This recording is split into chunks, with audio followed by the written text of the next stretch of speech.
Professor Gio Itani. Yeah, Yep. good morning. I will share my slide. Yep. Um, you,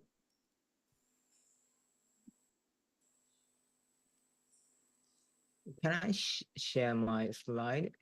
Please give the uh, ก็ right to Okay. share my. Okay. We can make you Yeah. become co-host.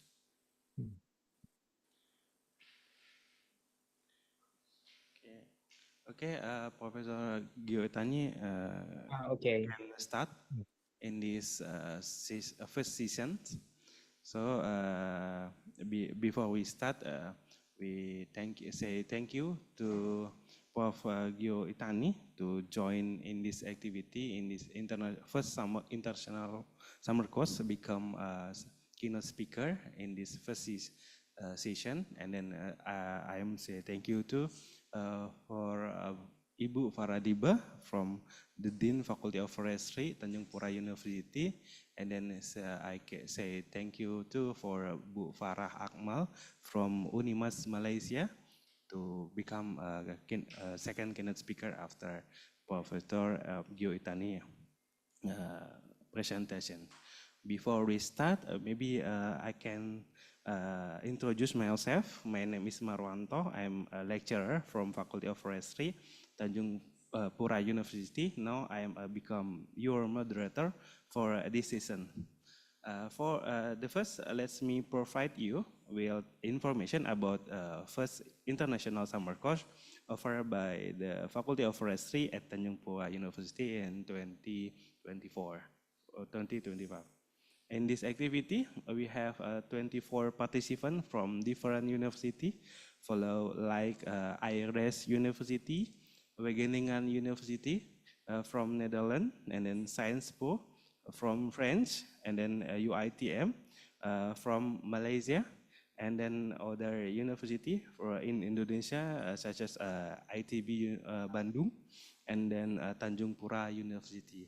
I hope in the next years, maybe a student from Kochi University can join in this activity too. So on this day, we are fortunate to learning from your experience in mangrove and marine biodiversity. It is my great honor and privilege to introduce our keynote speaker today, Professor Gio Itani from Kochi University, Japan. Professor Itani is a famous marine biology and a leading authority in the field of marine symbiotic ecology. He currently serves as a professor at the Faculty of Education as well as a professor in both the master and doctoral program of the Graduate School of Integrated Art and Science at Kochi University and as 2024. He also holds the position of head of the doctoral program in Science. I hope it is great, fine. Professor Itachi, he received his bachelor, master, and doctoral degree from Kyoto University, one of Japan's most prestigious institutions. His research span multiple disciplines, including marine biodiversity, biology research, conservation, social ecology system, and ecology of symbiotic and parasite organisms in intertidal and subtidal environmental. His pioneer work on the tidal flat ecosystem, broad-dwelling marine species, and host-symbiosis relationship, particularly among crustacea, mollusca, and the isopods has significantly advanced our understanding of marine ecology dynamic. Over the past 2 decades, Professor Aitani has led numerous national and international funded research projects, including current investigation into the extinct risk of marine parasites and symbiosis, as well as conservation of parasite isopods that affect endangered host species. He is also author of more than 60 peer-reviewed journal articles, maybe uh, how many again, numerous book, and then he is active and member of several scientists society, including Zoologist Society of Japan, the Crustacea Society, and the Japanese Society of Bentology. In addition, his scientific achievement, Professor Itani is deeply committed to education and mentoring, having taught and supervised countless students, and both undergraduate and postgraduate level in marine biology, biodiversity, and then environmental science. We are truly honored to welcome Professor Itachi here today, and we look forward to gaining insight from his extensive experience and groundbreaking research. Today, Prof. Gio Itani can present with title Marine Biodiversity and Species Interaction in Mangrove Environmental. In this section, we have two parts. Part one is a discussion, maybe 30 minutes from you, and then second part is we can discussion with all participants in the Zoom meeting, and then in this room with a hybrid system in 30 minutes. So maybe this is for you, Professor Gio Itati, to speak your presentation. Thank you. Thank you for a kind introduction. So I will start my presentation. You said about 30 minutes, okay? Yeah. Okay. I will finish in 30 minutes. Okay. Do you see the slide and hear my voice? Okay. Yep. Yep. Okay. Very clear. Okay. This is the first slide. This is a photo taken at the symposium held at Kochi University last year, November. Professor Faradiba and many other researchers from Tanjung University attended the meeting uh, around here and also here. And Ieni and Yusuro-san, Dr. Ieni and Yusuro are promising researchers who obtained their doctoral degrees at Kochi University. All these researchers kindly came from Indonesia to Kochi. I'm very delighted to see those people. This is the president of Kochi University, Professor Ukeda, and many other researchers from Philippines and Taiwan also attended the meeting. This is the Crucial Science International Symposium. It's a conference where the results of joint research between Kochi, Taiwan, and the Philippines are presented. And it has been held once at 2013 in Tanjung University. So I have visited Tanjung University at that time. And this is a scene in the photo taken in 12 years ago. Is it the same scene in now? It's changed now, Sensei. It's a Same. new building right now. Uh, Yeah. New buildings are everywhere. Yes. Yeah. Okay. It's Yeah, good and news. this is a probably photo taken at the banquet. Yeah. Yeah, some traditional dance was we enjoyed traditional dancing. And this is a photo of the campus. Very beautiful gardens everywhere. So I enjoy the scene very much. This is another scene of the campus. Yeah, I am very delighted to see such a beautiful campus in tropical Indonesia. On the way back to Japan, I visited Kuching, Malaysia. It's also very exciting because it's a cat city. Because I love cat very much. By the way, I have seen such view from the airplane. So I realized a big mangrove area is surrounded in the city of Indonesia and also Malaysia. But in Japan, it's the scene of mangrove area. You see only the limited and also very low tree height. And also and limited in Southern Island, for example, in Ryukyu and Okinawa. So in Japan, mangrove area is very fascinating and interesting an ecosystem, but only a few species are distributed, and the height of the tree is very low. So compared with South Asian countries, Japanese mangrove is very tiny. For Japanese people, yeah, mangroves are an attractive environment, but they are treated more as a special type of tidal flood. So today, I will talk about interspecific relationships brought about by burrows in tidal floods, not restricted in mangrove area.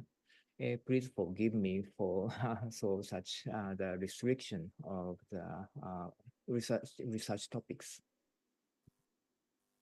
This is a photo, salt marsh in Tokyo Bay. Uh, Instead of mangrove in temperate areas, such salt marshes are distributed, just a grassland, and many crabs can be seen in the nearby tidal flood.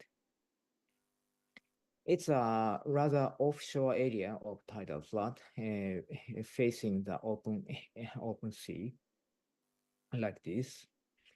And sometimes such seagrasses are distributed patchily. It's another photo of tidal flood in Shikoku, in Kochi Prefecture. In Kochi, tidal flood area is very limited and small area. So only no salt marsh, of course no mangrove, but only a bare tidal flood can be seen. This is a graph of decrease in tidal flood environment in Japan. In 1945, there are much more area than now. About 40% of tidal flood was disappeared in 50 years in Japan. And this is where the tidal flood is abundant in Japan. And in Kyushu, the western part of Japan, there are a much larger area than in Kochi or Tokyo. But for example, in Tokyo and the eastern set inland sea near Kansai district, Osaka, Hyogo, Kyoto, um, most of the tidal flood has disappeared. For example, in the coastline of Tokyo is shown by this graph. The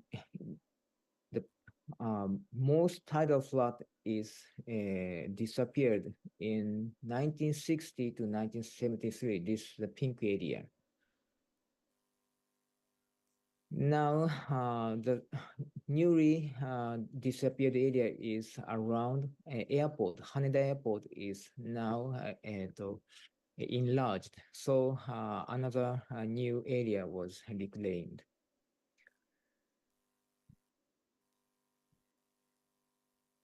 In tidal flood, many animals lives. For example, the left is suspension feeders. For example, many clam species and other shrimp species and other annelid species feed as plankton from water column. So the water is purified by the behavior of such animals. And Uh, Organic matters deposited on the surface of the sediment is processed by crab species and other animals. Some deposit feeders live deep in the sediment. So anyway, such many animals' behavior can decrease the organic matter from tidal flood area, thus purify the environment. And many nitrifying and denitrifying bacteria are grown on the sediment surface and also on the wall of the animal bottles. Such bacteria will also play a role in such a purifying activity of the tidal flood. Without such tidal flood, in nowadays in Tokyo Bay, uh, such red tide. The red tide is the bloom of plankton in in the Bay Area. This red color is by the many individuals of plankton. After the plankton bloom end, the plankton was sink in onto the bottom floor without without entering into the energetic cycle in the tidal flood area. And such large body of plankton was decay on the sea bottom. Then such hydrogen sulfide will arise. This is called blue tide. This blue color is made from hydrogen sulfide. It's a very bad poison. So when the blue tide arrives, all the animals in the Bay Area will disappear by the bad poison of hydrosulfide. And in summer, most of the Tokyo Bay is the DO of the Tokyo Bay is very low. This blue area is for example is 0 to 2 milliliter by in the 1 liter of seawater. The DO of the water is very low. In winter, such bad situation will come up, but in summer, in most area of Tokyo Bay is low DO. And especially sometimes such hydrogen sulfide will arise. So in Tokyo Bay, most animals dies in summer. In when uh, the tidal flood is abundant, such bad a red tide will not arise. It's another example in Okayama Prefecture, inland sea of Seto Inland Sea of Japan. Now it's Kasaoka Bay. It's called Kasaoka Bay. ポインター。This is called Kasaoka Bay area, and it's famous for this animal. And this is a protected area of precious tidal flood. But 19 years ago, real Kasaoka Bay is located here. That is, the bay is located around here. All these area is called Kasaoka Bay. But now all these areas are reclaimed to land. So only the fringe of tidal flood is just a little area of tidal flood was located here, only here.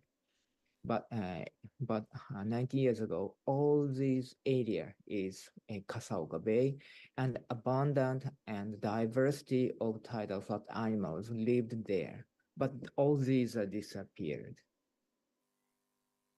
It's a map of Kochi city. Kochi City has Urado Bay estuarine area, and it's the today's view of Uranouchi Inlet. And then the right side is old map of 1930. For example, all these shores are reclaimed to land here. And for example, the upper area is also completely different from the old days. Original development plan was the west side of Urado Inlet will also be reclaimed to land, but the national conservation activity win. So the west side of the bay is the natural conditions. Without such conservation movement, the west side will also be lost.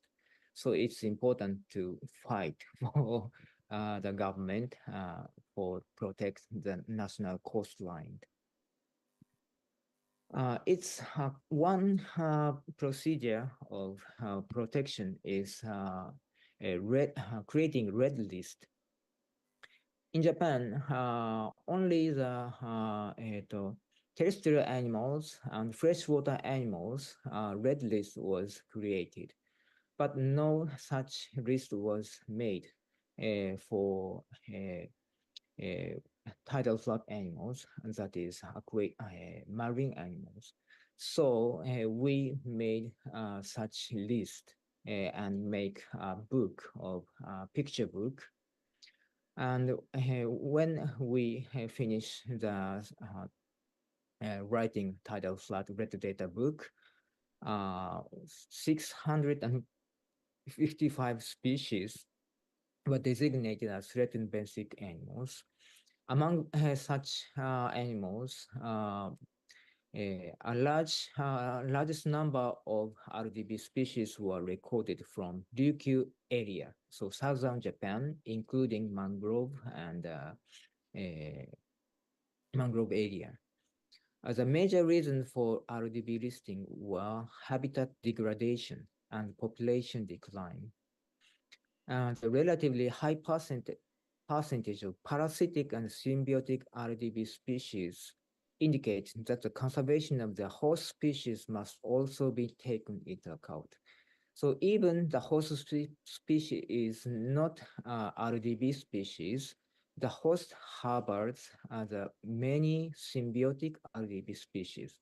So the common host species is also important. So now, but after such RDB book, but still some small scale land reclamation is still going on. But the large scale reclamation was disappeared. So creating such a red data book is important, but not perfect.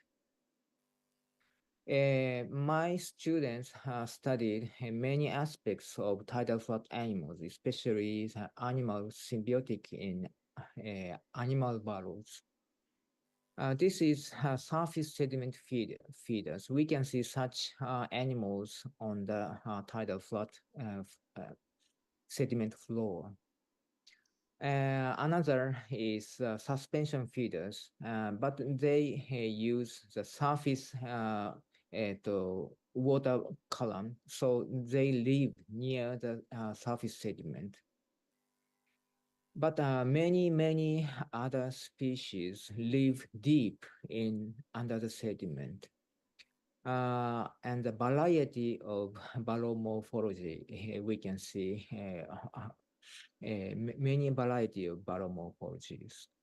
This is a many very important study by Griffiths and Scannick.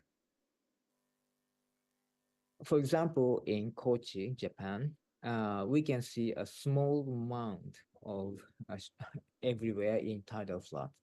It's created by small Callianacid shrimp. They deposit feeders, Neotripea japonica. But they are very densely populated, so the amount of such sediment mound created by these small shrimp is very large, and the effect of such mound is important. Another shrimp mound is created by Laumedia astacina. This shrimp is also abundant in South Asian countries, so probably you can see this shrimp in mangrove area. Uh, Although the amount of the sediment is not so large, but they live densely, so the effect of these shrimps is also important. Some shrimps create no mound, but a deep burrow. In this shrimp, Upogabia major, they create about 3 meter deep burrow. This is, I'm here, a much larger burrow is created by these shrimps. Uh, this is another shrimp, Upogabid shrimp, rather smaller species. But this burrow is extending to about 50 centimeters. So, and the population density is also high. So in this tidal flood, many spaces are created by these shrimps activity. And for example, this is an activity of suspension feeding behavior. Using this cariped, they collect much body of plankton and feed on such suspension plankton. Also, the such burrowers host many species of symbiotic animals. For example, this is a bivalve attached to the body surface of the shrimps, and this club is attaching to the abdomen of the shrimp. They never left the shrimp. Many other species. For example, this is goby, crab, and shrimp, and this is annelid, scale one. This is clam, lives in burrows of such upogabid shrimp. So, it's important that all these symbiotic animals are designated as RDB species in Japan. So, such symbiotic animals is very important for the biodiversity of tidal flood ecosystem in Japan. So I will introduce several studies conducted in Kochi University. This goby is called Eutyenictis gilis. Some researchers have witnessed the goby used shrimp burrows, but at the field, it's very difficult to quantify this behavior. What we see is a smiling goby at the burrow entrance. So we conducted the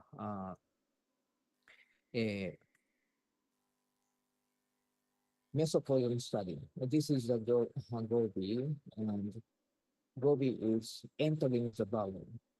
Uh, we make such small mesocosm, and this is natural shrimp burrow created by the Upogabia yokoyai. And after establishing the burrow, we put the goby into the mesocosm.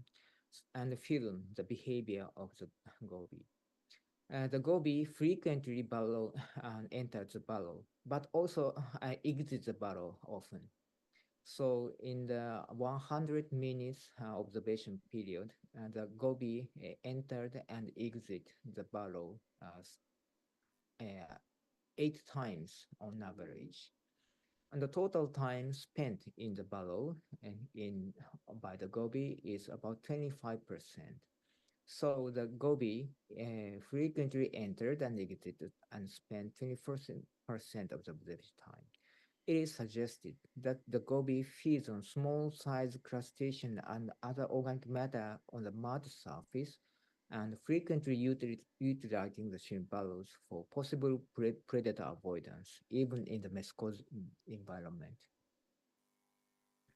We conducted the similar experiment for small shrimps and small crab living in the upogabit shrimp burrows. This is burrow and burrow entering frequency in the goby and the shrimp and the crab. They frequently entered and exit, but the crab are less frequently because the crab spend mostly of the time in the shrimp burrow. So this crab almost lives in the shrimp burrow and never leave the burrow, and less frequently leaves the burrow. But the goby and the shrimps relatively is small, little time spent in the burrow. So they frequently enter and exit and also use the burrow and also the sediment surface for feeding. It's another studies conducted by Yuto, another researchers. This is a crab attaching to the abdomen of the shrimp host. This crab molted while on the clinging to the abdomen of the host. This crab can spend all the time in on the surface of the shrimp abdomen. But the crab sometimes leave the crab and shrimp on a body surface. It's the time when the host shrimp molt. When the host shrimp molt, the crab leave the body surface. But after the host molting is completed, they return to the shrimp abdomen. It's interesting. The club lives exclusively on the body surface of the shrimps. But studying such symbiotic animal is interesting and important.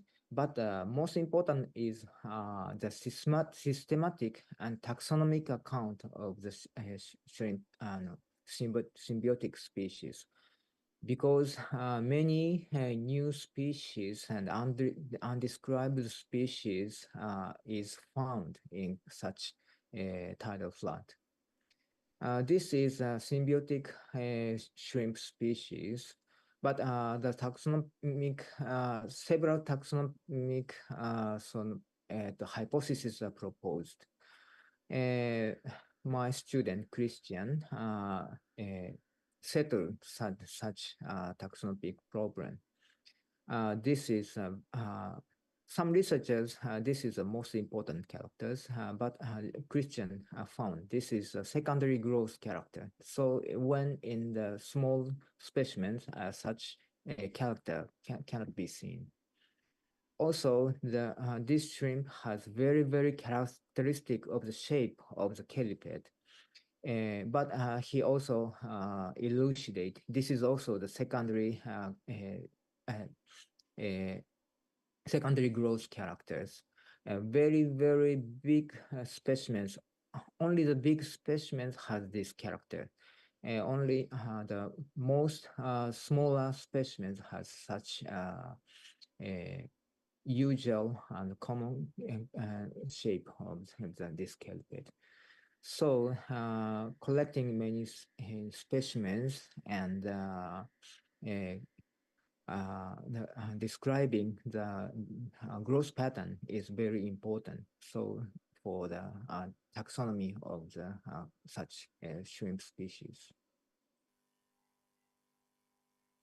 Uh, may I speak longer?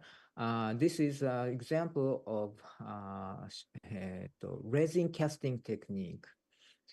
Such barrow is important for the symbiotic animals. But before studying, we would like to elucidate the barrow morphology for further studies.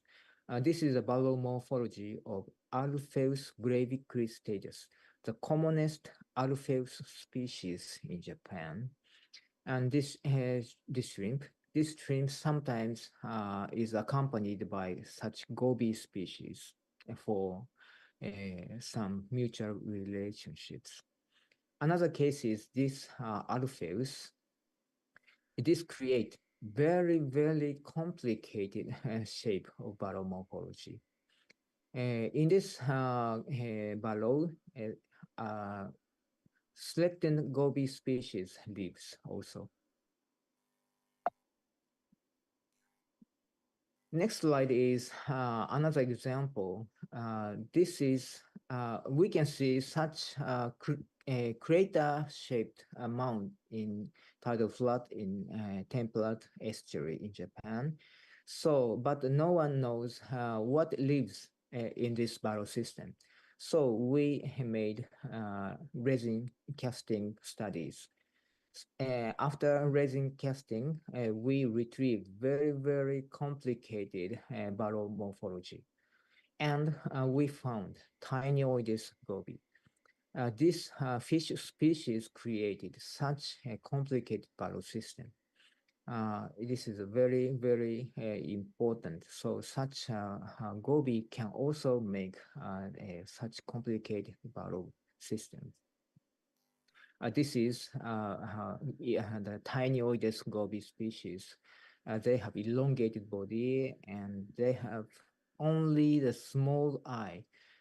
Probably they live exclusively in the barrow system and rarely swim out on the sediment surface. They are carnivora and they catch shrimps and annelids underground. So in tidal flood, many threatened species are distributed.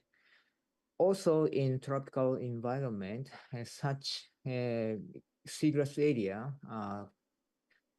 a large Carianacid shrimps and lives and make a very big barrow system. And this mound, white sand mound, is created by this shrimp. So underneath the seagrass, a large area of barrow system is present. Another example is created by these shrimps, Nearchus acanthus, axid shrimps. They collect the seagrass leaves and retrieve the leaves into the barrow system. After decaying the grass leaf, they can eat the grass leaf. In this shrimp barrow system, a very, very rare goby species is found in Indonesia. Another example, this is the only example of mangrove species. This is created by Saracina anomala. Big shrimp lives under the knees of the mangrove, and they push away the mud from the underground to the sediment surface. thus creating large mountain of mud, a volcano-like mount. So this activity of Sarashina and Mara greatly changes the mangrove environment. And sometimes a crab species live in this barrow system. The crab is only found in this Tarashina and Mara barrows. So I have asked some graduates of Kochi University to collect shrimps from tidal flood in Philippines. Jonel and Alex collected also from tidal area such shrimps and also small club symbiotic species. I have also visited the Philippine area. This is a bare tidal flood. Bare tidal flood. Probably most people are interested in mangrove and seagrass and also, of course, coral area, but not interested in bare tidal flood. But such tidal flood is uh, distributed by such large shrimps and creating a large burrow system underneath. So I can we were able to find the host shrimps and symbiotic shrimp species. So such bare tidal flood is not a desert of the sea. So it's also the high diversity area. Some more convincing study was studied in Venezuela. This is from Estuarine Coastal and Self Science, Mangrove or Mudflood, prioritizing fish habitat for conservation in a turbid tropical estuary. This is Barrow Bay, Gulf of Paria. This is Gulf of Paria, and this huge area is mangrove area, and this is a fringe, and mudflood is distributed around here. So many people are interested in this mangrove area, but not so attention will be paid in the fringing area and also mudflood area. But the results showed species richness of the fish is the green one is mangrove creeks, the yellow is fringes area, and brown is mudflood. Species richness is rather higher in mudflood. And also species diversity is the almost same, but it's mangrove and mudflood area is also the equal. The, and the study was conducted in both dry season and wet season, but similar results. The juvenile is abundant in everywhere, but in wet season, the juvenile and fish is much more abundant in mudflood area. Juvenile fish richness is the same results, and the biomass. But the biomass is a reverse trend. Mangrove creeks is more abundant, So, but anyway, in this from this study, people will know the preciousness of mudflood area. So before planning the research project, not only the mangrove area, but also the fringe and also the mudflood area is, including such environment is probably important. Uh, Yeah, it's a summary of my talk. Corals, mangroves, and seagrass are main research topics of coastal marine environment in tropical regions. But unvegetated tidal flood will also play important habitat for benthic animals and also for fishery animals in tropical coasts. One of the mechanisms of high diversity of benthos may be symbiotic relationships in the burrows. Basic baseline studies to elucidate marine fauna in tidal floods will be important and urgent. Please do not, please do not ignore this environment. We do not want the destruction of habitats caused by landfill in Japan to be repeated in South Asian countries. So Japan is bad history. So do not destruction of habitats in South Asian countries. Thank you for listening to my speech. This is the end of my talk. Thank you.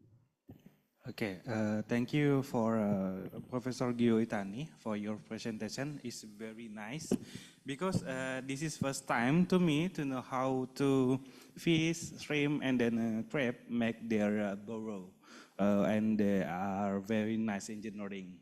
This is thank you to Professor Gio Itani. So we enter to second part, this discussion with participant in summer course in this room and then Zoom meeting. For the first, maybe participant from in this room, can you have question? Please your height. Okay, Rosinta. Anyone again? Maybe two participant? No? The first, maybe Rosinta, please your question.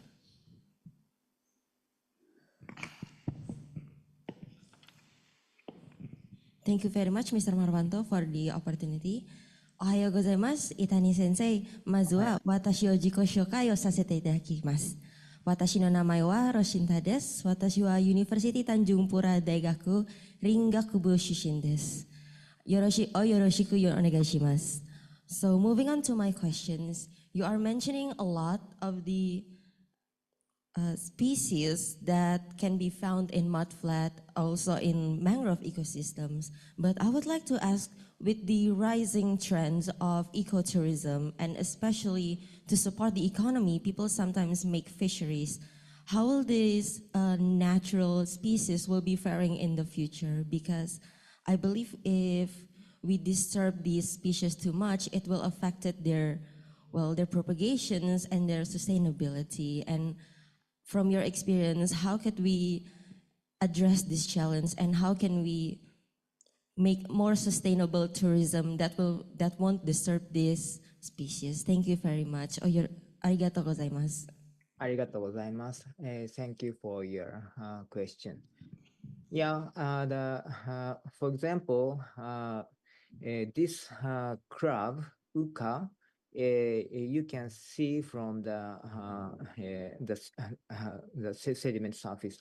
So it will be a good species for the ecotourism, for observation of the benthic species. Not only the mangrove itself, such benthic animal can be seen from the mangrove area. So it's an attractive species, and they behave like the waving display. So when you stand still or sit around the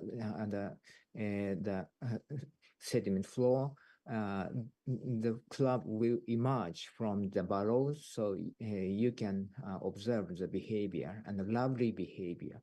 So such crab activity will be attractive for the tourism and guest. If you conserve such mud flat area, it also to conserve the underground species.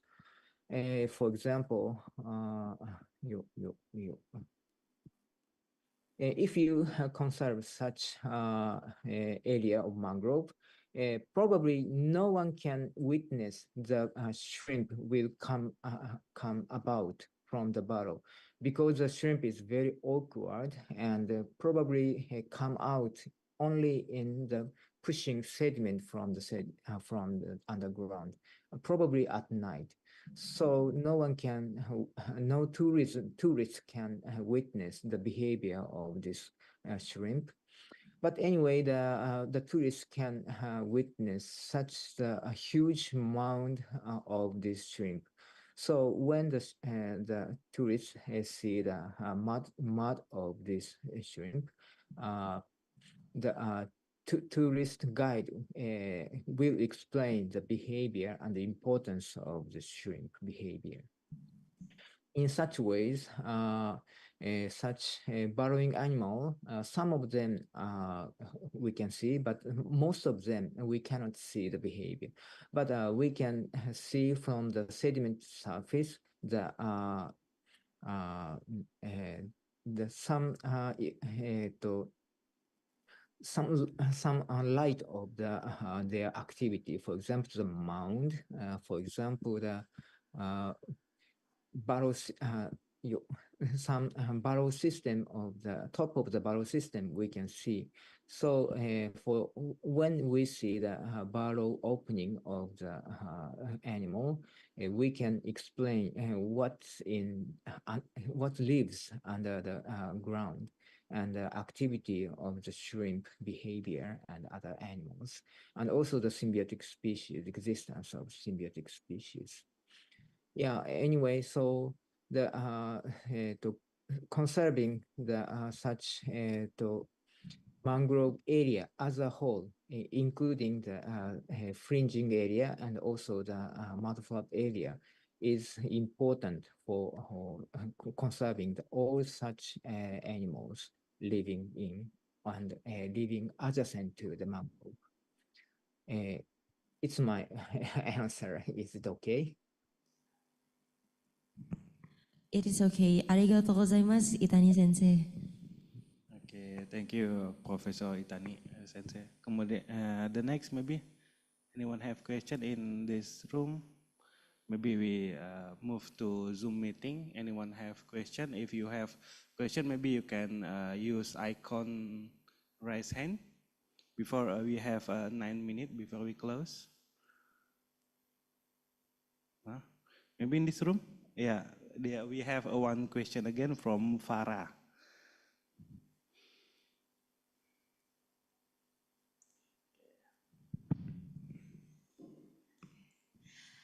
Good morning, Professor. Thank you so much for very insightful lectures.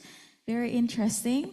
I have one question. So I'm curious to know your opinion on what is the best strategy to translate this insightful and very complex research to be understood by various stakeholders from different backgrounds, particularly general urban public in Japan, so that they can understand, they can engage, as well as give their strong public support for conservation. Thank you so much. Thank you. And in Japan, we have a long history of destroying coastal habitat like Kasaoka Bay and also the Tokyo Bay. And people realize the importance of such animals living in tidal flood. Without such animals, bay environment is getting worse and worse. So people came to know the importance of animals living in such environment. One strong a way of conserving the tidal flood area, including mangrove, is creating a red data book. In many Japanese area, before construction of something in coastal area, the government to study the animals living in the area of construction before the construction. Prior to the construction, the survey is conducted. When such animals listed in red list is found, the government have to reconsider the construction plan. For example, the reduction of the area or other way. For example, the transplanting of precious plant or creating creating new habitat in other regions of the same bay system. So the RDB is very powerful means of conservation of such tidal area environment, but not perfect because the construction area is not so large as in the case of this case, this is only the road widening in for about 20 meters or so. So in such a very minor construction, no research was made before the construction. So in the case, we have to collect the precious threatened species just before the construction of new road. But in the case of the large area construction, every government in Japan have to research the distribution of animals living in the construction area. So it's one way of and a powerful way of conservation in Japan. Thank you. Okay, thank you for Professor Itani Sensei for your answer this question. Maybe we have 5 minutes before we close. Maybe the last is from Fadiba. Bu Fadiba, do you have question for Professor Itani? Before we Yeah, close. yes, thank you, Dr. Marwanto. So, Sensei, regarding your presentation is very insightful, and I just wonder is there any relationship between the many species of the fauna in the mangrove forest to the nutrients of the soil in the mangrove forest? So, because you have tell us many very insightful research. Thank you, Thank Sensei. you. ありがとうございました。Okay, Professor Itani, so before we close, we have take a photo with you. So please front in your monitor, maybe 2 minutes, because we in audio and in participant in the Zoom, we become in front of monitor. Maybe need time 2 minutes. Yeah. So please front. Wow, yeah, yeah. Please, yeah. Wait a minute, yeah, Prof. Yeah. Prof, ke depan.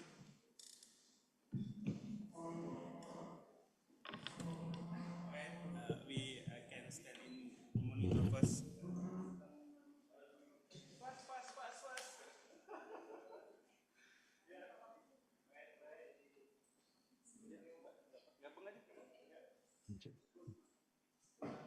Wait, we.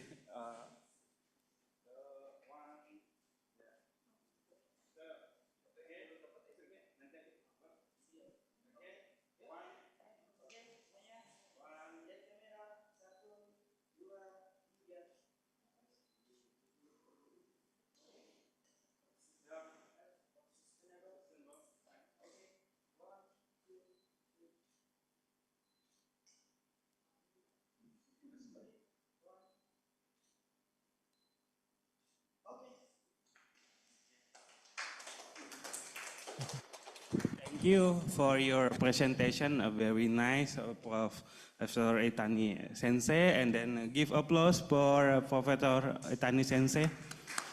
Thank you. ありがとうございます。 Okay, thank you, Prof. So we can the next speaker, keynote speaker in the 15 minutes again, Bu Farah Akmal, and then thank you to Professor Itani Sensei for the first speaker in this day. So this is.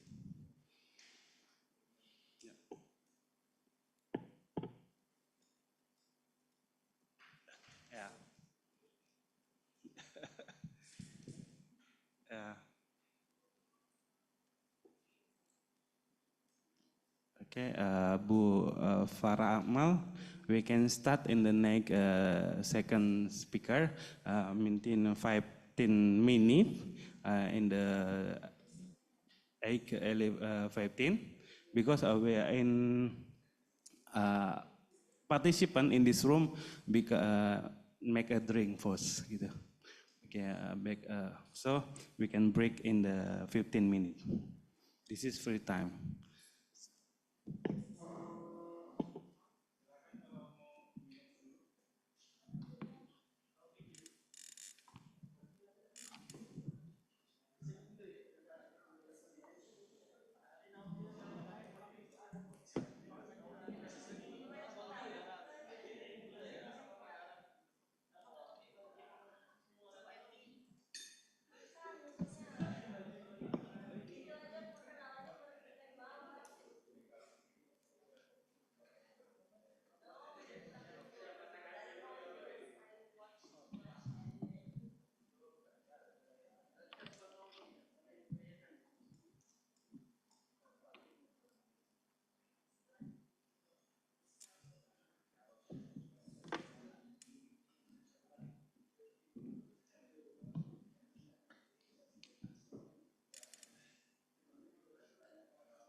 Nah, itu keren bang. Oke, good morning Bu Farah Akmal. We can start in 1 minute, so maybe we can start ya. Assalamualaikum warahmatullahi wabarakatuh dan good morning Bu Farah Akmal. Waalaikumsalam warahmatullahi wabarakatuh. Okay, thank you for joining this activity in the first international summer course, Faculty of Forestry, Tanjung Pura University in 2025. Okay, maybe I can introduce myself again. My name is Marwanto, as a lecturer from Faculty of Forestry, Tanjung Pura University, as a moderator in this season. So I can inform to you participant in this international summer course. So we have 24 participants from other different university. Yeah, seperti such as IRS University and then Wageningen University and Research from Netherlands, and from offline and online like Antonia Letch from our Wageningen University and Research. Then we have another participant from Science Po, like Sophie, in this attends in offline in this room. And then we have another participant, abroad participant from UITM, Sarawak. We have 5 students from UITM, and then they can attend to offline and in 24 July. And then we have another participant from ITB University, 2 students, and then another student from Tanjung Pura University and different faculty like forestry, agricultural, and then MIPA. And so this is a participant in this first international summer course. We hope the student from UNIMAS can join in this the next summer course, international course.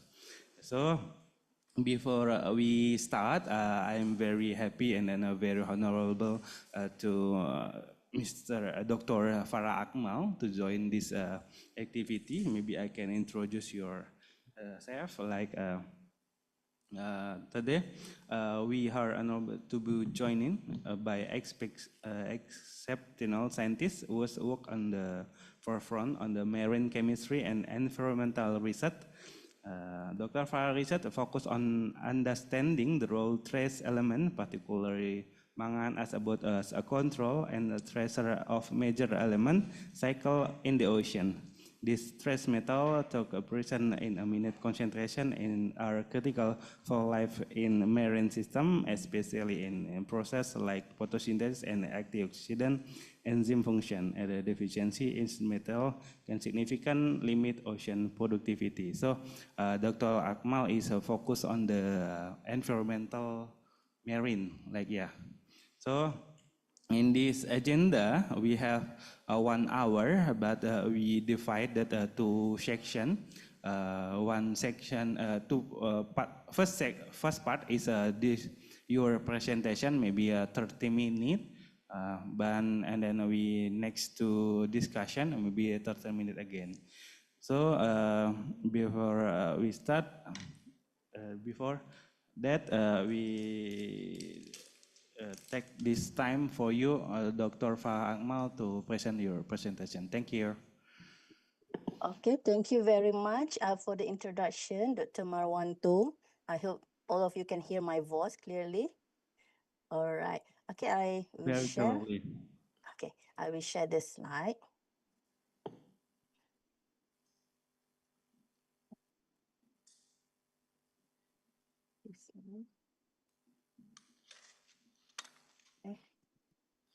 Okay.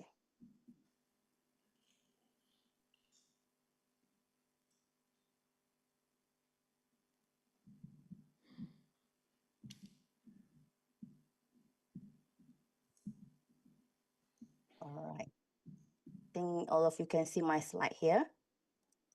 Yeah, we can see your slide. I try to finish within 30 minutes. If I exceed it, please let me know. Yeah. Okay, so Assalamualaikum warahmatullahi wabarakatuh and very good morning to all participants for the first international summer course, Faculty of Forestry, Tanjung Pura University, Indonesia. Okay, my name is Farah Akmal. So I will present about the chemical oceanography impacts to diversity of freshwater or perhaps aquatic fauna in mangrove forests. So before we go further details about the topic, so I would like to explain about the importance of this topic. The first one, what is chemical oceanography? So perhaps some of you first time hear about this. So chemical oceanography is the study of the distribution and interaction of chemical species in the ocean and their exchange within the ocean, so within the oceanic water, and also the interaction between the land and also the sediment with the ocean, including atmosphere. So whatever have contact with the ocean, so they include in the oceanography study. And then, so this topic about related to mangrove forest. So why mangrove forest is important for oceanography? Because mangrove forest is like the door to the ocean. So after the mangrove is the sea is connected to the ocean. And also it can be the source for many nutrients to the ocean. And there are a lot of aquatic fauna in the mangrove, and also that can also migrate or travel to the sea. The various species can be fish, crustaceans, mollusks, and other invertebrates. Okay. What I expect all students to get after this lecture is I put it into 3 objectives, learning objectives. The first one, the students must be able to explain what is the unique characteristic of mangrove environments as interfaces between land and also the sea or ocean, and identify major chemical oceanographic factors and parameters influencing mangrove ecosystem. And lastly, must be able to discuss the potential impacts of these chemical factors on the aquatic fauna in the mangrove area. Okay, before we go further detail, I have one video to show you about the beauty of mangrove. So mangrove forest is so beautiful if we see it from the above. Just now, Professor Dr. Gio Tani said that mangrove in Indonesia and in Kuching is so vast and so beautiful to see from the above. So here I found one video from drone actually to show Kuching Wetland National Park in Sarawak. So Kuching Wetland is most covered by dense of natural mangrove. I hope you can hear the sound. Izinkan ku lukis senja, mengukir namamu di sana, mendengar kamu bercerita.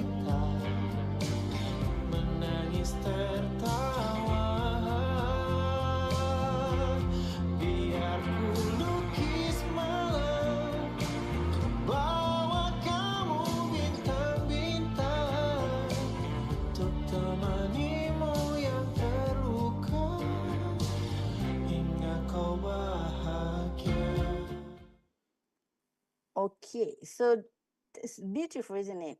But if we see from the above, so you can see a lot of trees, sorry, a lot of roots that become the major characteristic of the mangrove. Okay, so first thing I want to introduce about oceans. So there are 5 oceans in the world, only 5 oceans in the world, which is Pacific Ocean is the largest ocean and also the deepest ocean in the world. And then we have Atlantic Ocean, Indian Ocean, Southern Ocean, and Arctic Ocean. So I have plotted in the map like this to show where are these oceans located. Okay, and then connected to the ocean are seas. So that's why sometimes you see an ocean. Seas actually close to the land. Also, you see that plotted as several seas, not all seas. There are some examples of seas here. And then this is Borneo. So there are many seas surrounded Borneo itself. And for example, South China Sea, that facing from Kuching. In front of that is South China Sea, and then South China Sea connected to Pacific Ocean. So that's why I say that mangrove, which is at the end of the land connected to the sea, then to the ocean. So the door to the ocean. And whatever from the land actually will be brought to the ocean as the source of nutrients or perhaps as a source of other particular chemical or chemical components. Okay, so what are the general characteristics of mangrove? So if you want to understand about chemistry, about marine chemistry or the chemical oceanography, we need to know the characteristic of parameters. What are parameters that we are looking for?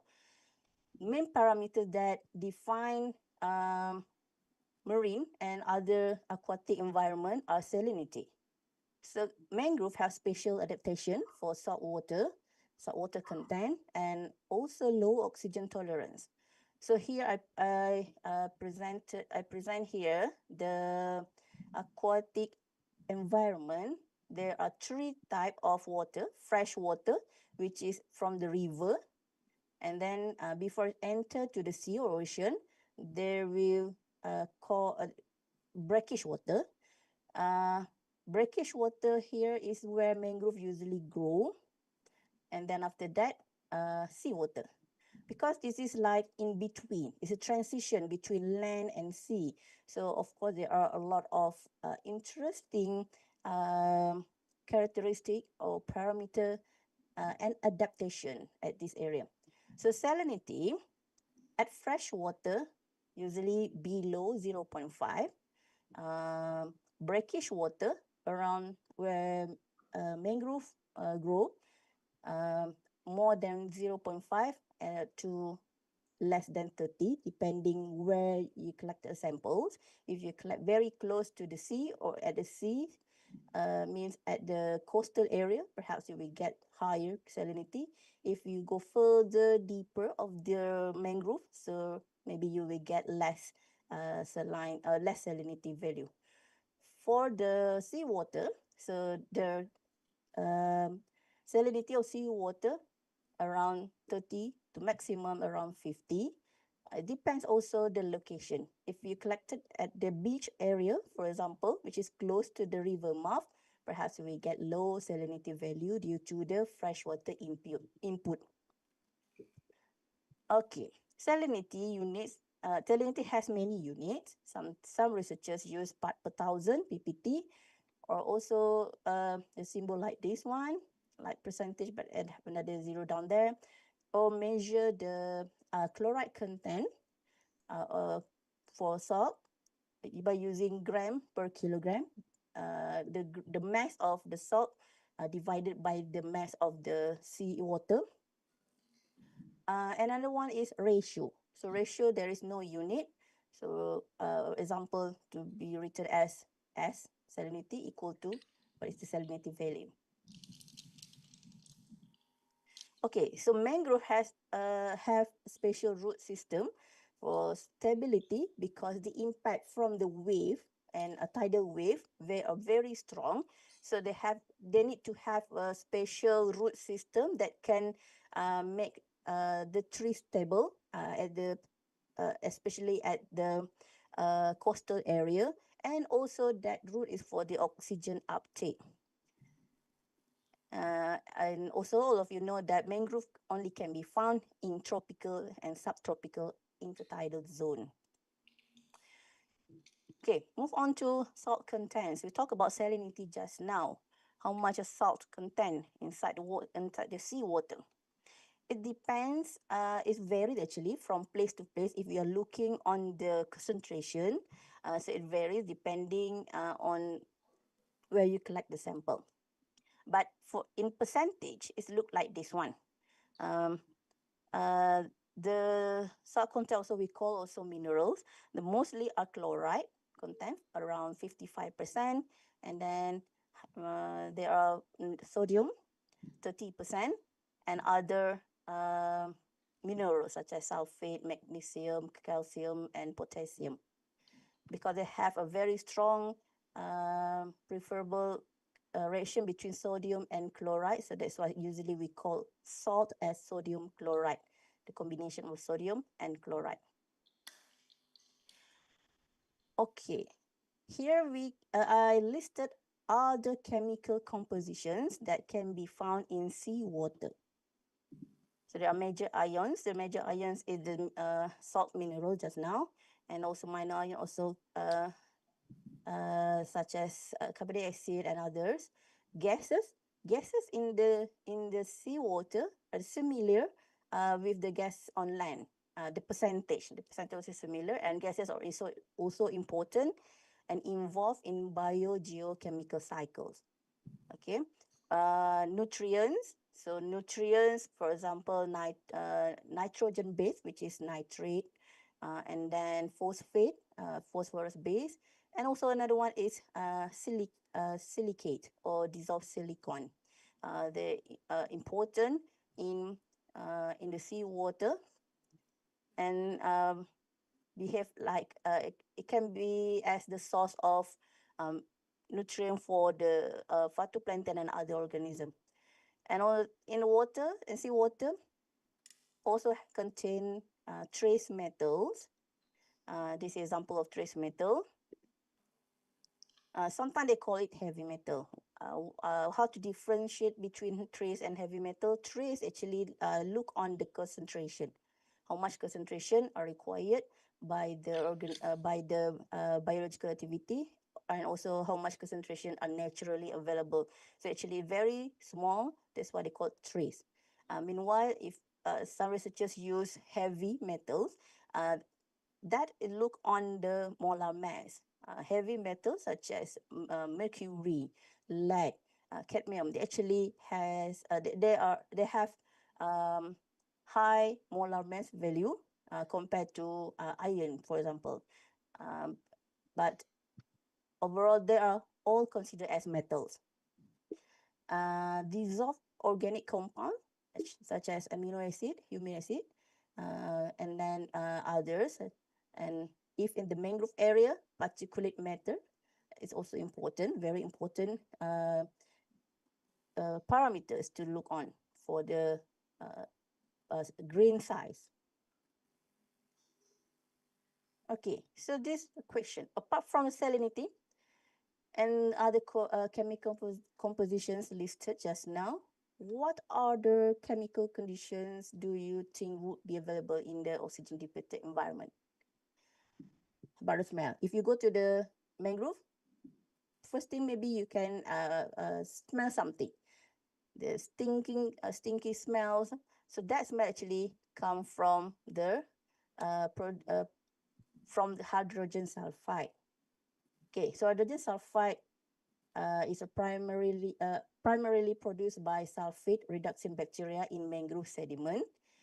It is highly toxic gas and acts as the precursor for atmospheric sulfur compound and sulfate aerosol, which means it can be the source for acid rain when it react with water and oxygen.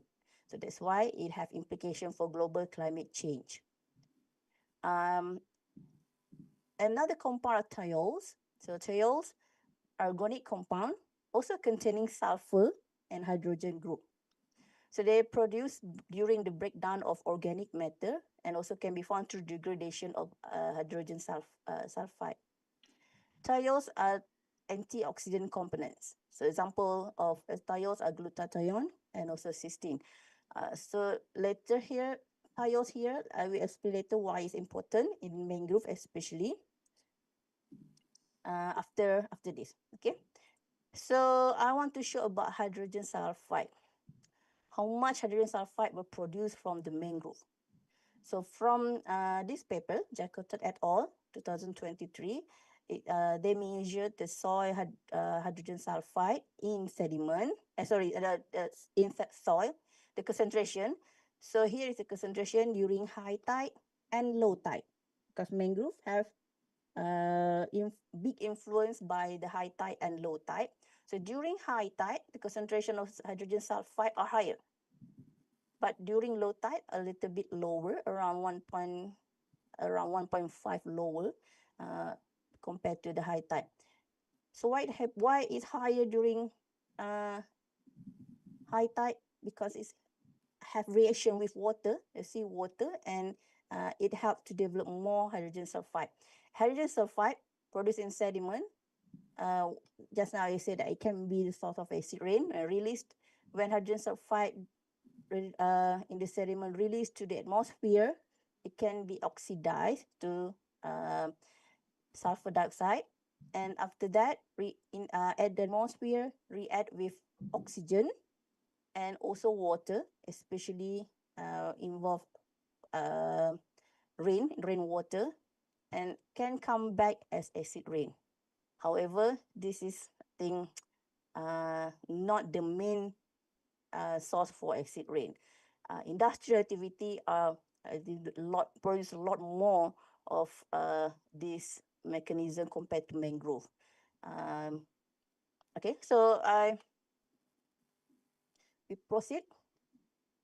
This is how mangrove look like nearby the sea. Okay, so the key parameters. Imagine you are as the chemical oceanographer and then want to do some research at the mangrove area. What are the parameters that you need to see, you need to take? Okay, so I listed around 7 parameters. The first one is salinity. This is the most critical factor. You must check the salinity. Mangrove can be from the coastal area and enter into the estuary, river. It depends on how far it can be. So salinity is very important. Maybe we can also see the saltwater intrusion. And also perhaps it can relate to the mangrove condition. Then pH. So pH at the mangrove area usually slightly acidic due to decomposition of organic matter and tidal flushing. Before this, I explained that there are also humic acid, high humic acid in mangrove area. So it can make it little bit acidic. Low dissolved oxygen in the mangrove area. It depends on the location. So the low dissolved oxygen can cause anoxic condition in the sediment, anoxic and hypoxia condition, hypoxic condition. Nutrients. So there are abundant concentration of nutrients in mangrove, such as nitrogen base, nitrate. Also, not only for nutrients, there are also the byproduct from the aquatic animal, such as ammonia, phosphorus, and silicon here for dissolved silicon or silicate. So others are trace metal and other pollutants. So pollutants can accumulate from natural and human. So this trace methane and other pollutant can accumulate from natural activities and also human activities. If consumed or taken by the aquatic organism, it can accumulate and magnify in their body and can cause a severe impact after that. Sediment type. Okay, for sediment type, there are several sediment type, okay, such as like this one in the picture here, depending on the grain size. The smallest size is silt and clay, which is mud, with less than 0.063 millimeter. And then at mangrove area, usually silt clay and also very fine sand. Yep. So this is a common sediment type which influence the chemical process there. So lastly is the organic carbon or carbon. Important to see a carbon because mangrove store a significant amount of organic carbon with estimation more than 900 megagram per hectare, with 85% of the carbon stored in the soil. So that's why mangrove also known as a blue carbon. Okay, so after we know the parameters, now we see what are the potential effects if the salinity change. If the salinity increase, what will happen? Let's say you are travel from the river to the sea because you are you want to go to the mangrove area. So you monitor the salinity. Salinity increase when you are close to the sea. And what happened to dissolved oxygen? It will reduce. So the reduce of dissolved oxygen actually can affect the decomposition process in the mangrove area, which they can, mangrove area has a lot of organic matter just now, and then it can stimulate algae bloom if the composition occurred, and it can make lower dissolved oxygen. So that's why it can cause the hypoxic condition where it may kill aquatic animals. So dissolved oxygen are one of the key, aside from salinity, dissolved oxygen key parameter to see. So animal that can survive in the mangrove area must have special adaptation to low oxygen as well. So compare for temperature, the higher the salinity, the temperature usually also increase. What happens during summer or during dry season? So summer usually increase evaporation, so it can cause a lot of water evaporate and leave the salt content higher in the water. Okay, in terms of turbidity, water turbidity, when salinity increase, usually the water turbidity will reduce. So we can see clear water when we reach to the sea. pH, salinity has influence to pH value. When salinity increase, so pH usually will increase slightly. The seawater pH is 8.1, approximately 8.1, and it depends on where you collect the pH water. If you collected near to the river mouth, for example, the pH is slightly lower than that.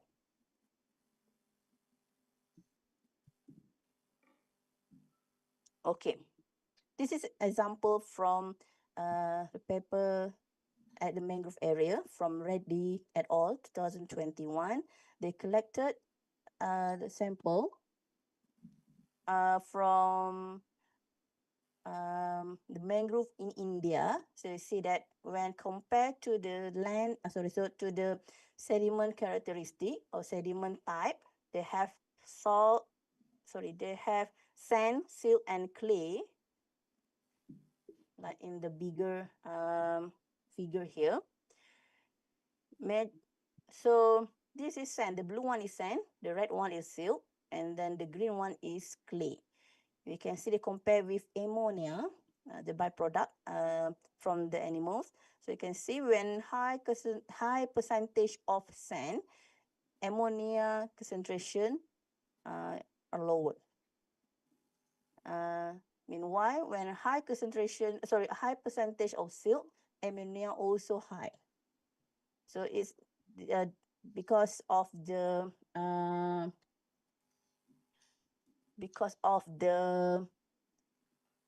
surface area of the sediment.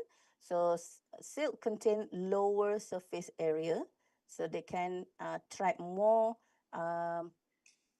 chemical on its surface area. Okay, so here compare in water and also in sediment. The first one in sediment, compare. Sorry. Let's see. All right. They plot the concentration of nitrogen. This is a log concentration of nitrogen in sediment with the log concentration. Sorry, with the log of pH.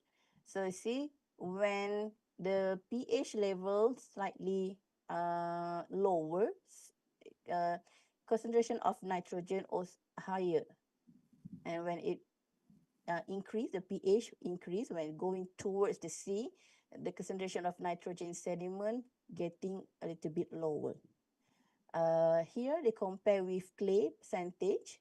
As percentage increase, the concentration retained on the clay also increase. For the water, because we can measure the salinity of water.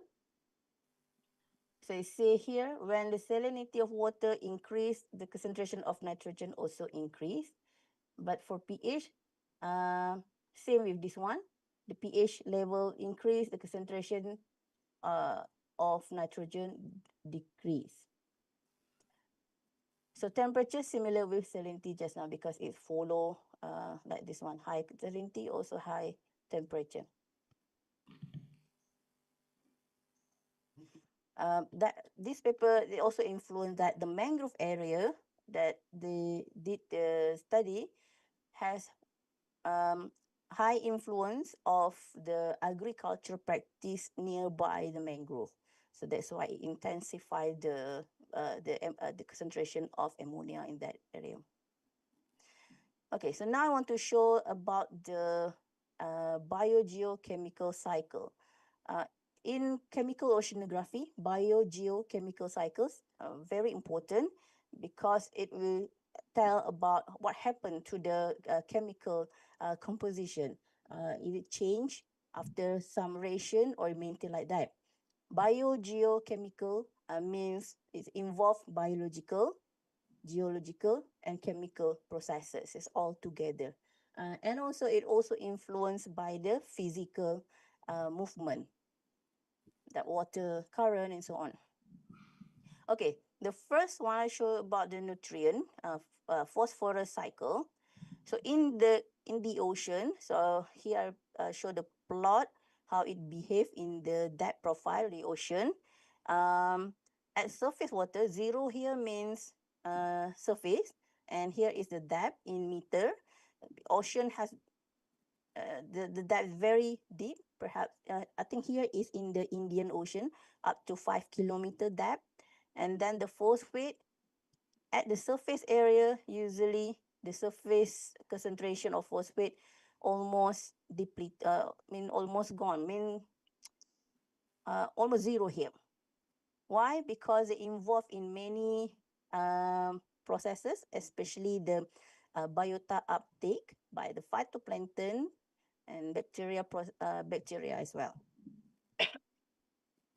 But it increase when it going down until certain area, and then it starts to like almost no more increase, or perhaps little bit decrease here. Why it increase? Because phytoplankton especially only because it is the plant, a tiny plant in the water, so they survive in the surface area. So they use a lot of nutrient at surface area, and then no more phytoplankton here. That's why it start to increase. Apart from phytoplankton, when phosphate input from the river, for example, this one, and then it can be used, can be uptake directly by the plant near the mangrove area. or by the phytoplankton in the water, and also used by the bacteria for the decomposition, and some of it may sink directly to the sediment. So become the sedimentation. And then from phytoplankton, it consumed by the zooplankton, and the cycle move on. So here is the phosphorus cycle. And you see the concentration here very low is this value and to the power 10 minus 6 molar. Because phosphorus is the limiting nutrient based on the Redfield ratio. So Redfield ratio is C and P, carbon, nitrogen, phosphorus. So this is the value. So phosphorus is 1, nitrogen is 16, and this is carbon. So carbon means whatever that, or the organic carbon, either from the phytoplankton and so on. But in mangrove, it is very difficult to get the exact amount like the ratio given here due to a lot of sources. Okay, so now we look on the nutrient cycle. Sorry, nitrogen cycle. Nitrogen cycle, if you look for the depth profile in the sea, okay, the same depth like phosphate here, you can notify that the concentration of nitrate little bit higher compared to phosphate here because of this ratio, and the same behavior from the surface because uptake by the biological activity, and then increase towards the depth. To have a cycle, this is general cycle. For example, nitrogen from the fish food, or this is, I give an example fish. So fish, they eat the food. What happened after that? They excrete ammonia. So ammonia is the first stage, and after that, it will involve to the second stage, which is involving the nitrosomonas bacteria, which convert ammonia to nitrate. This is in water, and then it go to the stage 3, where another bacteria, a nitrobacter, convert nitrate to nitrate. Okay, nitrate can be used directly by the plant, such as mangrove or phytoplankton as a fertilizer here. Okay, decomposition occur a lot in mangrove area. So this also can produce ammonia in sediment here by the bacteria, decomposition bacteria activity. So this one also will involve in this process, and the process go on and on. Okay, so the next illustration here, I show the general factors that influence the biogeochemical cycles of nitrogen and phosphorus at coastal mangrove region. So this is a general one. Okay, this is where the mangrove located at this sea, the coastal area. And before that, there are a lot of rivers input passing by many human activities such as agriculture, land, poultry, aquaculture, and industrial, and many more. And it will all bring nitrogen and then deposit to the mangrove area. So mostly we will sink to the sediment, and a lot of microbial mineralization activity will take place, and it will turn on nitrogen to the nitrate or nitrate. Okay, so from here, it can be the nitrate sources to the sea. It will move towards the sea and towards the ocean. So give example from Reddy research, Reddy et al. 2021 research. So their research have, they made two example, two comparison, east coast of India and west coast of India, the mangrove at this area. So the mangrove at east coast contain a dense mangrove, denser mangrove compared to the west coast, the sparse mangrove area. So what happened here? At the east coast, they receive a lot of water discharge, up to 3,500 meter cubic per second monthly, which bring along a lot of organic matter. So organic matter here will involve in the biogeochemical cycle, like nutrient cycle, nitrogen cycle, phosphate cycle, and so on. And it will use back by the mangrove tree, and remaining will move forward to the sea. So the type of sediment or soil here is silty clay, which receive high terrestrial input from agriculture, aquaculture, and others. But here there are sandy loam with low terrestrial input. That's why the color also different. This is darker and this is lighter color. Then the diffusion means the from the sediment that diffuse into the water lower here and higher in the west coast. But there is suspension because of high freshwater input. The resuspension of the sediment also high. That's made the water more turbid compared to west coast, because that's west coast area have low resuspension. Resuspension means the sediment were taken into the water column. And oxygen depleted at this area, and at this area is the oxygen level enriched.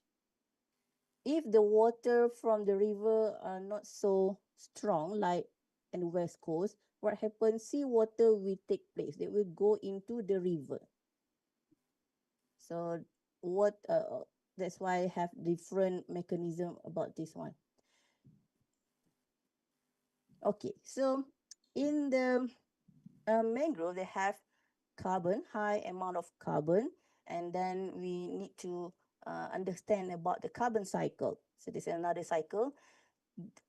Here in this illustration, I show you the basic or general carbon cycle. Usually we call it the carbonate system, which carbon dioxide from the atmosphere or from the sediment. So when react with water, it can become the carbonic acid and until they separated. And lastly, carbonate. So carbonate from the carbonate system can react with calcium. Remember, in the seawater, there are a lot of calcium as well.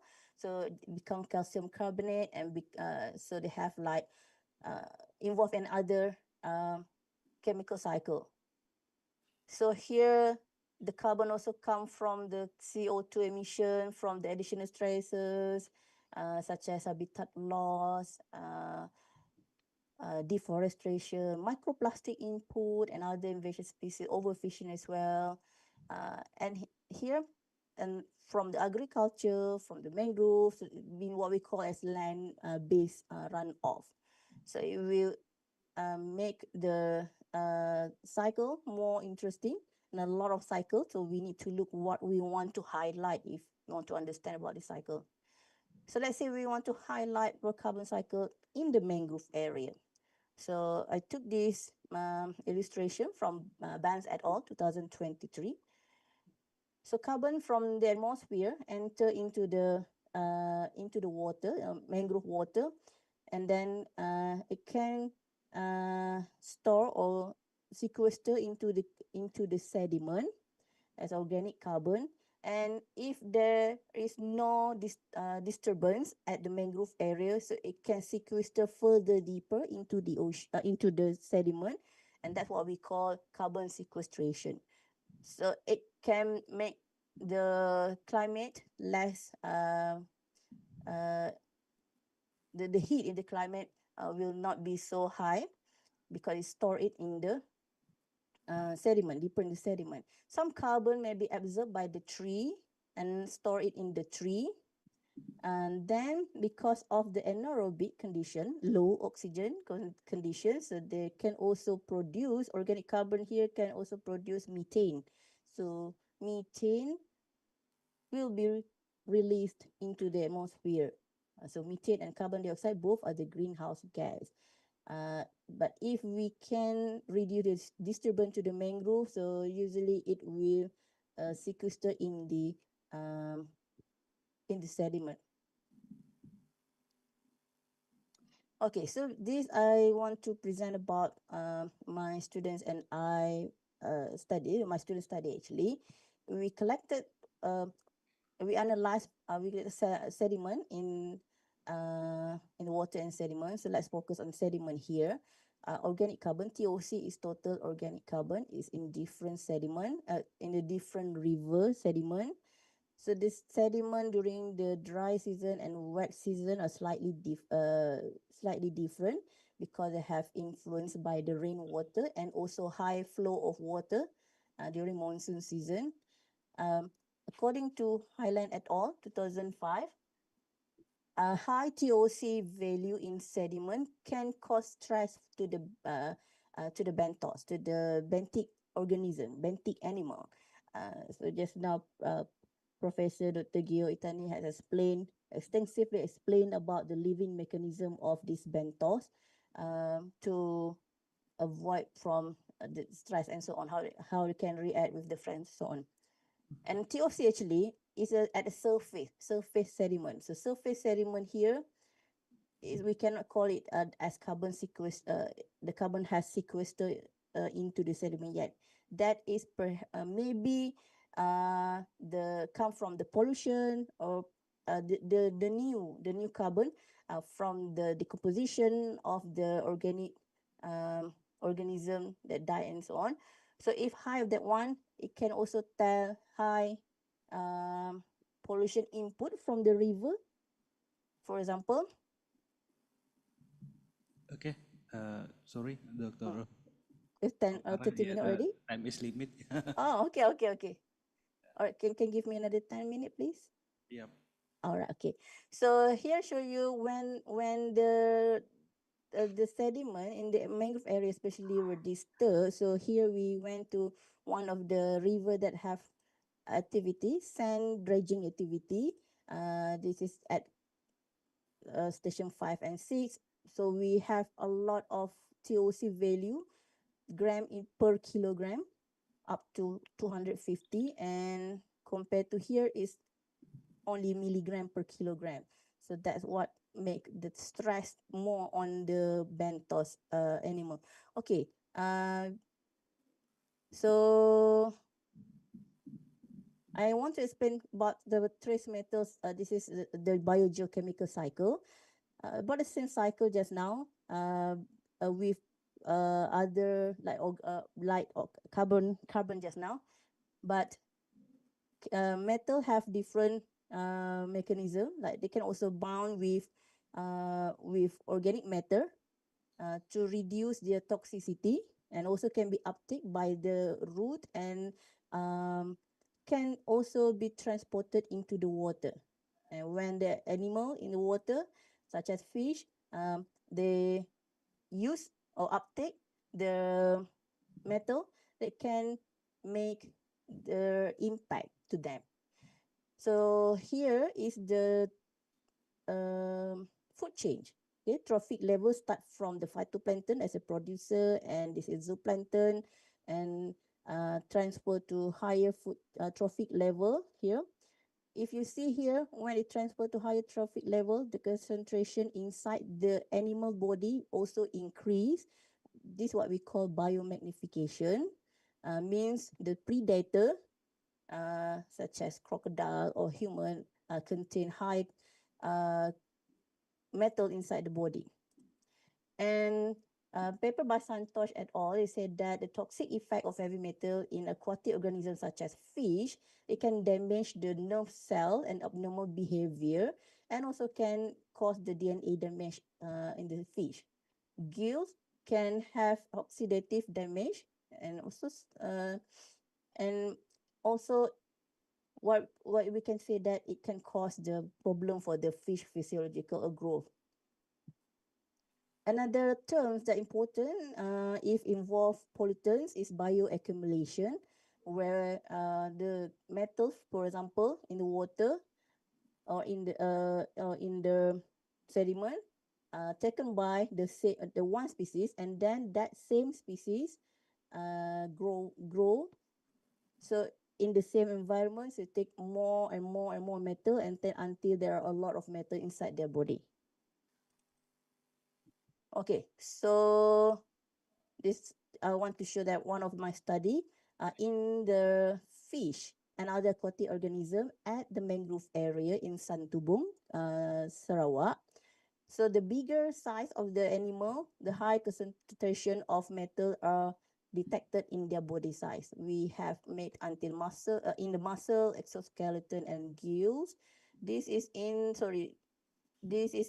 the giant freshwater prawn, and then this is in crab, various mud crab value here.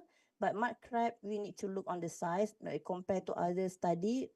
It seems like our study are higher, but our study can have bigger size of mud crab.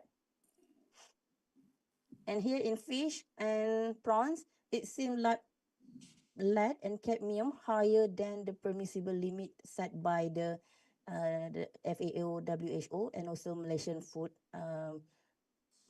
regulations. Okay, so this is the fish and prawn just now. Okay, what impact? So increasing concentration of metal in sediment may cause a rapid decline to benthic population, and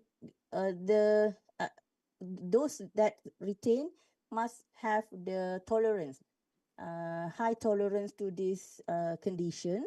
And then here is the impact for the long exposure of certain metals for the fauna and also to human if we eat them. Okay. All right. So these are the selected human health, selected metals that give impact to human health. If because mangrove is the pool that contain a lot of heavy metals and magnified, intensified in the sediment, especially, so they can contain arsenic, cadmium, lead, copper, mercury, and many more, and can cause all this problem. Okay, so how the fauna can survive? The special adaptation to extreme condition, especially in low oxygen and slightly acidic, they may have this kind of adaptation. So for example, invertebrates especially, because invertebrates stay in the sediment, so they have entered into some symbiotic associations with sulfide oxidizing bacteria, and then they can detox sulfide from the hydrogen sulfide just now, and then so that's how they can tolerate the hydrogen sulfide in the environment. That's one example. Another one is mangrove. Mangrove itself can detoxify high concentration of heavy metals through a combination of ration. First, the uptake and transport or remobilization to either to deeper sediment or into the tree. Also, they can build cellular mechanism, binding and chelation, for example, with the organic matter. Excretion, for the animals, we have excretion via the specialized structure like salt gland, and antioxidant defense. So this one, they use thiols that produce in mangrove as antioxidant defense to their cell, the wall cell, to avoid from the disruption. So like this one, this is uptake and transport to the sediment down here to the tree up here. Okay, so this is the last one. Yeah. Other roles of mangrove in buffering, filtering chemical input, perhaps the microplastic. So microplastic can trap a lot in the mangrove, especially mangrove roots. From the picture, we can see a lot of plastic here, because mangrove is also act as a filter to filter for all pollution, including the microplastic. Okay, so that's all from me. Thank you very much. Okay, thank you very much for Dr. Farah Akmal. Very nice presentation. And then because this is new insight for us, to know about chemical composition in mangrove area or Oceania and its effect to food chains and then to human health. Thank you for your presentation, and then we can enter to second section is discussion section. Anyone have question from Zoom meeting or in the room? If you have any question, you can raise hand first, maybe. Anyone have question? Maybe for one participant. Okay, I see Farah. Do you have question? Okay, okay. Thank you, Farah. Okay, maybe Antonia Lich first. Okay, time for you, Antonia. Hello, thank you so much for the presentation. This was really interesting, and the visuals helped a lot. They were very nice. Thank you. I'm wondering about the process that you just spoke about last, about the mangroves being able to detoxify the heavy metals. I'm wondering what effect does that have on the mangrove ecosystem, like negative effect? Even if they can detoxify, like does it leave some effect that negatively influences the organisms and the itself? Okay, thank you, Miss Antonia, for your question. So mangrove is like it's complex environment and also have complex chemical, biochemical reaction, which the antioxidant produced in the mangrove itself, they can protect their own roots from the high toxicity of heavy metal, for example, by using the thiols that they produce. Some of the thiols enter into the water, so the antioxidant components such as glutathione, cysteine, and other thiols components also being used by other aquatic animals to protect their cell as well.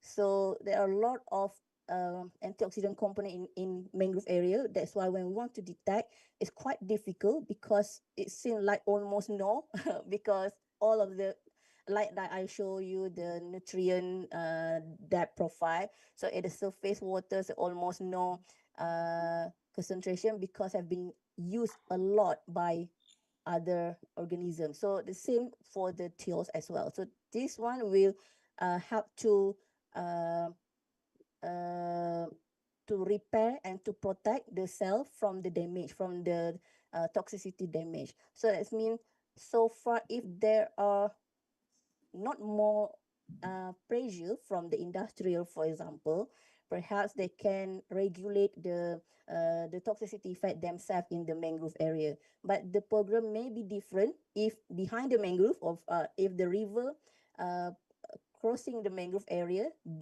bring a lot of heavy metals, especially from the metal industry, for example.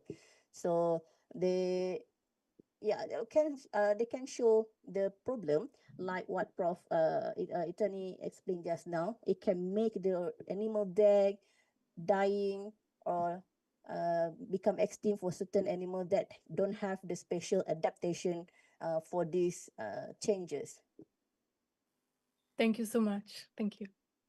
Okay, thank you for Antonia Lech and for your question. Maybe for last one question, anyone have participant in here have question? Maybe I can say greeting to another lecturer from Faculty of Forestry like Pak Dr. Hari Prayogo, and then this is Bu Tri Widyastuti, and then Bu Ulfia, and the last one Bu Wahdina. Have question for Dr. Farah Akmal? Okay. If not, maybe the last question maybe from Bu Farah Diba. Yeah, time for you.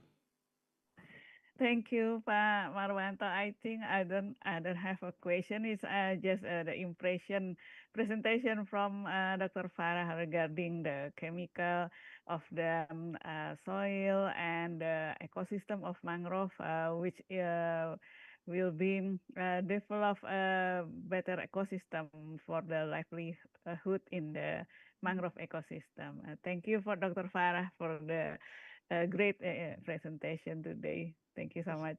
Thank you, Bu Before Farah. we have okay, thank you Bu Dr. Farah. Diba, we have 3 minutes. Maybe Antonia Lich need have one question more, please. Thank you so much. Yes, I'm wondering also with the growing health concerns for humans as well, if this has led to any new regulations in Malaysia or maybe in also Indonesian context. Is that something that you see progressing because of the growing health concerns? You mean the activity to protect from this one for high intake? Yes, to better regulate the industries that are causing the sources of the pollution. I think in Malaysia, so I can see that a lot of regulation to protect, especially river and also the coastal area from a lot of activities such as before some other activities, development activities can be done. So they need to do the EIA and to check before and after. And then if the concentration increase after the development, so they need to do something to protect to protect that area. So they have so far in Malaysia, it's not too visible, means to see that a lot of activity that can cause a lot of increase in a short time. So it's still below the limit. It's still safe. So we don't have any big problem with that one at the moment. And so everybody seems they know the law. They need to if the recorded papers is say that is follow the law and so on. Not so much problem about this one. Okay, I understand. Thank you very much again. Okay, thank you for Antonia Lich and Dr. Farah Akmal for your answers. Then your presentation in this section. Time is over, but before we close this section, I want to take a photo with you. In this, we have another monitor, and then we in offline mode can front in monitor. Please, maybe we need 2 minutes for you stand in front your monitor. We can take a picture first. Okay, so go please.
Thank you for your presentation, Dr. Farah Akmal from Unimas, and then give applause for Dr. Farah Akmal. Nice presentation and a new insight for us to know about chemical composition in mangrove area and then it effect to food chains. So before this is a break time. Then maybe we can say to welcome to Pak Edi Erpowanto from Topembos Indonesia. Become the next speaker in this next session in the trade. But we can start in the 10:30. Yep, Pak Edi. And then say maybe we can say greeting to for Bu Giska from Balitbang, and then another people from Daskapuas. Can see? Yeah, then Pak Adityo, welcome to Zoom meeting, and then we can start again in the next session, in the trade session, in 10:30. because it is break.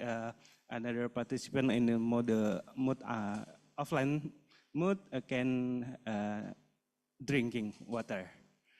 Okay. See you in the next session in 10:30. Thank you.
Ada sebuah cerita tentang aku dan dia.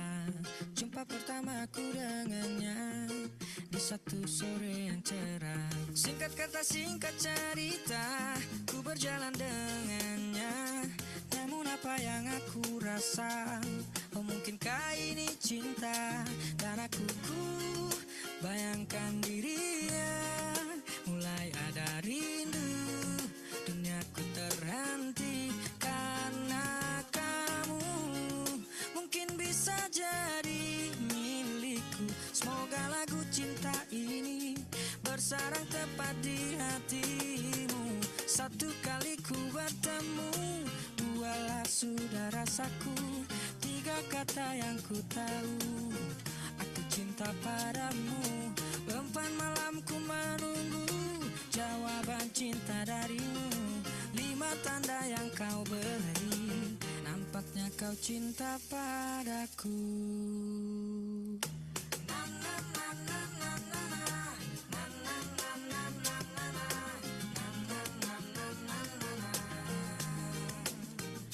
Dan aku bayangkan dirimu, mulai ada rindu. Duniaku terhenti karena kamu. Mungkin bisa jadi milikku. Semoga lagu cinta ini bersarang tepat di hatimu.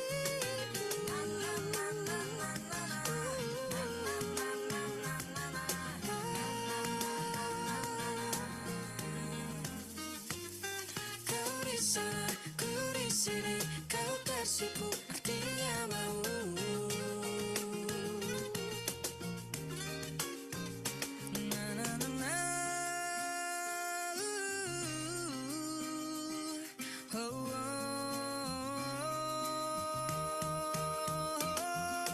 Satu kali ku bertemu, dua alam sudah rasaku.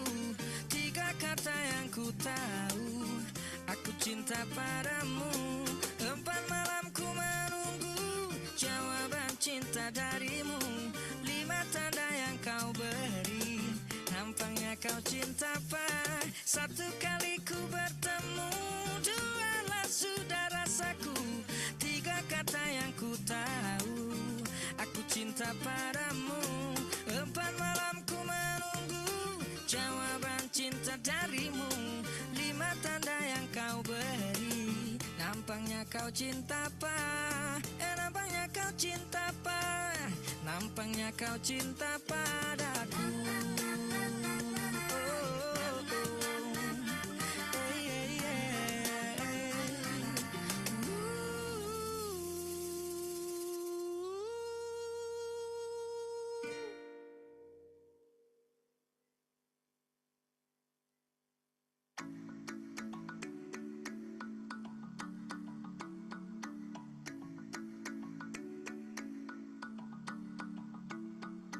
Mimpi adalah kunci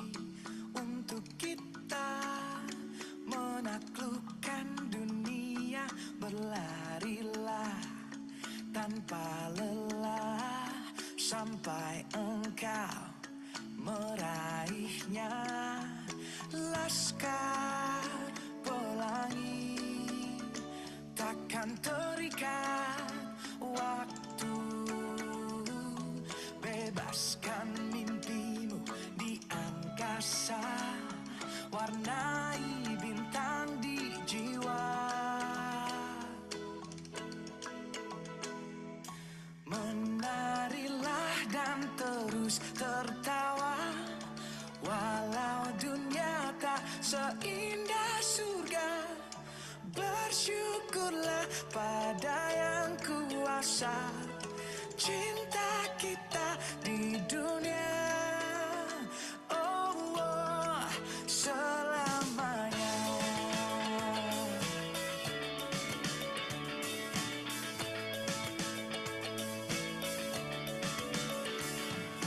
Cinta kepada hidup, memberikan senyuman abadi.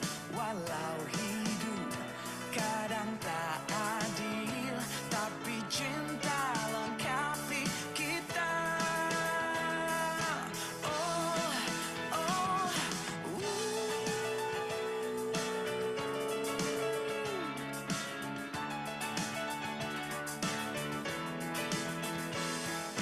laskar pelangi takkan terikat waktu. Jangan berhenti mewarnai jutaan mimpi di bumi. Menarilah dan terus tertawa, walau dunia tak seindah surga. Bersyukurlah pada yang kuasa, cinta kita di dunia. Menarilah dan terus tertawa, walau dunia tak seindah surga. Bersyukurlah pada yang kuasa, cinta kita di dunia. Oh, oh, selamanya. Selamanya. Oh, oh, laskar pelangi takkan terikat waktu. Oh,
Pak David.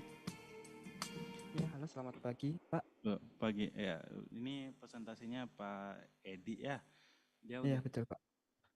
Ya, sebelumnya mohon maaf, Pak. Kebetulan tadi Pak Edi ada panggilan untuk medical check up ya. Dan ternyata tadi ekspektasinya jam 9 sudah selesai, ternyata sampai sekarang masih harus berlanjut prosesnya. Sehingga akhirnya beliau mendelegasikan saya untuk melakukan presentasi ini, Pak. Jadi sebelumnya mohon maaf nggak dari apa-apa, Pak Bang. Edi. Oke, Dan- siap. Boleh kita mulai kah, Bang?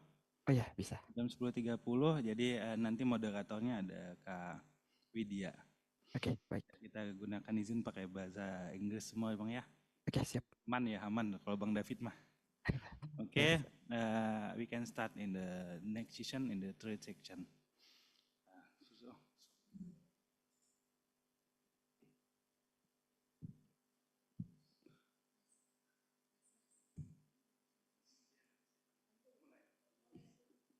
Okay, thank you. Good morning, everyone.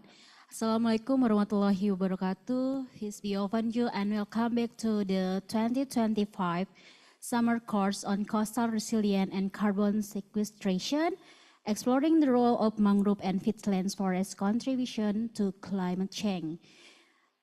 We are now entering our third thematic session titled Community-Based Peatland Forest Management for Resilience and Mitigation of Climate Change.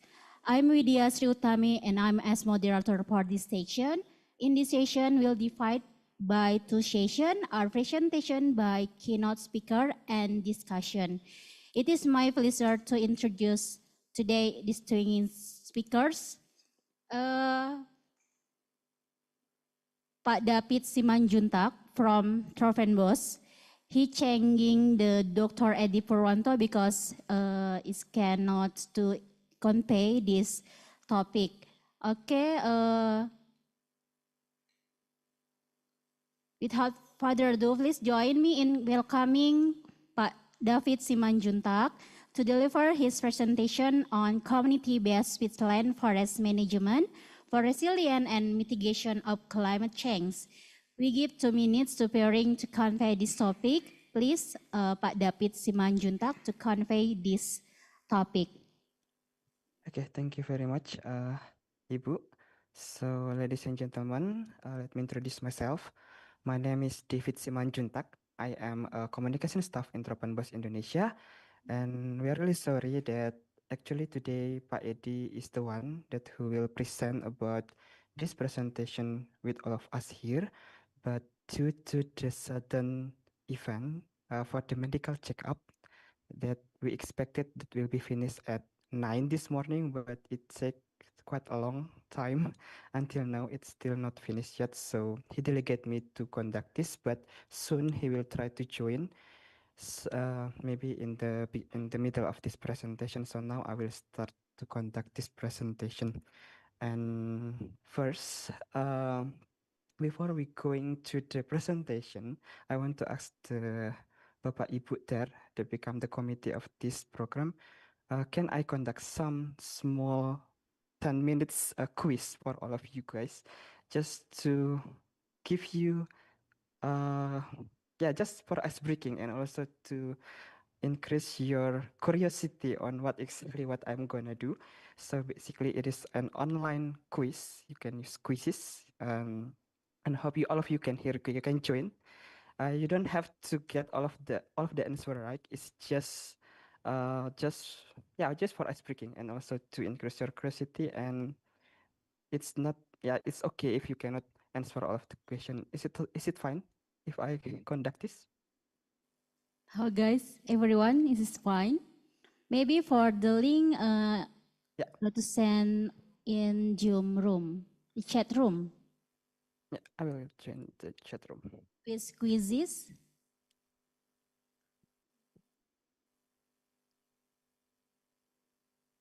Please everyone to open the room chat in I Zoom already meeting. put in the Maybe link in still the chat. prepare, Pak David. Yeah, of course you can do it, and also you can use the. Maybe from this room you can scan that barcode in the monitor.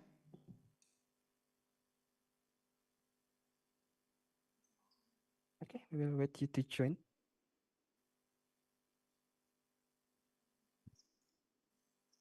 You can use your name on, if you are shy to use your name, you can use other things, other names, or something that you want to call. Still 6 participants.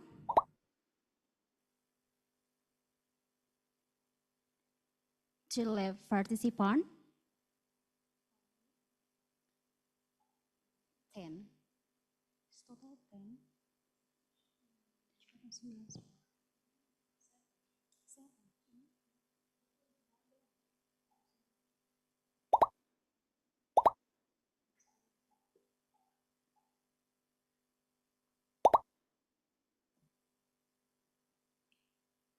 Okay. Are you ready, guys? Okay. For 10 participants for doing quiz from Mr. David. Still can.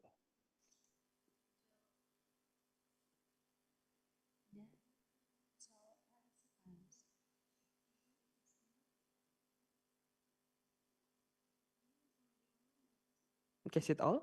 Is there one to join? Yes. Is Please there anyone start. want to join? Only 12 participants.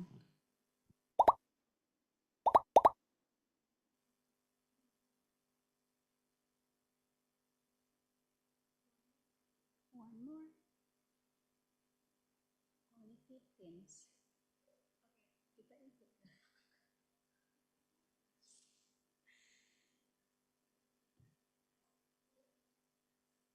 Okay, is that all? Can we start? Yes, please. Okay, we'll start this. Oh yeah, now it's 15 participant. Okay, we'll start it, and it's okay if you want to, yeah, just give your best to answer the question. Okay, I will start it now.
Is the winners mangrove?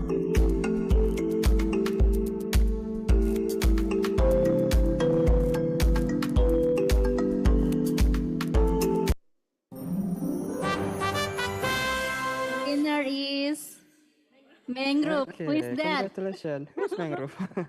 Wow, so grateful, amazing. Okay, Mangrove. The first thank you. Okay, thank you for that short session. It's really fun to have, and congratulations for Mangrove. I don't know who is it, but congratulations to get the winner. Yeah, I don't know if I can provide some present for you, but later maybe I can talk to the committee to provide some winner for you. Okay, so yeah, now uh, I will continue to the presentation. Let me share my screen.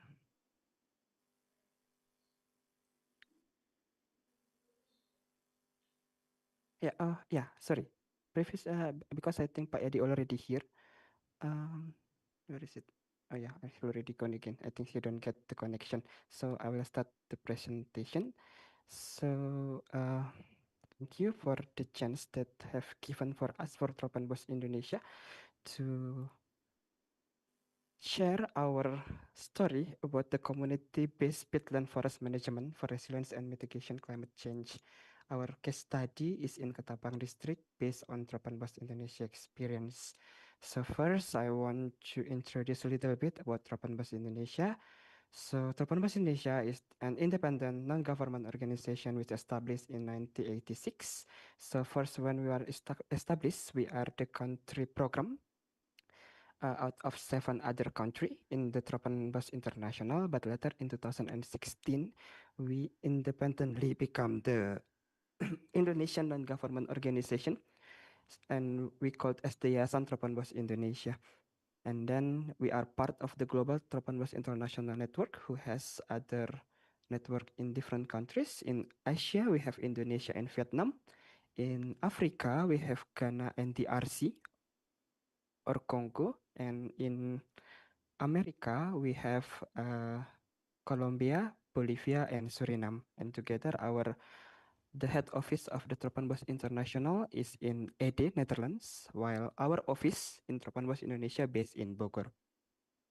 Our Tropenbos Indonesia has been active as the knowledge broker with the tagline making knowledge work for forests and people, with the mission that bridging the gap between knowledge and practice on sustainable governance of forested landscape. We have 3 impact area to support our activity. The first is community forest management and conservation. The second, participation forest and landscape restoration, while the third is diversified production system. Then where we are basically we are working in the West Kalimantan province, or specifically in the Ketapang district and Kayong Utara district for in 35 village where most of our staff also live there. So the approachment that we are doing is that we want to live as close as to the community so we can give them the intervention that they need it, and we also understand the context that what happened in the landscape. So beside of that, we also have one programs that we are working for the whole West Kalimantan province where we develop the HCVA. The HCVA is High Conservation Value Area Indicative Map.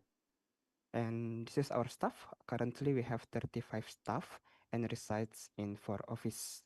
Our base in Bogor, near the capital, while we have other 3 field office that is in Ketapang, Simpang 2, and Sandai. Now, I will gonna share with you guys our experience for the peatland and fire. So we have different programs basically working on the peatland. And now I want to share with you how we develop the program in reducing the risk of fire in production peatland. First, the scope. The scope that I will to share with you here is the pit hydrological unit of Pawan Kepulu Pesaguan. The pit hydrological unit basically is the landscape unit predominantly composed of peatlands, naturally bounded by rivers that surrounded or border the pit area. And as you may see in this map, there are 2 pit hydrological units in southern Ketapang district. The first one is Pawan Kepulu Pit Hydrological Unit, that basically between the Pawan River here and also the Kepulu River here. So the green one is the Pawan Kepulu Pit Hydrological Unit with the total coverage area of 64.263 hectare. While the second one is the Kepulu Pesaguan Pit Hydrological Unit. You can see this is the Kepulu River, and then this is the Pesaguan River, and here is the pit hydrological unit of Kepulu Pesaguan with the total area of 14,817 hectares. So the total of this pit hydrological units is 79.80 hectare, but in this hydrological unit, there are only about 15,000 hectares that compose of the peatlands, whereas the peripheral zones surrounding this area, basically particularly near the rivers, are dominated by the mineral or non-pit soil. As you can see, this the red one, this the pit area, while the other one that don't have red one is the peripheral zones. What is the problem that we face here? So yeah, the problem that we have in peatlands, same like what happened in other peatland also in Indonesia, is about fire. So the first large fire have been burning the landscape since 1997, a year when the El Nino Southern Oscillation caused severe and extended drought, and it is because of some fires deliberately started in the degraded areas where the canals have been constructed to drain the peatlands. So usually when the people want to develop the agricultural land or they want to transfer log from the forest, they will build a canal. And the construction of this canal make the peatland become dry, so it will be prone to fire. And then following the large scale conversion of the landscape to oil palm plantation, the frequency of the fire increase in this area. Since 2013, there are some fires accident happen, but the biggest will happen in 2015 and 2019.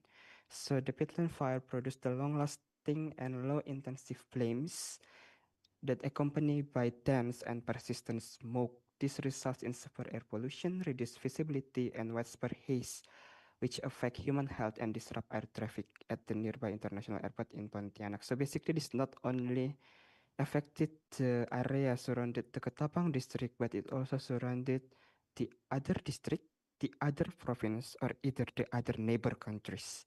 So for all of you here, maybe if you are maybe our neighbor country from Malaysia, Singapore, or somewhere else that maybe who has the experience get the haze because of this fire. We are really sorry about that.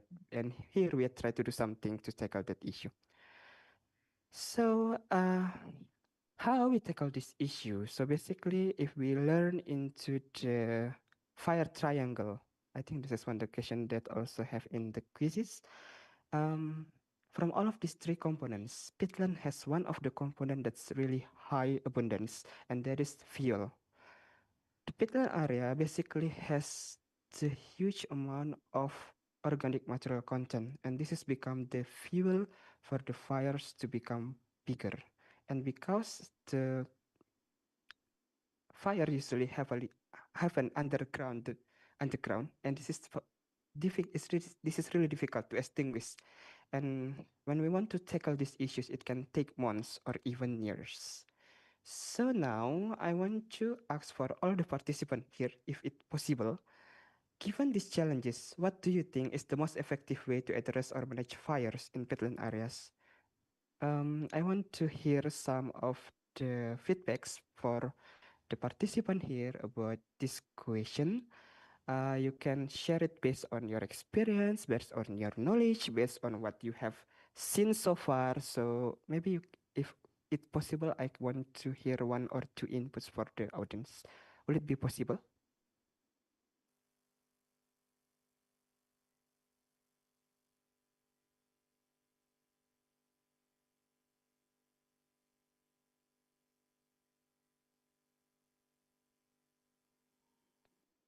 Is there anyone want to share his or her talk about this question? Yes, in this room, Mr. David. Yeah. Yes, please to Sophie.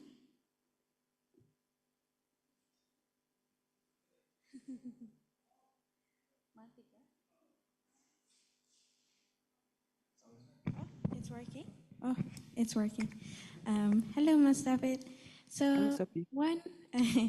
one thing that I heard from people is that they can dig ditches around the peat fire so that the area that it can burn away is limited, if that makes sense. Okay. Yeah, thank you, Sophie. Is there anyone want to share his or her talk? In Zoom meeting, maybe Antonio. Yeah.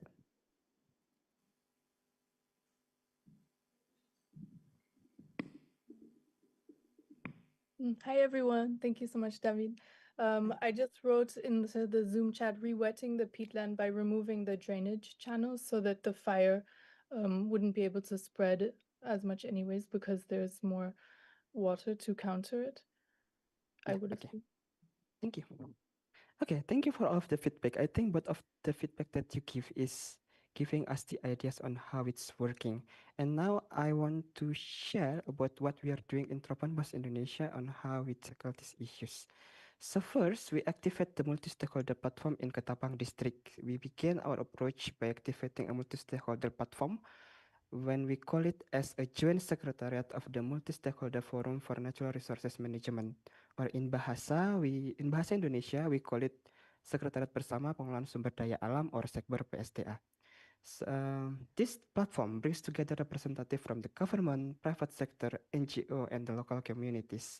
And as what I have mentioned before, the problem that we have in Ketapang district related to the fire is have a huge impact, not only regionally, but also internationally. And the efforts to address this fire disaster that happened in Ketapang, including in Peatland area, have largely focused on the suppression, uh, of the fire or the fire suppression action. And then after we focusing on the discussion with these stakeholders, then we define that the prevention is the critical importance approach that need to do to tackle these issues, because like what we know that it's better to prevent something happen before it impact something that is so big. And then after the activated of this multi-stakeholder platform, we develop a master plan for the fire prevention. So the master plan basically focusing on developing the strategy for the fire prevention by using the 3R principles or strategy that is established by the BRGM. BRGM is the Peatland and Mangrove Restoration Agency. So basically, there exists in 2014 until 2024, but sadly in the new presidential era, they are not existing yet, and all of their duties now under the I think it's distributed separately between the Ministry of Forestry and Ministry of the Environment. So the approachment that they are proposed there is the rewetting, and then the second is the revegetation, and the third is the revitalization. So we combine all of the strategy of this rewetting, revegetation, and revitalization in the master plan. And then we put some of the recommendation on how we develop all of these activities there. And then this master plan was formalized through the region regulation or Peraturan Bupati number 48 2023. So after, with this issuance, it becomes a legal document of the district, and it can be used to make some regulation related to the fire prevention activities.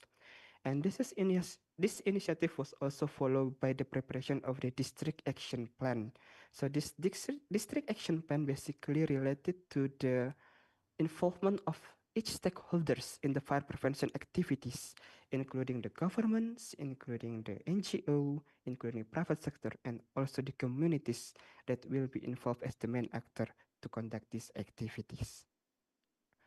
So here I want to share a video with you. This is basically the how we develop the master plan, and also how we excuse me, and how this master plan is what is exactly the strategy that we recommend in the master plan. Can you see the video now?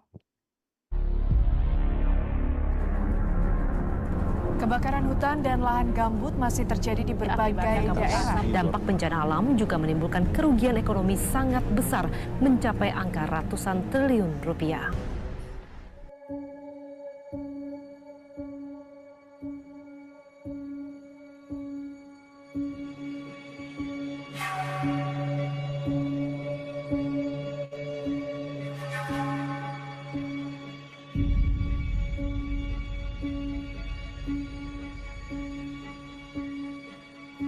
Sekali lagi perlu kita ingatkan agar pencegahan oleh desa, oleh camat, bupati, polsek, koramil itu adalah yang pertama harus dikerjakan, pencegahan.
Okay, I will stop it here. So basically, the tagline that we have when we prepare this master plan that we aim to achieve the fire-free peatlands under shared governance participated by all stakeholders and with peatland adaptive practices for local livelihoods. So yeah, the approachment that we have is not only for the to handle the fire, but also to open the peatland management that give contribution for the livelihood of the communities. So, what we are conducting, how we conducted this recommendation of the master plan in the landscape site or in the site that we have. So first, we develop a community multi-stakeholder platform. We call it an inter-village forum that connect key stakeholders in 4 villages within the Pawan Kepulu Pesaguan Pit Hydrological Unit. And then through the discussion that we have in this forum, we successfully support the establishment of the region regulation or Peraturan Bupati number 87 or in 2024 that regulate about the allocation of the village budgets specifically for fire prevention efforts in the 4 village. And then with these funds, we developed the establishment of a community-based monitoring system in the peatland area where the villagers gain the capacity to carry out the fire prevention activities, including the patrols using the smart patrol application. So in 2024, this 4 village received a village fund allocation for 81 million rupiahs per year. And then in 2025, based on the progress that have been made, and it's quite good, so the fire prevention budget was increased to 92 million rupiahs in 2025. And this budget is basically given per village. Then how these communities conduct the patrol activities. So here we support them by developing the smart patrol application. So the patrol team that consists of the local community members who are part of the village-based organization known Community Concerned About Fire, or in Bahasa we call them as Masyarakat Peduli Api or MPA. If we see their structure, they basically under the village government structure. And we support them with the development of the smart patrol Android-based application. You can see here, this is the appearance of the smart patrol in the Android. And usually, this patrol team this application to support the water level measurement. So first, by using the scientific and spatial approach, we determine the location of the monitoring wells and the canal waters matters, and then regularly all of these communities, all of these patrol team come there and then conduct the water level measurement, and all of the data that they get is put it into this application. And then the second, they also conduct some monitoring for the disturbance that happen in the peatland.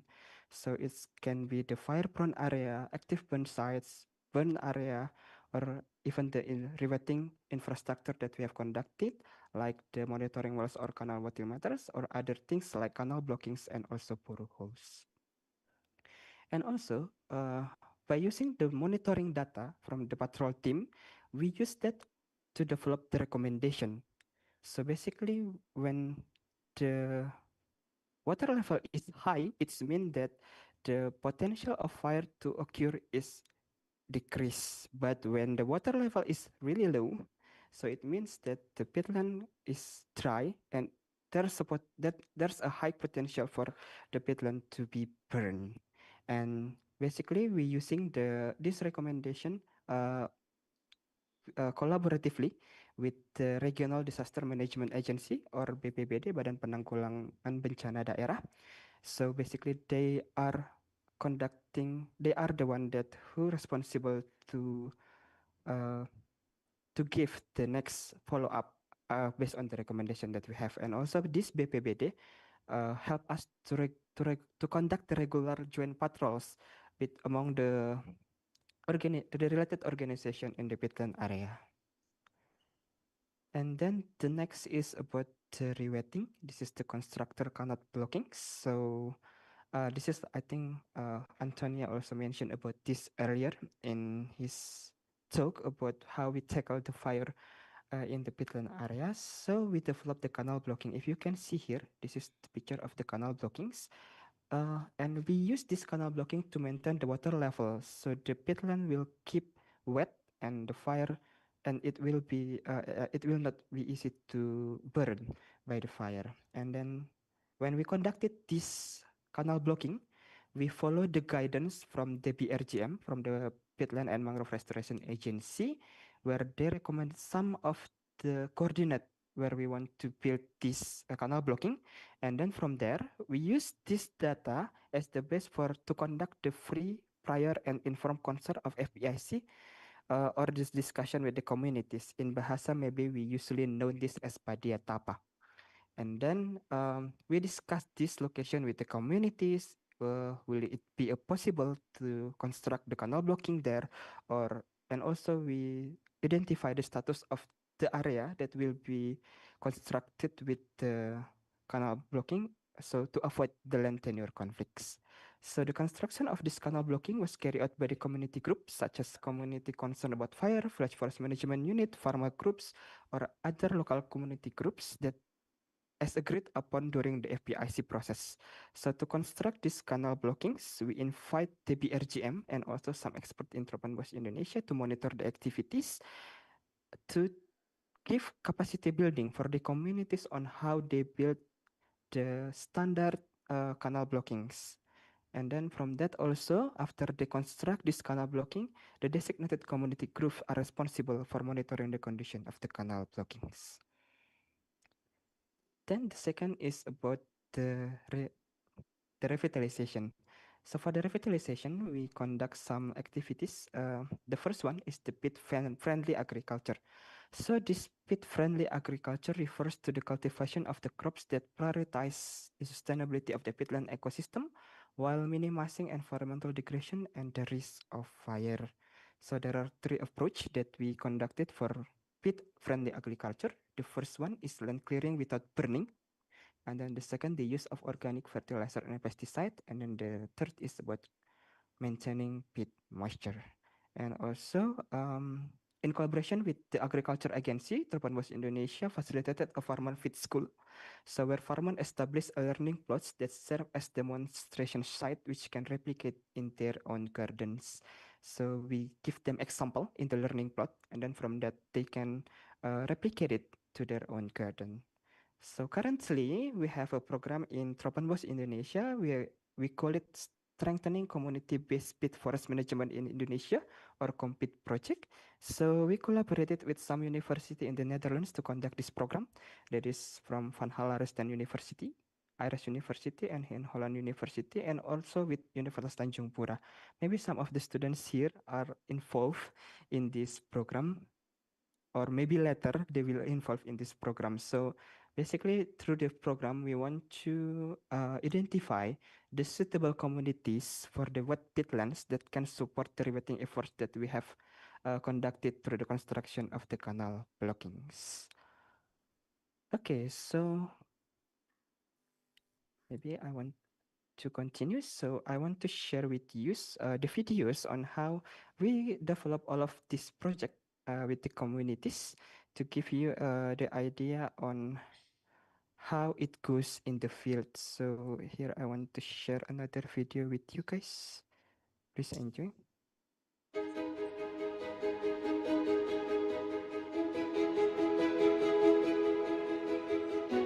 This is the Ketapang district in West Kalimantan, Indonesia, a large peat forest ecosystem. In many areas, the peat soils are more than 3 meters deep, a massive layer of organic matter which characterizes this unique landscape. These peatland forests are under threat. Wildfires occur every dry season with huge environmental and economic impacts. These wildfires are hard to extinguish because the peat is fueling it, and fires spread underground. In 2019, more than 200,000 hectares of peatland forests were lost. Smoke and haze disrupted life in a large part of Indonesia for many weeks. In response, Tropenbos Indonesia launched an integrated landscape approach for fire prevention in peatlands. Program FIRE bertujuan untuk mencapai lahan gambut bebas api melalui tata kelola bersama. Kami mulai dengan menertibkan forum multi pihak di tingkat kabupaten yang melibatkan berbagai pihak seperti Dinas Lingkungan Kabupaten, Badan Penanggulangan Bencana Daerah atau BPBD, Manggala Agni, KPH, LSM, dan sektor swasta. Bekerja sama dengan forum antar desa untuk mengembangkan visi bersama dan memulai perencanaan dan tindakan pencegahan kahula secara kolaboratif. Ancaman kebakaran dan bencana asap di wilayah gambut hanya dapat diatasi secara efektif melalui pencegahan kebakaran. Kita harus menyelesaikan masalah ini secara bersama, secara partisipatif dan inklusif. Kalau tidak, kita akan terus mengalami bencana asap dan api di setiap musim kemarau. Ya. One of the practical ways to reduce wildfire risks is to make sure that groundwater levels are high enough to keep the peatland soils wet. Canal blocking enables the management of groundwater levels. Kami telah membangun sekat kanal. Dengan cara ini kita bisa memastikan air permukaan tanah tidak turun lebih dari 40 cm. Ini adalah sangat penting. Jika air tanah turun dari 40 cm, maka kanal dan lahan gambut sekitarnya akan mengalami kekeringan dan di musim kemarau akan mengalami kebakaran. In the South Matanhila district, 4 villages joined forces to prevent forest and land fires. They set up the Smart Patrol team.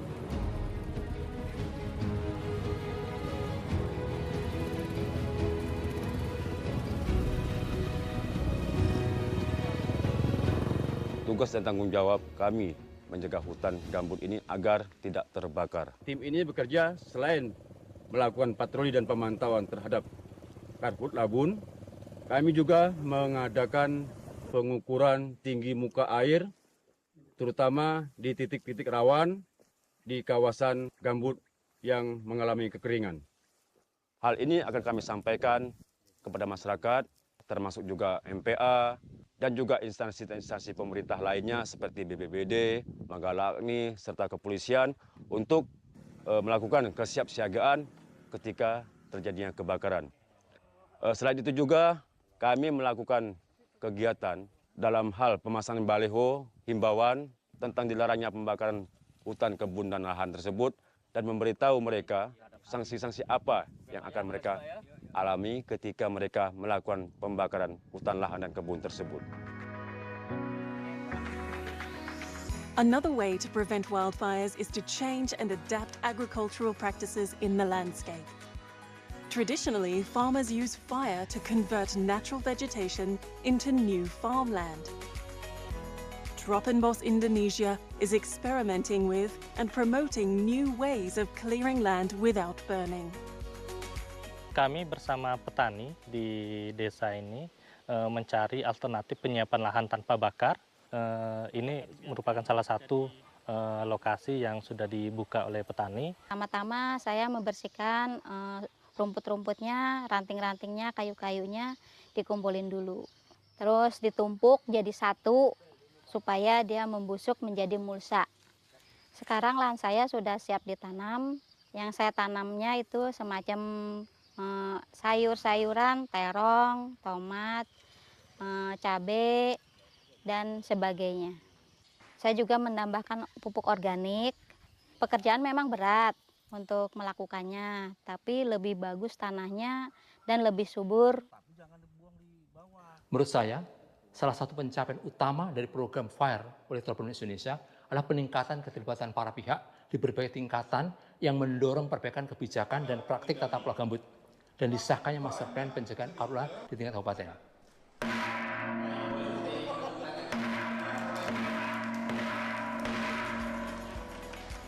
Setidaknya kami telah membuat awal yang baik dan masih perlu terus belajar.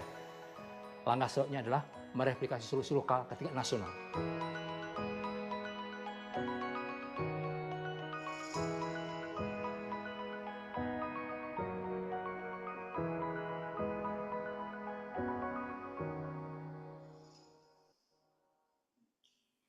Okay, that's some of the approach that we conducted so far in the field based on the master plan that we conducted. But next, I want to continue this peatland management. So if you remember in the quiz, I also asked you, would it be possible to support the peatland management through the social forestry schemes? And here, the answer of that question is yes, because Actually, based on our experience, we support the peatland management through the village forest scheme because usually the peatland area in Indonesia can be located in the state forest area. So here I want to share a little bit about the social forestry in Indonesia. So the social forestry program launched in 2014 provide communities with access to manage state forest area for a period of 35 years with the possibility of extension. The program will include in 5 schemes. The first is community forestry or HKM, hutan kemasyarakatan. The second is village forest or hutan desa, or we usually call it HD. Community plantation forest or HTR, partnership or kulin KK, and customary forest or hutan adat. So our role in Trapanmus Indonesia, we have support the acceleration of the social forestry proposal by conducting some workshop and also discussion. So now the social forestry permit proposal process have been accelerated. And then since then, Trapanmus Indonesia committed not only to facilitating the communities in obtaining social forestry permit, but more importantly, to providing post-permit support. So until now, we have facilitated 13 village forest permit for the coverage area of 26,139 hectare area. And then about 14,406 hectare area of this facilitated area have supported funding from Rimba Collective or Restari Capital. So the location of the social forestry program is within the state forest area, which can have various types of ecosystem, including the peatland area. The Trapanmus Indonesia successfully facilitated funding for village forest, as what I mentioned before. This funding is from Rimba Collective and Lestari Capital with the scheme of payment for ecosystem services under the remediation and compensation procedure or RECP that designed to comply with the Rentable Sustainable Palm Oil or RSPO certification. So this funding is given to the village forest area for 25 years to conduct some activities that consist of strengthen forest governance, forest protection, forest restoration, improve community livelihood, and increase awareness and capacity buildings. Several of these village forest area located in the peatlands, that is Sungai Besar Forest for about 600 and 500 hectares, and Sungai Palang Village Forest for about 540 hectares. Both of these village forests are located in the peat hydrological unit of Pawan Kepulu, Pisakuan. So this is still part of the revitalization that I've mentioned before. So to support the revitalization, we developed some social forestry business unit. This is basically one of the requirement in the social forestry program. When there's some area developed as a social forestry scheme, then it should have a social forestry business unit. Mr. David, yeah. The time is limited only for 5 minutes again. Okay, yeah, it's not gonna take long. It's just 3 more slides, I think. So the social forestry that we have conducted so far, there are 2. The first is for the kelulut or honey cultivation, and the second is fish feed production and freshwater aquaculture. And one of the participants here, Sophie Scott from the Science Paris, together with Sri Staltula from Universitas Tanjung Pura, have contributed to the complete project with their research entitled Enhancing Sustainable Fish-Based Livelihood in Ketapang District, which supported the development of the fishery KPS or social forestry business units that we have developed. And maybe also one of the participants, Roger, will help us also to identify the potency of the medicinal plant in the village forest area that will be useful to develop the social forestry business unit. And then the next is about the revegetation. So the revegetation, we conducted this through the restoration program in the village forest area on peatland area. So first we developed the nursery. So far we have developed 2 nurseries with the capacity of 13,000 and 40,000 seedlings per year.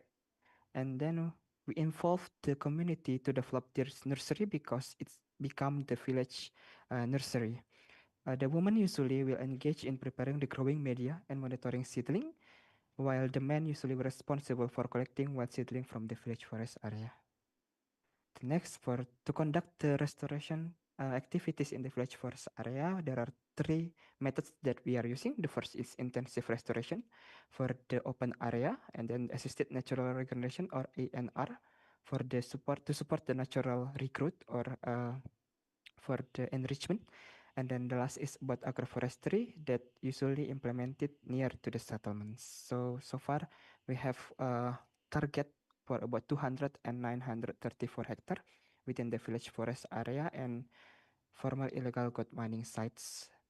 And as for now, we have successfully restored 25 hectare out of 252 hectare area in 2025. So the community participation is the key process to support these activities because their involvement, usually we will involve the different community groups at various pace of the intervention to ensure broader awareness and engagement in protecting and managing the village forest area. So the conclusion of this presentation that we want to share with you all is that community involvement is essential for the effective peatland management because basically they are the primary actors who live near the peatland area, and their role to manage the peatland area is really important. And our role as part of the multi-stakeholder is equally important because we can support the enabling condition to support them. For example, like what I've mentioned from Tropon Indonesia as NGO, we have contributed by providing some capacity building initiative. And then from the governments, the support through the enabling policies, the private sector can contribute funding. And I believe the university can offer applied knowledge and research to support the community and equip them with the capacity that they need to manage the peatland area. I think that's all my presentation about these topics, and then I will give the time back to the moderator. Thank you. Okay, thank you very much, Mr. David Simanjuntak, for the insightful presentation. Mr. David Simanjuntak have been informing to us fire have 2015 and until 2019, Peatland fire produced long-lasting flames. And then with the how to reduce natural disaster by collaboration with governments and multi-stakeholder and applying social forestry with 5 schemes of forest. Okay, now we open for second section for question and discussion section. Maybe is anyone else, anything else to ask you want to ask in this room and online room? Sophie? Yes, please. Hello, Ms. David. Thank you so much for your presentation. It was really nice to hear and to see some familiar faces. One question that I have is that, you mentioned that you put canal blocks at the 40 centimeter water table level according to BRGM standards.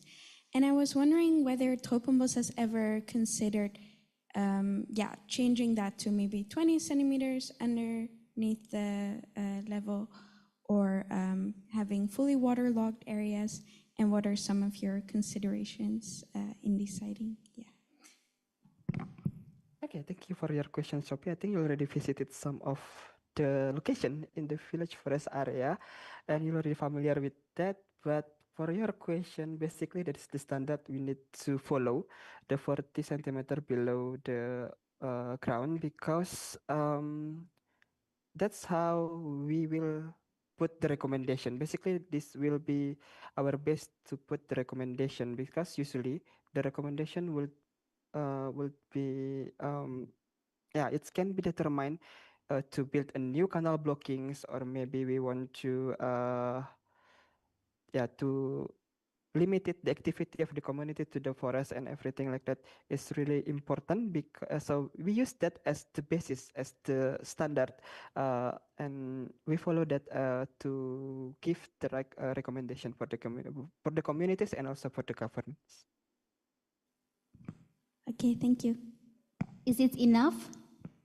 I mean, any question again? I have a second question if no yes, one please. Else has. Yeah, okay.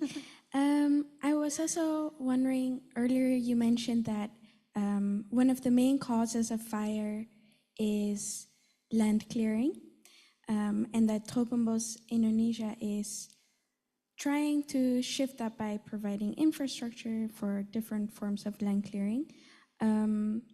Yeah, and I was wondering how how do you go about creating a cultural shift as well? And how do you make sure that you don't only reach the people that are already active in fire prevention, but also include those members in the community that are more likely to to use fire and are not as involved in restoration?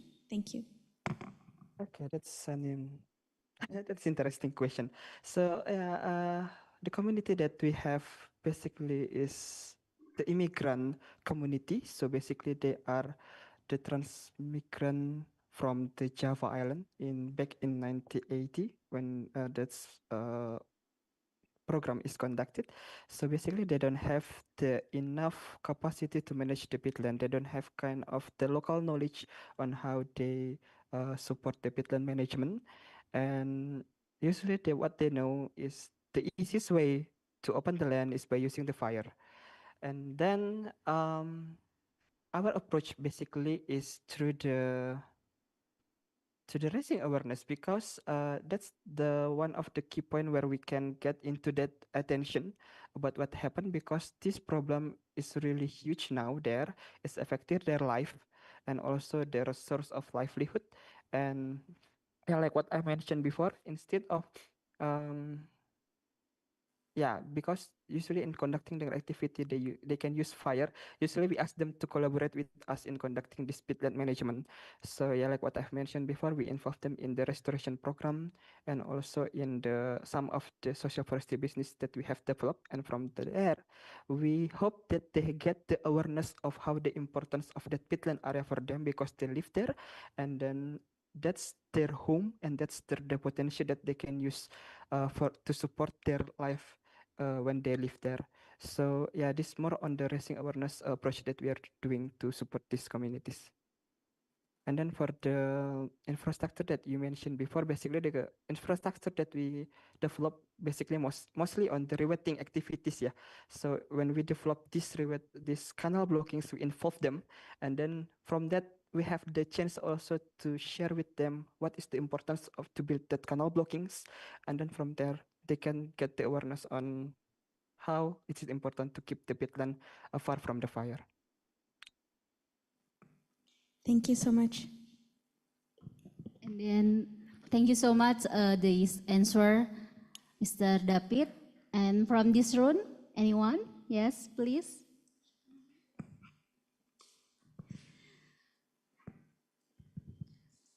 Hello, Mr. David. Thank you so much for the very insightful presentations.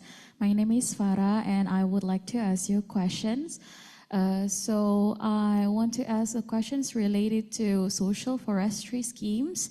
So I'm curious to know, how do you engage with the local communities, especially in the rural areas, because we know that most of the rural communities prefer short-term incentives rather than long-term incentives, just like waiting for a long time to get incentive from KUPS. So how do you engage with them, and how do you ensure that it is worth to do? Thank you.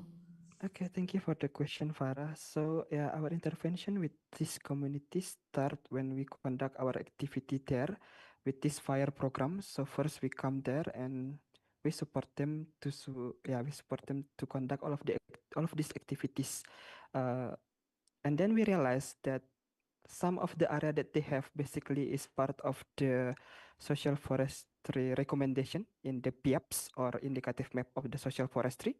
And then we facilitate them.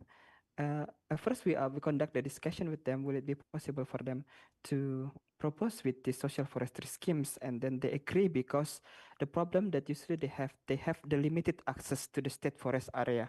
And then with the social forestry schemes, they will get the management right to manage this area, the state forest area, include that involved in that peatland area. So from there, uh, yeah, we facilitate them to propose that area become the village forest area, and then we get that permit. I think back in 2019, and then from that, we realized that the community cannot manage this area if they don't have enough resources, because it will take a huge resources and costly resources when you want to manage an area. And then usually there are a lot of different schemes of innovative fundings that happen right now.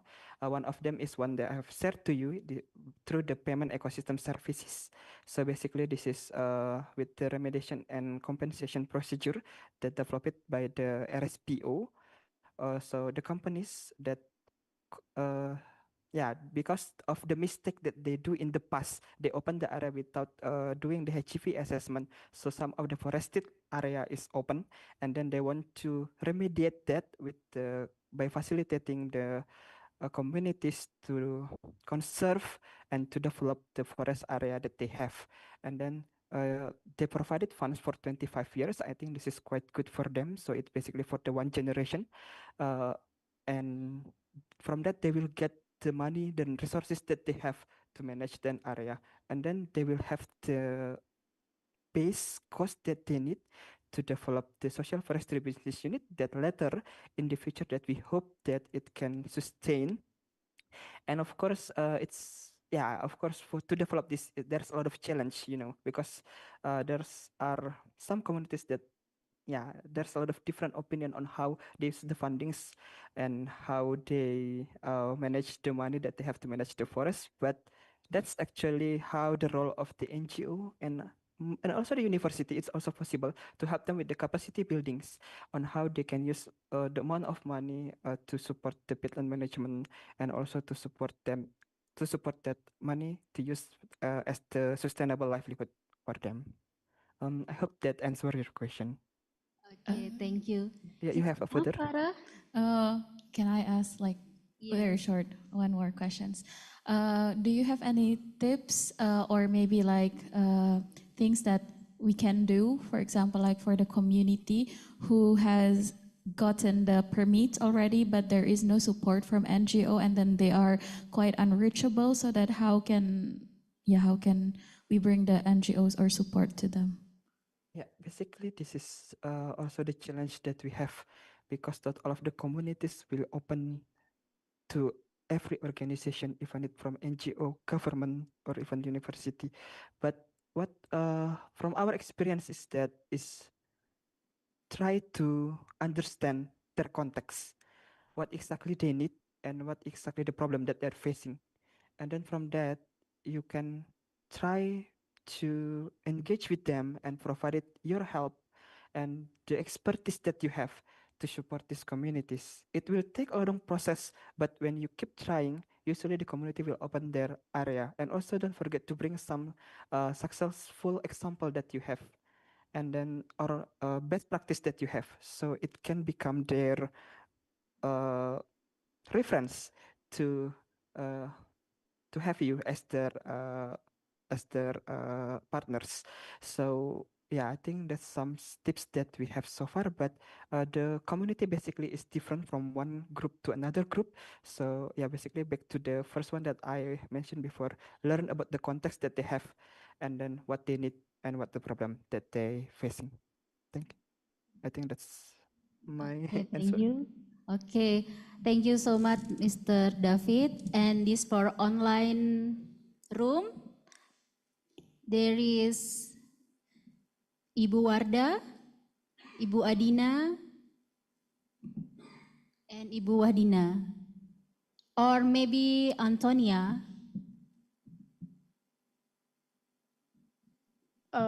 I would have one more question if we have time. Yes, please. I'm wondering if you also collaborate with other organizations also working on peatland conservation in different parts of Kalimantan, and if this has brought any new insights. Thank you so much. Yeah, so basically, so far, this is our first experience to conduct the activity in the peatland area. So we work with Ketapang district, and we work with the governance side, and also with some of the activities in the field, yeah, with the communities that we have there. And then this become of our reference basically to scale up our intervention to other location. Um, And related to the collaboration with other organization, basically so far we have a lot of collaboration with different organization but so far it's basically on exchange on how we can take some lesson learned on what they're doing in the landscape and then we put it into the landscape that we have here. But later in the future, maybe we'll have a further intervention in the peatland area because probably next year we will got some fundings to support this kind of activities and replicate and scale up the intervention that we have in Kalimantan sites. We have a plan to conduct this activity in Kayong Utara district and also maybe for other district in West Kalimantan and if it possible, maybe also in other province in Kalimantan Island. I hope that answers your question. Yes, thank you so much. Is enough, Antonia? Okay, Yes, thank you so much. Because the time is limited, thank you so much to Mr. David for the insightful presentation and the our participant interesting to this topic. Maybe if participant wanna know more, can contact to the Mr. David or Mr. Eddie. Yes, you can contact me. I will share my email in the chat box. Okay, So you thank you can so much. contact. And then for this presentation, we will send to the room chat. And then before we let's break, we will to take some of picture for the participant online and from this room. We take from some of picture and in your monitor, keep in your monitor for take some of picture. Thank you.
Okay, on behalf of the organizing committee, I would like to express our sincerest gratitude to Mr. David Simanjuntak for the valuable insight and to the all participants for your active engagement. Please stay tuned our next session. Thank you. Wassalamualaikum warahmatullahi wabarakatuh. Let's we break for 1 hour 30 minutes. And we'll start again at 1 p.m. Okay, thank you for having me and good luck for the summer course, guys. Bye-bye. Thank you, Mr. David. See you soon.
Hello.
Okay, good afternoon, everyone. Welcome back to the summer course 2025. I am here for the next session. Let me introduce myself. I am Anggi Rizka Putristiadi, and I will guide for the next session and the fifth session. Okay, for this session,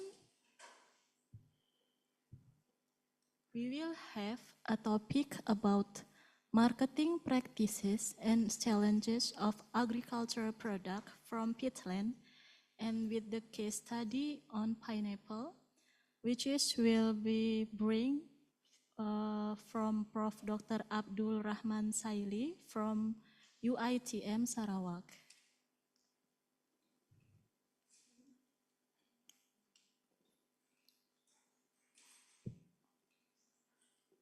Before the session start, I will ask you, have you all have lunch? Okay, so I wanna ask your cheers for the next session, because usually in this afternoon we have many challenges about the sleepy, right? So I want to ask your cheer for this session. I want to hear your voice before we start the session. Are you ready, participants? Again. Are you ready, participants? Yes. Thank you. So for Professor Dr. Abdul Rahman Saili, have you been here with us? Yes, can you hear my voice?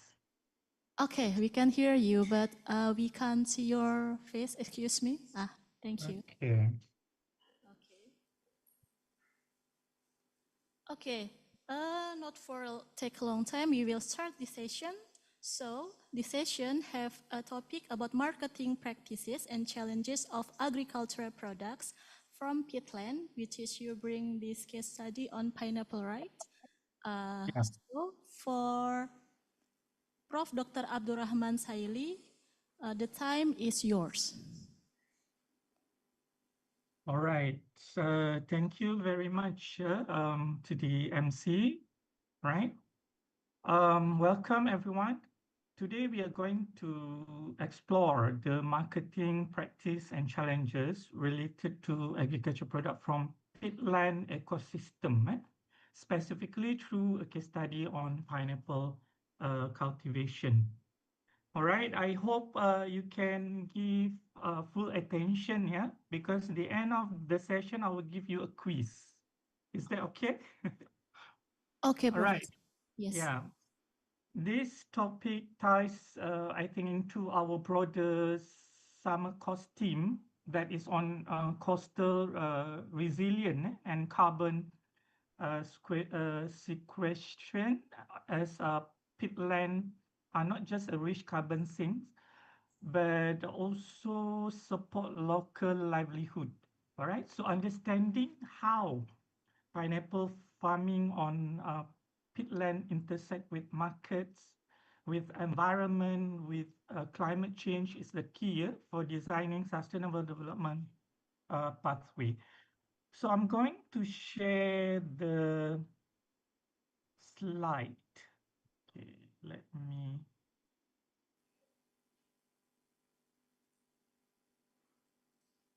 Okay, can you see my slide? Yes. Okay, good. All right, let me see. All right, is it full now? The full? Not yet. Wait.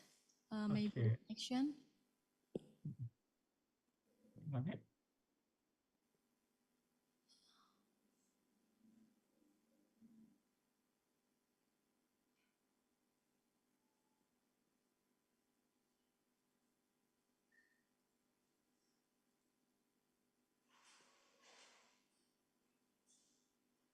Okay.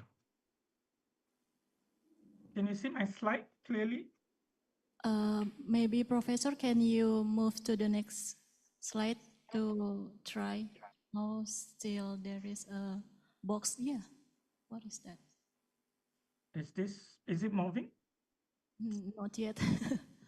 Oh. I'm on the second page. Can you close and then reshare again, Professor? All right, sure. Stop.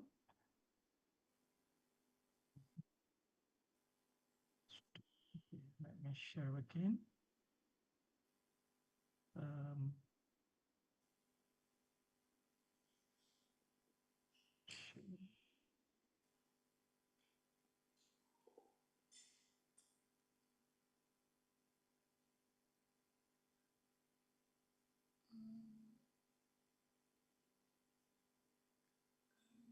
Can you see it? Professor, can you minimize the slide? The zoom out, zoom out. Minimize or maximize? Minimize, so the words can. Oh, hang on.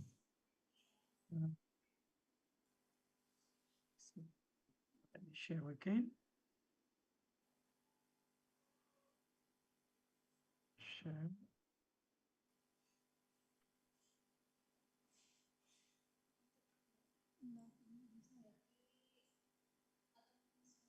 Is it okay?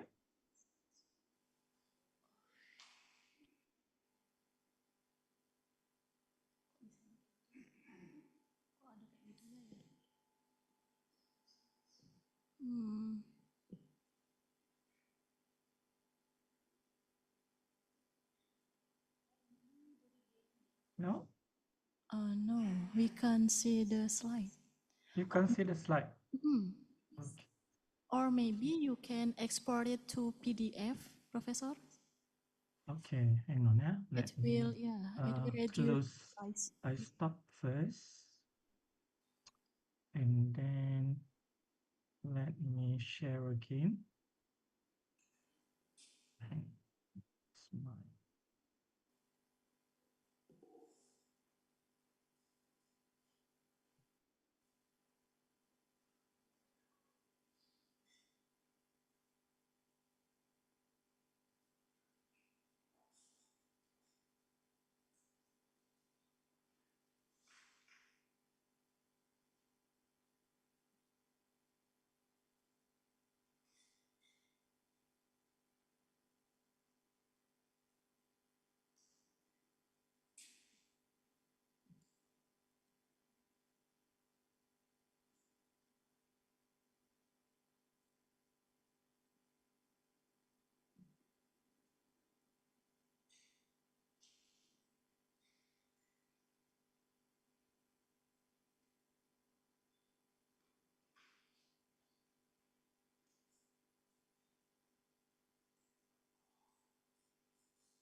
see, summer course. All right, so this is my slide. Okay. Okay. Let me share.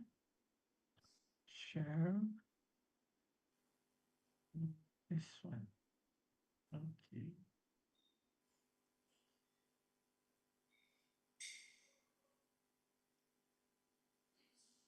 Is it better? Can you move to the next slide? Is it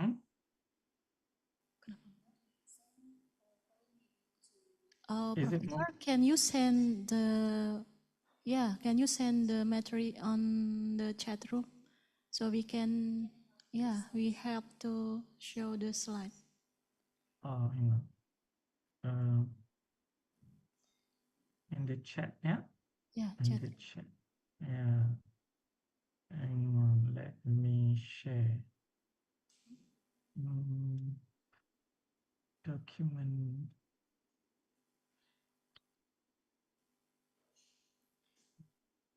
Summer. Mr. Zuhri, can you help to show the slide? Okay, thank you.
Okay, we have received it.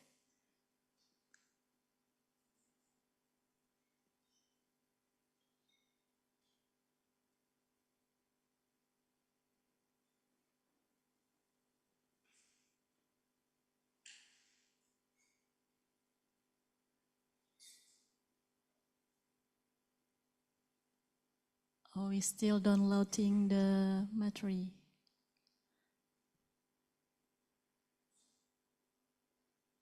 Okay.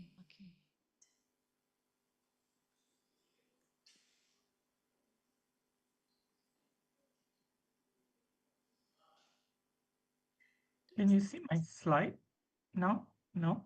Yeah, we can see actually. Okay. All right. That's good. So we will use yours, right? Sure. Yeah. I mean, the participant also can download the PDF that I shared in the chat room. Yeah. Okay, thank you, Professor. All right. Okay. All right. So welcome everyone. Yeah. Okay. Let us continue. Okay.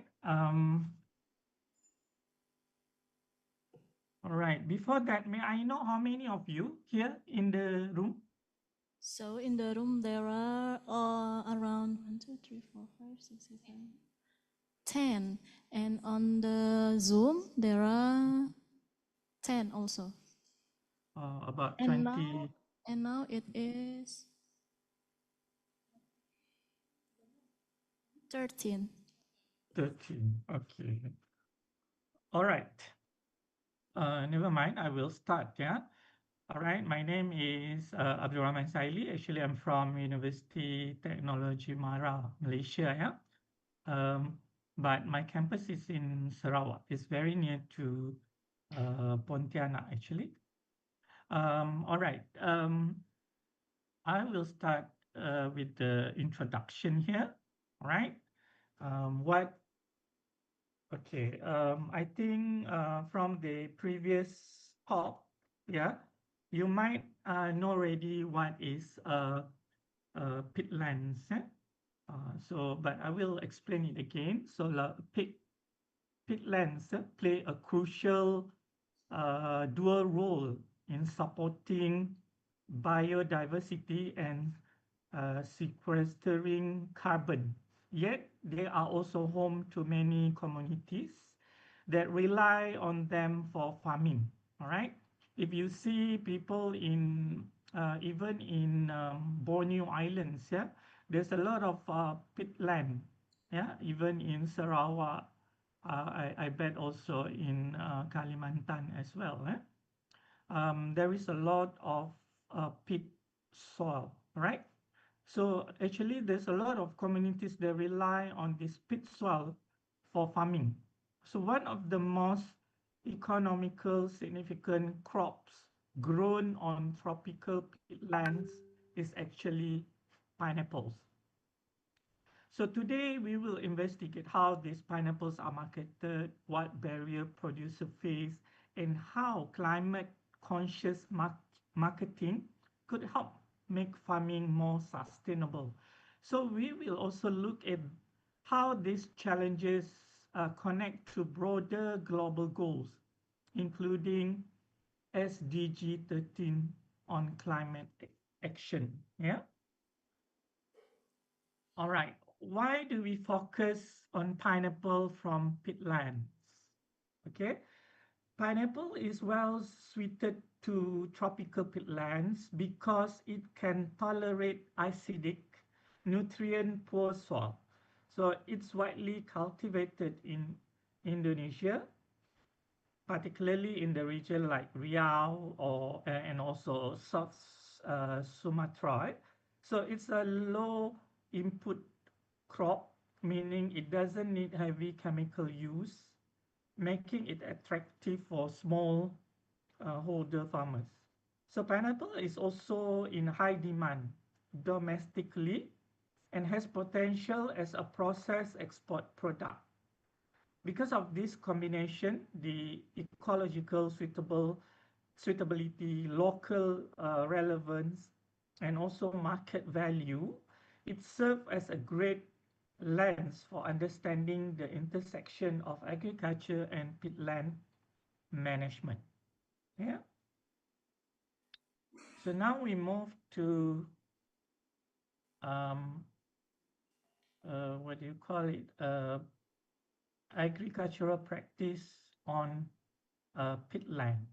Yeah. Hang on, let me see.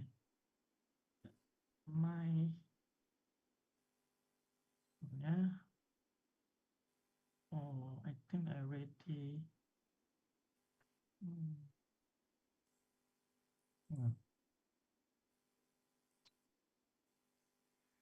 Actually, I want to show the videos.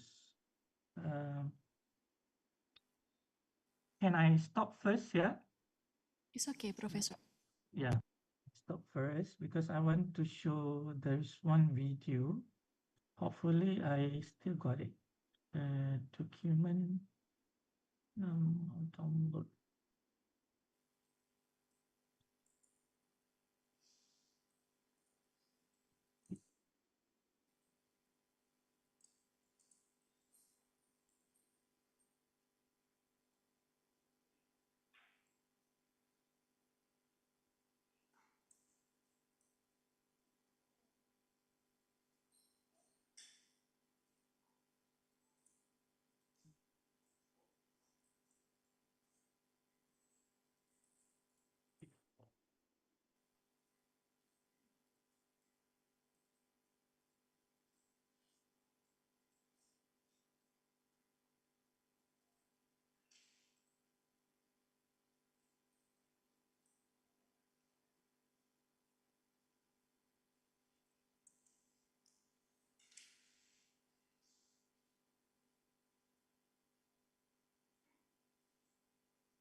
not here anymore. The video. Hang on.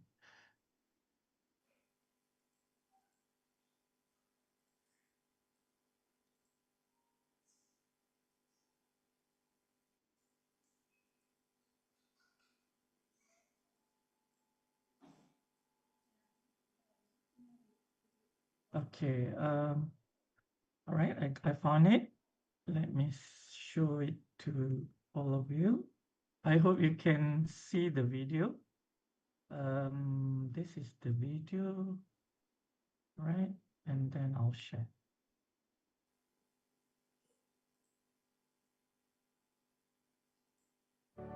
See? Di Kabupaten Siak Can you see the video? Yes, we can see. terdapat banyak sekali lahan gambut, termasuk di desa kami. Petani nanas di desa kami memanfaatkan lahan gambut tersebut untuk menanam nanas.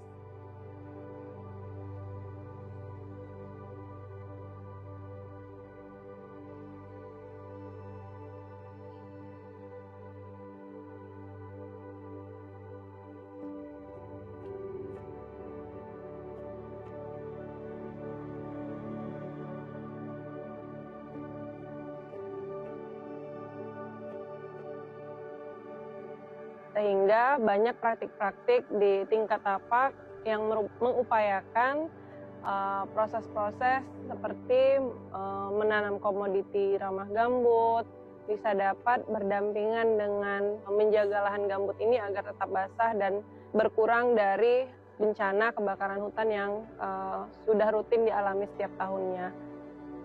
Pada tahun 2020 pada musim corona tersebut, nanas itu nggak ada nilainya sekali, termasuk di desa kami, karena tidak bisa diekspor kemana-mana.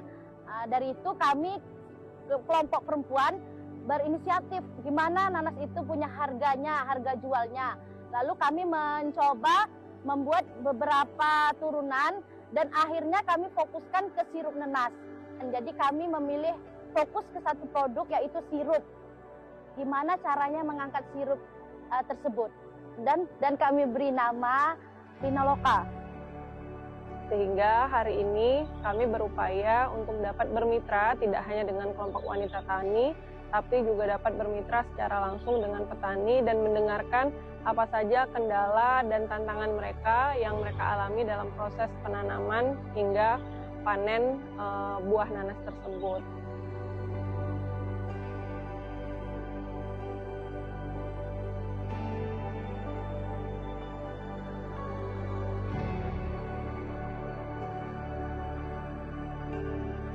Jadi ada rasa kebanggaan tersendiri, kebahagiaan tersendiri ketika membuat sebuah bisnis dapat menumbuhkan ekonomi, menyejahterakan masyarakat, tapi juga sekaligus dapat memastikan alam yang digunakan untuk berkebun, menanam komoditas tersebut juga terjaga. Pengen dan harapan saya ke depannya Pinaloka tersebut bisa memberikan dampak ke lingkungan sekitar saya, terutama ibu-ibu. Kami bisa bersama-sama memproduksi Pinaloka tersebut dan kami, ibu-ibu juga mendapatkan penghasilan dari produk tersebut, sehingga kami bisa membantu perekonomian keluarga kami.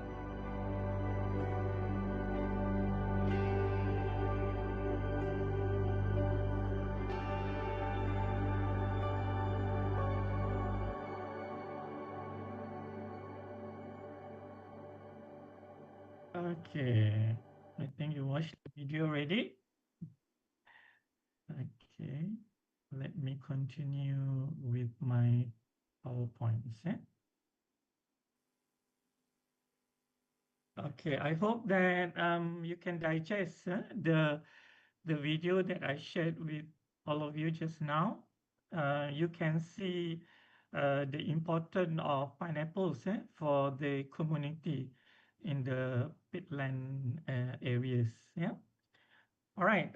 So now I will continue with the agriculture practice on peatland. If you see the traditional farming on peatland usually involve drainage.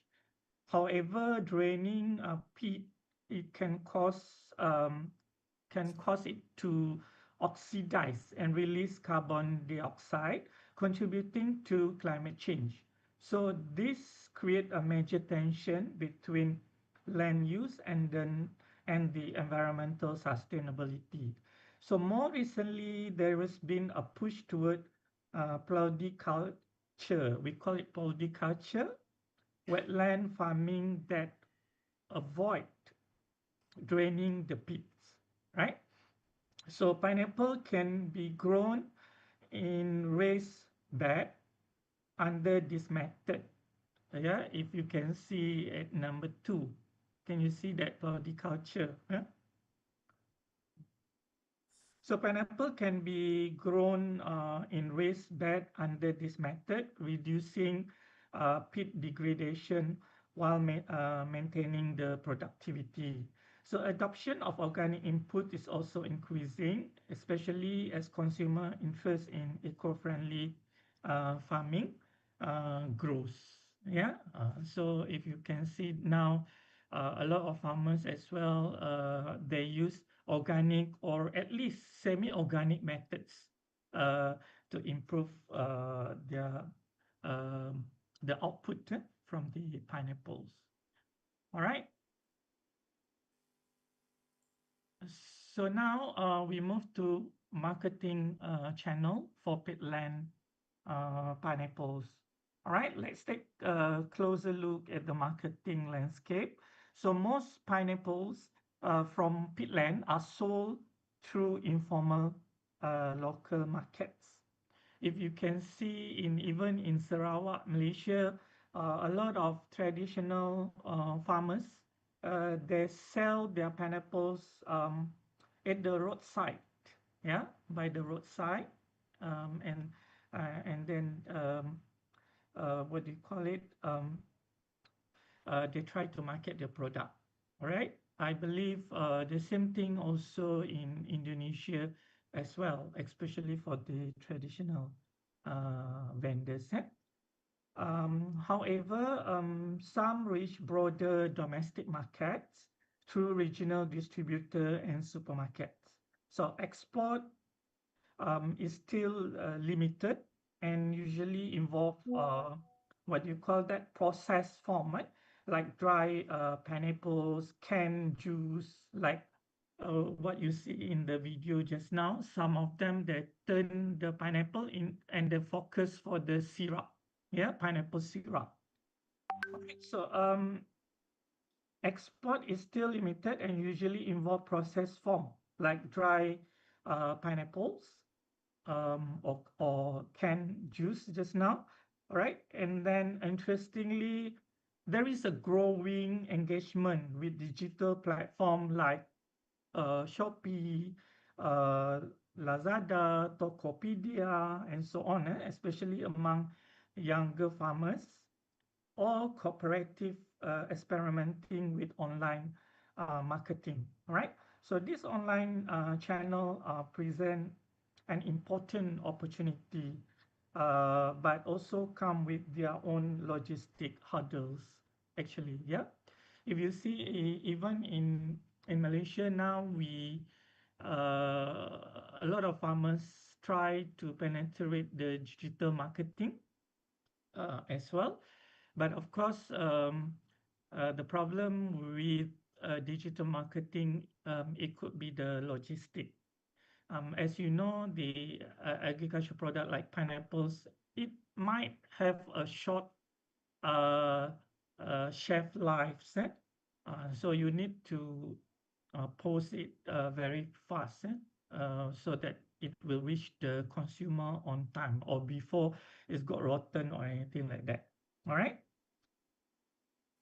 So basically, if you see the local, they sell it on a roadside stand or even in wet markets. Domestic, some of it could penetrate the supermarket regional distributor, but for if you want to penetrate the supermarkets, usually you need a consistent supply, basically, yeah. If you can supply consistently, then Usually supermarket will allow you to sell it at the supermarket and so on. And another thing, it could be export just now. It could be very limited, but mostly the dry or canned pineapple, we go for export. Still limited to that. All right. And then just now we talk about digital, Tokopedia, Shopee, and social media. All right. Key marketing practice. Yeah? If you look at the key marketing practice, producers are employing a range of marketing strategies to boost the value of their pineapples. Some cooperatives are branding their product as organic or peat friendly, capitalizing on growing consumer awareness on climate issues. All right. So others are using value-added processing, such as drying or juicing, to extend shelf life and reach wider market. All right. So certification scheme like fair trade or organic can help access premium market. But many smallholder face cost and knowledge barrier in achieving certification. All right. In Malaysia, we have My Organic. That is the certification body that will help to monitor those producers who are really on organic production. Yeah. Or else everybody will claim that they are organics, because usually the organics product, they can sell it at higher price, right? It is not like a normal produce like non-organic. Yeah, the price might be cheaper, but for organic product, usually the price is higher. All right. So a lot of people, they want to sell it for higher price, then they will claim it is organic pineapple, for instance. So that's why in Malaysia we have the organic certification body. They will do the audits and the checking on the grounds for those who apply for organic certification. All right. So if they go for organic certification, they have to follow all the rules and regulation and the standards fixed by the My Organic Malaysia. Yeah? All right. Cooperative models are especially important in helping small farmers reduce costs and gain collective bargaining powers. Right. Okay, now we move to major marketing challenges.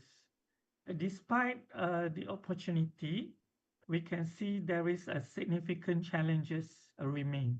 So first is infrastructure, all right? So peatland areas are often remote and poor road condition, which can hinder transport, especially during rainy season. Yeah? So quality inconsistency is another issue, as variable peat condition can affect fruit size and sweetness of the pineapples. So market access is also a challenge. Middlemen often dominated supply chain, and small farmers receive minimal return. So when we talk about the middleman, all right, usually they will buy at a very cheap price from the farmers, and then they will sell a very higher price to the customers. So who make a money, who make a profit here is mostly the middleman. That is the problem. All right.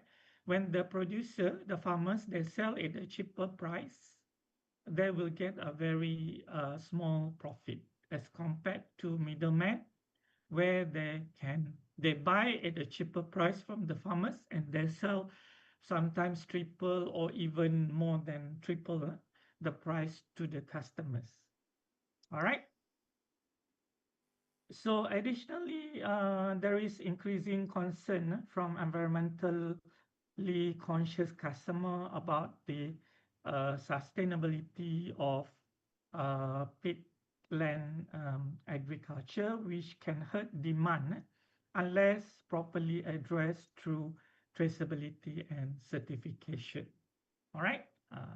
Some people who are very conscious, who are very prone to environment, usually they will try to avoid any product that they think will cause a lot of issues to the environment. Yeah, so it can affect the demand of the product.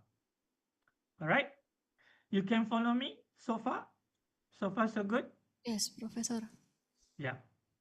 All right. You can see my slide, right? It's moving, right? Yeah, it is clear. Yeah. Okay. Now we move to environmental implication. All right.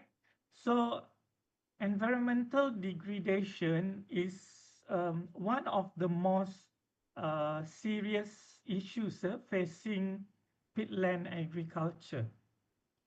When peat is drained, it emits large volume of carbon dioxide, which estimates suggest between 2 to 5 ton per hectare per year, right?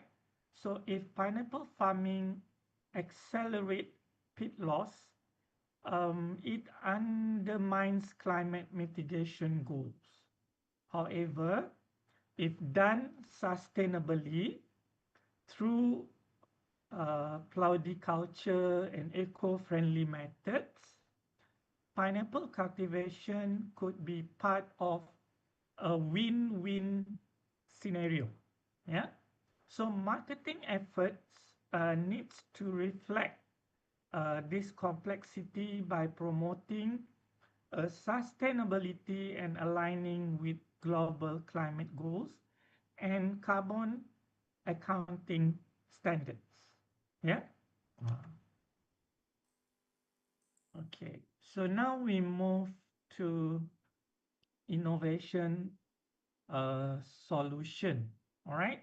So several innovative practices are emerging to address these challenges. So farmer education program on agroecology can help to introduce low impact techniques. All right. So we need to approach the farmers. We need to share with them.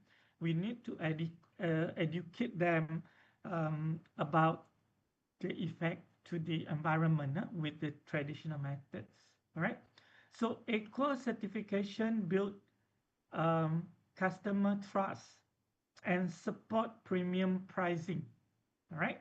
So community-based marketing hubs reduce costs and strengthen negotiation power. All right. Meanwhile, blockchain or QR code technologies can provide product traceability. All right. This product traceability will allow buyers to see where and how pineapples were grown. This tool not only boosts market appeal, but also validate sustainability claims. All right. Like I mentioned to you earlier, sometimes people can just claim that they produce the pineapple in a sustainable way. But how are we going to prove it? So nowadays, we have the blockchain traceability. All right. This is what we do for all palm as well. We have the blockchain traceability where you can trace where is that pineapple come from, which farm, which area, and how it is produced, and so on. Yeah. Okay. The next one is the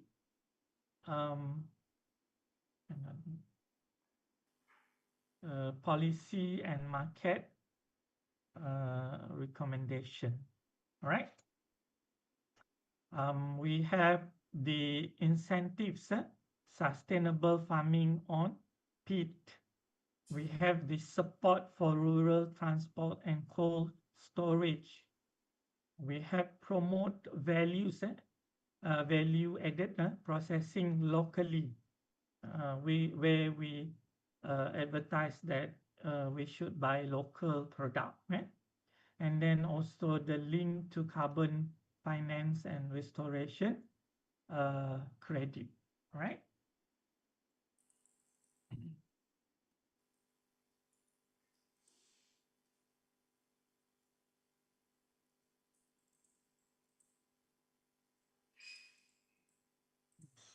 Okay. All right. This is the link to climate mitigation. As you see, the peatland preservation is a massive carbon storage, marketing, eco-product risk awareness, forestry plus floriculture can help. Integration of agriculture and conservation is the key. And then this is the reflection question, right? We have 3 questions here. Can green marketing really influence buyer choice, right? What role should government and NGO plays in market development? And how do we ensure smallholders benefit from certification? All right. There's a 3 question. I would like all of you to write your answer in the chat. Section. You have the chat section, kan? Okay. Maybe for the online participant can join in the chat, and the offline participant, you can write your answer, and then anyone who want to answer, you can raise your hand. And the next, when the question have been answered. How about that, Professor? Yeah, sure. If anyone, yeah.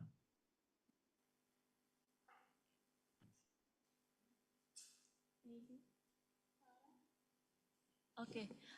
There is Farah from offline participant. Want to give her answer.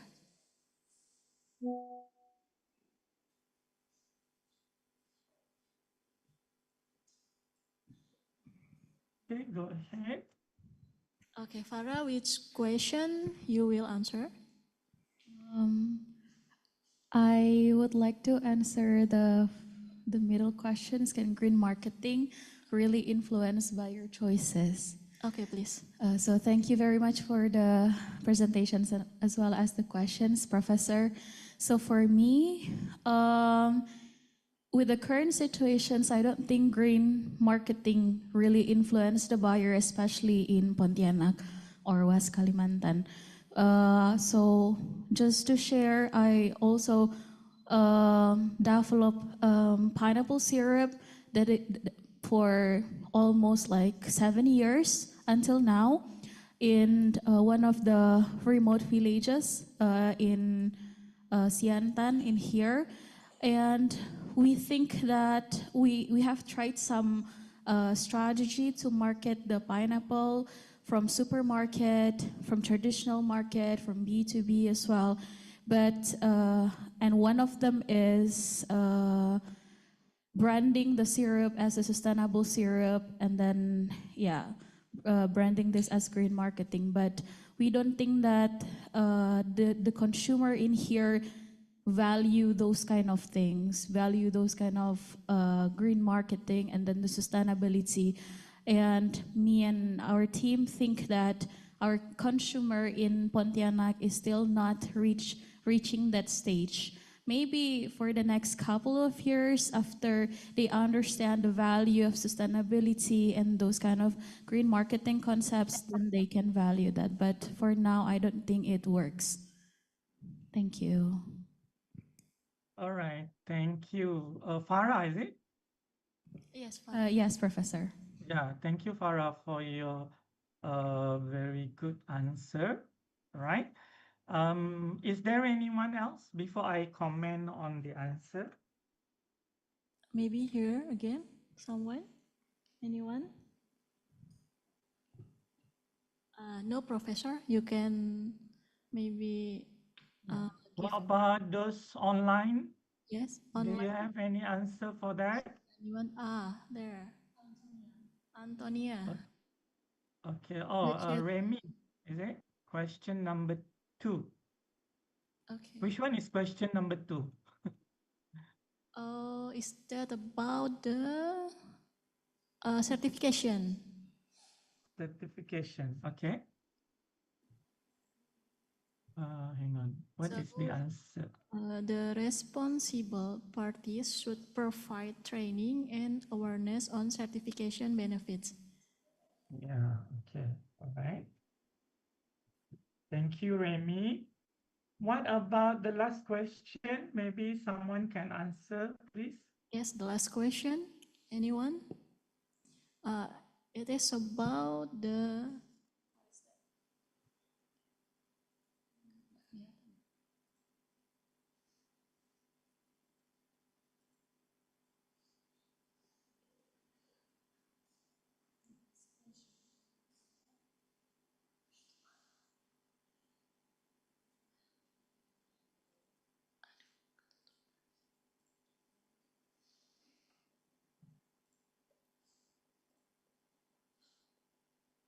Anyone? Yes, please. Is it online or alive? Offline, Professor. Offline, yeah. Okay, thank you very much for the opportunity, Professor. I would like to answer the questions regarding the what role does the government or NGOs playing in the market development? I believe government itself playing a very crucial part, especially in market development, because in that way they can provide regulations. They can make sure that this business is legal. Even sometimes, if talking about certifications, I think today there are a lot of certifications that can be fake, so we need to be really worried. And the governments can provide the legal certifications for these types of business and farms. So it can obviously increase more trust from the potential customers in the future. And then also, the government itself can develop better infrastructure to support this kind of farms, especially in when we're talking about small business or local-based community managements. Government can really help by funding these types of farms and businesses, so it can. So the revenue will not only go back to the people, but also to the macroeconomics of the country itself. I think that's enough from me. Thank you very much, sir. What's your name again? What was your name again? Sorry. My name is Rosinta, Professor. I'm sorry to forget to introduce myself. Yeah, Rosinta. Yes, All sir. right. Okay, thank you. All right, let me discuss a little bit on this reflection question. We heard from Farah just now. Actually, I agree with Farah. All right, that is actually the situation. Yeah? Can green marketing really influence buyer choice? All right. So, okay, in developing countries like Malaysia or even Indonesia or even in Kalimantan, yeah, or in Pontianak, I think green marketing might not have any effect to the customers. Yeah, this is due to maybe we don't really understand what is the green marketing, yeah? Or what is the important to environment and so on. All right. So, but if we talk about it in general, all right, the green marketing is actually what you call can significantly influence buyer choice actually, but under certain condition. This is the condition that we have to face because what type of consumers that are we dealing with? Yeah, um, we might be um, how to say still at the early stage, yeah. But I really hope that one day we will up to this level where we can see the importance of green marketing and so on. Right? I give you example when I did my what do you call it visiting scholars in France. Yeah, I have the opportunity to visit the farmers. Right? Um, one of these farmer actually he involved in rearing the chicken, the chicken production, right? The meat. And he told me that in France, the demand for organic chicken is very, very high. Yeah. Nobody want, uh, what do you call it? Non-organic chicken anymore. So because of this demand, most of the chicken producer they will produce this what do you call it organic chicken, okay? Because there is a demand from consumers. Yeah, that is important. But um, for example, in Malaysia, when we talk about organic, a lot of people then they don't go for organic, or sometimes they don't even know what is organic all about.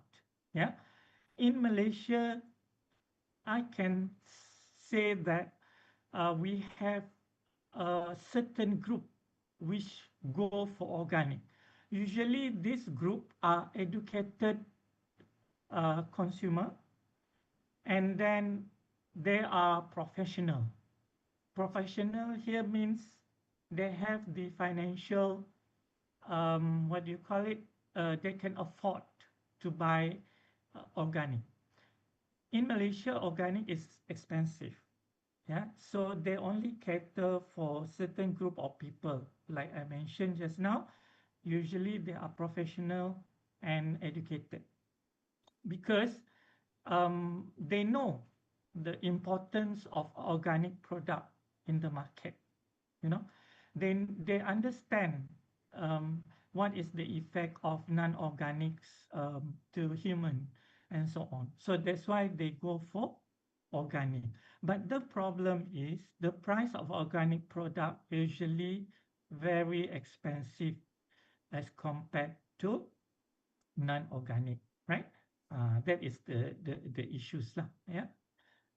So I agree with Farah, maybe in certain condition that they don't value green marketing and so on, right? And then question number 2, um, Remy, she answered that, how do we ensure smallholder benefit from certification? All right. So Remy mentioned that the responsible party should provide training and awareness on certification. Yes, it is true. Our farmers sometimes they don't be aware of certification. For instance, like example, the My Organic. I believe that a lot of them don't even know what is My Organics, right? So I think uh, the training, the certification about the certification and so on should be uh, what do you call it? I think the government did their roles, yeah, but maybe um, we need to really what do you call it? Make people aware of the certifications, yeah? Especially the farmers. And then the farmers need to understand as well what would be the benefit for instance, if they go for organic certification, what would be the benefit from that?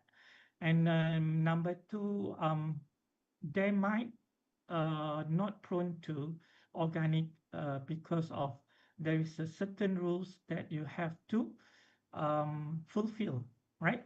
So that might cause a problem to the small farmers, smallholders farmers actually, usually, yeah. And then question number three from Rosinta, yeah. What role should the government and NGO plays in market development? Yeah?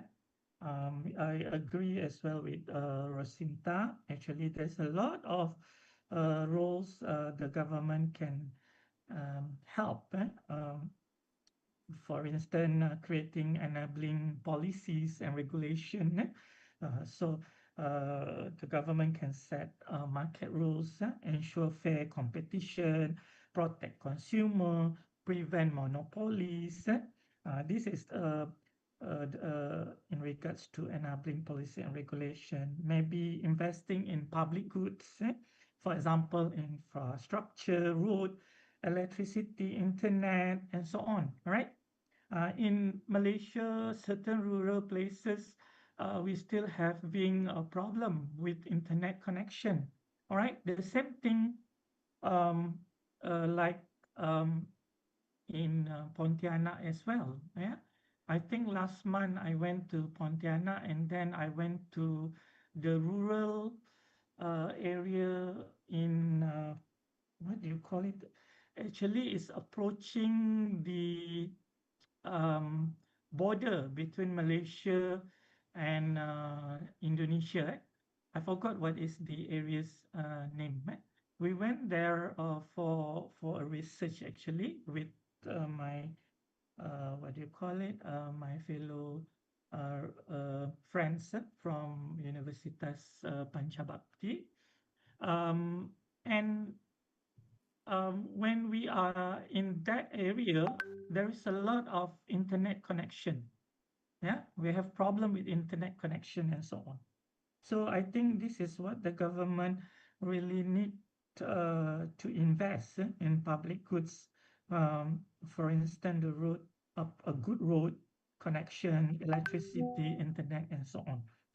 All right. Maybe also they should consider the incentive by providing subsidies, grant, and so on. All right.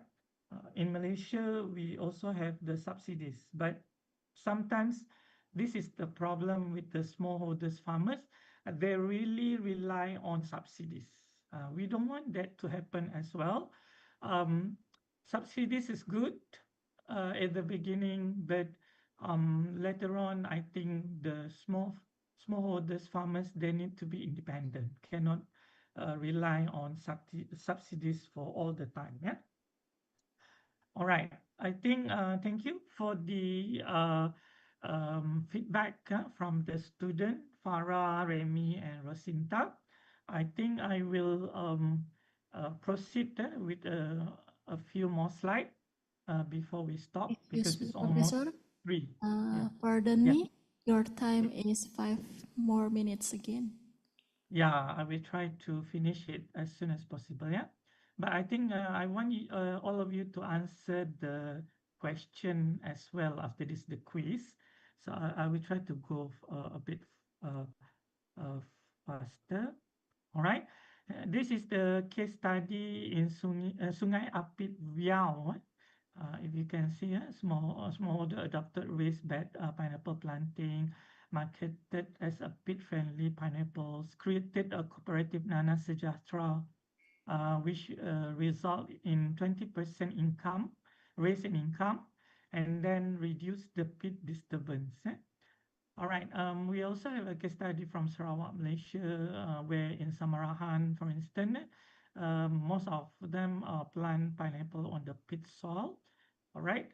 And then I will go straight to the conclusion. So pineapple farming on peatlands is a double-edged sword. So marketing can promote both profit and preservation. integrated strategies, that is climate mitigation plus rural resilience, is very important. We must scale solution from case study to policy. So I think I will stop here, but I would like all of you to, what do you call it? Try to answer this quiz. Yeah.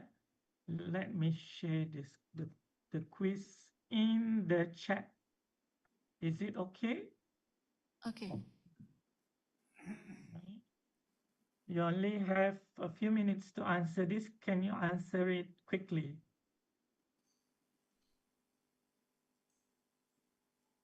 Maybe you can share with those people who are offline as well. Yeah, Professor, you can Yeah. share you can open the link. Or they can open it from the from the Zoom, eh?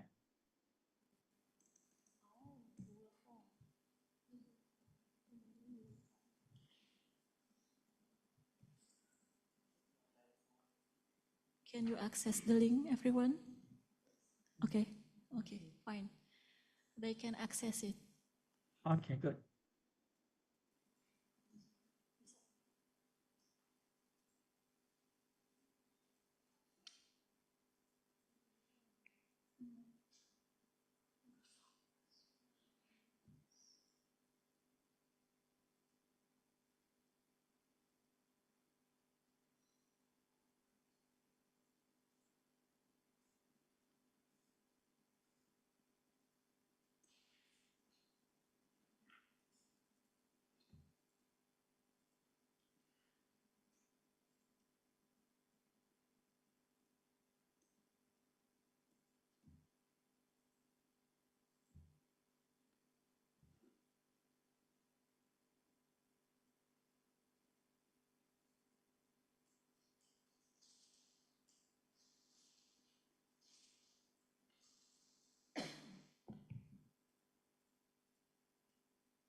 All right, you have 2 minutes to finish.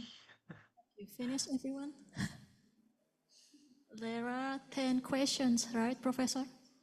Yeah. Just answer quickly. Don't discuss your answer.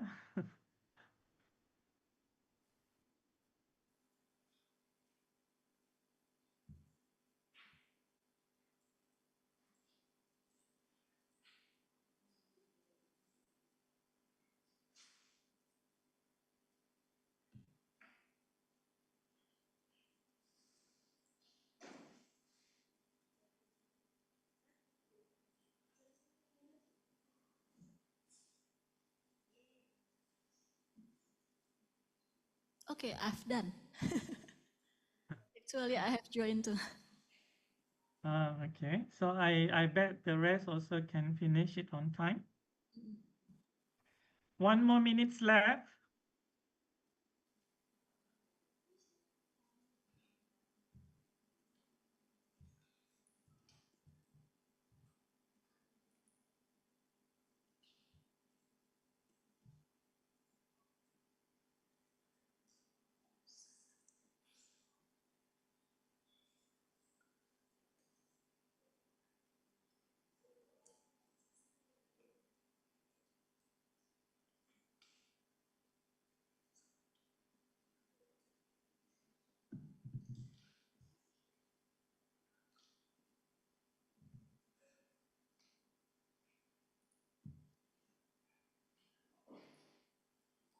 Okay, the time is up, Professor.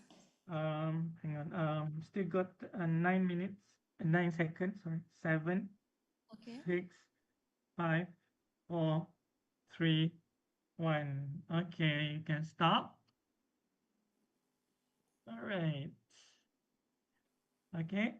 So yeah, I will check it later on who get the good marks. Hopefully, I can give you a present for those who can answer uh, or get the highest mark. All right. So I think I will end my session here. I hope that you will get something out of this session. Yeah, you learn something about marketing, and you can relate it with the peatland soil as well. All right. So with that, thank you very much to the organizer and also to all the participants. All right. I wish you all the best in your summer course. All right. Thank you. Okay, thank you, Professor, for the enlightenment presentation on agricultural marketing. But yes, we will have a photo session first. Can you wait? Yeah, can you stay on the screen for about 2 minutes? And we will stand in front of the monitor to take a photo together. Okay. We have photo together. Come on, guys.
Okay, thank you, Professor, for your time and your knowledge for us. Maybe for the next session, we will have Dr. Itzert Jelsma with us. Hello, Doctor. Good afternoon. Selamat siang. Ya, selamat Sore. siang. Hampir. Thank you. Thank you for your introduction. Shall I start already or? Wait, actually we have around 10 minutes to take a coffee break and then start your session. Okay, that's great. No problem. Enjoy your coffee. Yes, actually.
We will start again at 2:15 p.m.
So guys, Professor, yes, from the last quiz we have the winner actually. So the winner is Rosinta Dewanti dan two people, Nail Oris Yudhistira. Congratulations guys. Yes, so we next. Okay, so should we start for the fifth session, guys? Are you ready? Okay. For Dr. Ijes, are you ready? Yes, I'm ready as well. Okay, let me open this session. So this session, we will discuss and hear your lecture about Sustainable Business Model Canvas, or SBMC, on developing product from mangrove and peatland. So you are a lecturer on the topic value chains and sustainable agriculture. The time and place is yours. Okay, thank you very much for your introduction. Indeed, my name is Itse Jelsma. I work as a lecturer and a researcher at Van Hal Ladenstein in the Netherlands. We are working together with Untan in the COMPETE program. The COMPETE program is about community-based peat forest management in Ketapang, West Kalimantan. And I was asked by Pak Marwanto and Ibu Farah to present something about the Peatland Challenge that we recently organized. So that is what I'm going to do. I'll share my screen. Share.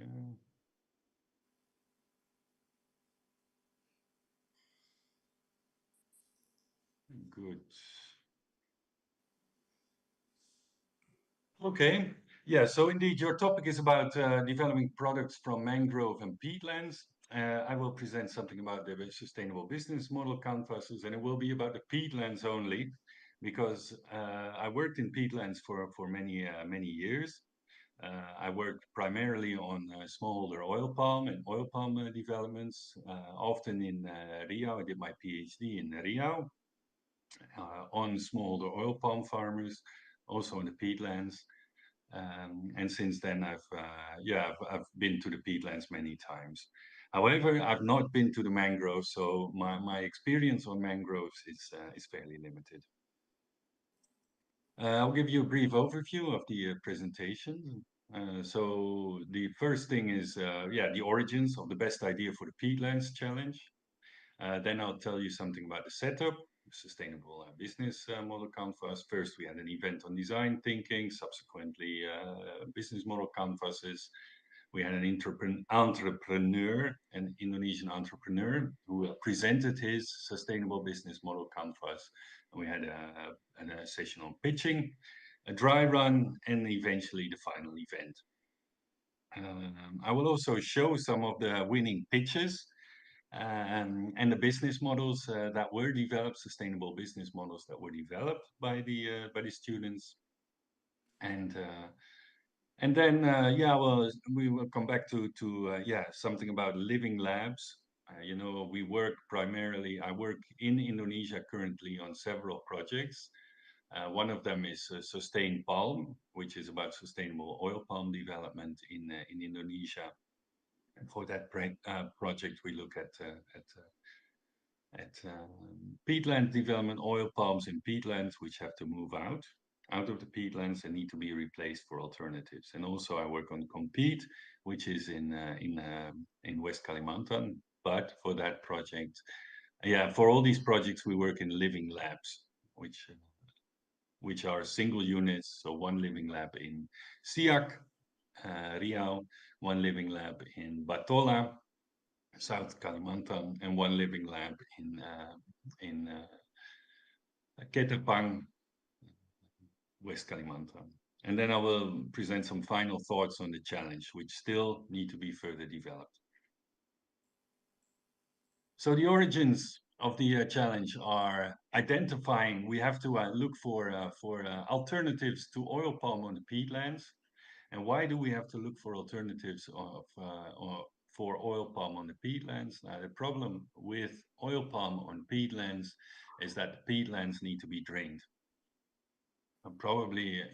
So they need to be drained. And ideally, oil palm roots have dry soil for about 40 to 60 centimeters. And then underneath, so that the roots of the oil palm can settle properly and they have some space to breathe. They don't drown. Now, oil palm has expanded on mineral soils where they grow well. But of course, they also expanded into peatlands, which were less occupied and mostly the open spaces that were still open for development.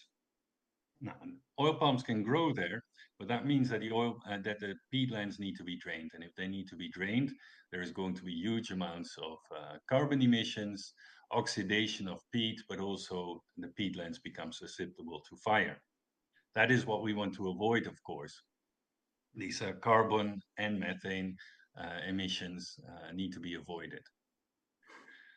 So we need to look for alternatives to oil palm that hopefully can raise the water table and take care that the peat does not decompose, does not oxidize, and we need to look for alternative business models for that, because we do need to provide local communities and companies with alternative land uses in which the water tables are raised. I work on that in Sustain Palm and Compete. We have to look for alternative land use systems and business models for deep peat areas and the surroundings. Now, what we want to do, the origins of this challenge, in the challenge we want to have students look into develop sustainable business model canvases, which provide these solutions. We want to link students to these living labs, so truly let students participate in real life cases. Now, living labs are in Siak, South Kalimantan, West Kalimantan, as explained. And the methods are basically, we chose for the sustainable business model canvas as the fundament of this exercise. And the sustainable business model canvas is developed by Osterwalder, and we use his books primarily. Osterwalder developed this as part of his PhD research, and what that is the fundament. And we organize online events and coaching to support students in developing these sustainable business model canvases. We had quite some partners in this project. In Holland, University of Applied Sciences. We have Universitas ULM from South Kalimantan. We have IPB, Van Ladenstein, Universitas Tanjung Pura, Nuffic NASO from the Netherlands. And we also had a coach and student teams from UNRI, Universitas Riau. So that was very nice. The objectives were just fostering action research. So really get students to participate in real life cases, develop entrepreneurial skills with students, apply theory and practice, and develop nice ideas. Yeah, our goal is eventually to increase biodiversity and carbon stocks, but also provide alternatives for local populations. We want to engage with various stakeholders. So we look for the public-private producer partnerships. That's 4Ps that empower farmer organizations and smallholders to thrive. And this needs to be seen in the broader context of Dutch development objectives. We still work with Indonesia, and the idea is basically no longer to give aid, etc., just to do aid projects, but the idea is trade and aid. So that is where how we can place these projects in a broader context. They should help with environmental benefits, but also should help trade and aid with the Netherlands. Trade with the Netherlands. So that's why we look at business models. Yeah, we want some extra publicity, of course, and we also want these business model canvases and these business model ideas. We hope that these can actually be picked up by stakeholders so that they create a lasting event beyond the project. It's not that after 2 years or 3 years when a project ends, that the project is over and nothing is left. We hope that these ideas are actually implemented. Now, this is a picture of the sustainable business model canvas. It is basically it's the business model canvas, the original one developed by Osterwalder, except in the bottom you can see two additional points: the eco-social cost and the eco-social benefits. These are not present in the original sustainable business model canvas, but they were added in order to work more towards sustainability. We chose for this setup, developing a sustainable business model canvas, because it provides a very guided structure in the points that students should look at or could look at to get a real business case going. It's a proven concept. It provides guidance on these points, and you can also, the advantage is that you can fill them in to different levels of detail. If you're very diligent, students will fill them in very detailed. If students have a bit less time, they can still fill them in, but to a lesser detail. The assignment. So the assignment for this Peatland challenge was develop a pre-recorded video of 3 to 4 minutes in which you sell your sustainable business model canvas, or your idea, actually, the idea that you have for the Peatlands. The sustainable business model canvas actually has 11 components. They are written out here. Yeah, these components all need to be dealt with. However, there is a core within the sustainable business model, and that is the value proposition, or actually the link between your customer segments and your value proposition. So points number 1 and 2 that you can see on this thing. So what are the customer needs, and what does your product provide that solves these customer needs? And if you solve their needs, then you have a product which actually works, which there is a demand for. If there is no demand for your product, your business is not going to succeed. Students had to, so that's the focus, and the rest is more supportive of that main idea. Indicate, the students had to indicate why it's good for people, planet, and profit. Students could do that with colors. The 11 components need to be dealt with. It was good to put it on the sustainable business model canvas, so on one poster to show the overview of the whole business model. However, it is impossible to provide all details to the jury, and that is why we asked the students to provide an additional document in which they can provide additional in-depth information on the 11 components that you see here. We asked them to prioritize, the most important components at the top, less important components at the bottom. Or less important elements at the bottom in these different components.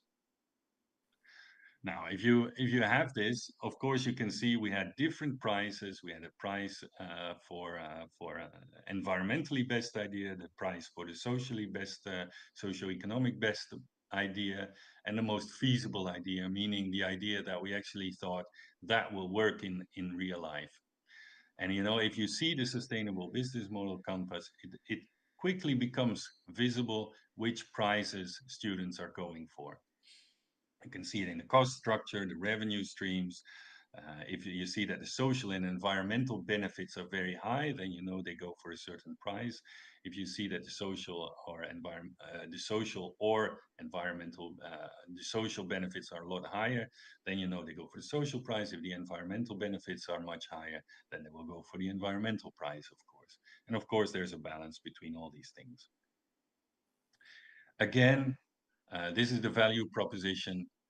We ask students to primarily focus, the key component is the value proposition in the middle, in the red section, and the customer segments. Who are your customers? And those two things together are called the customer segment. These pictures are from the Osterwalder books.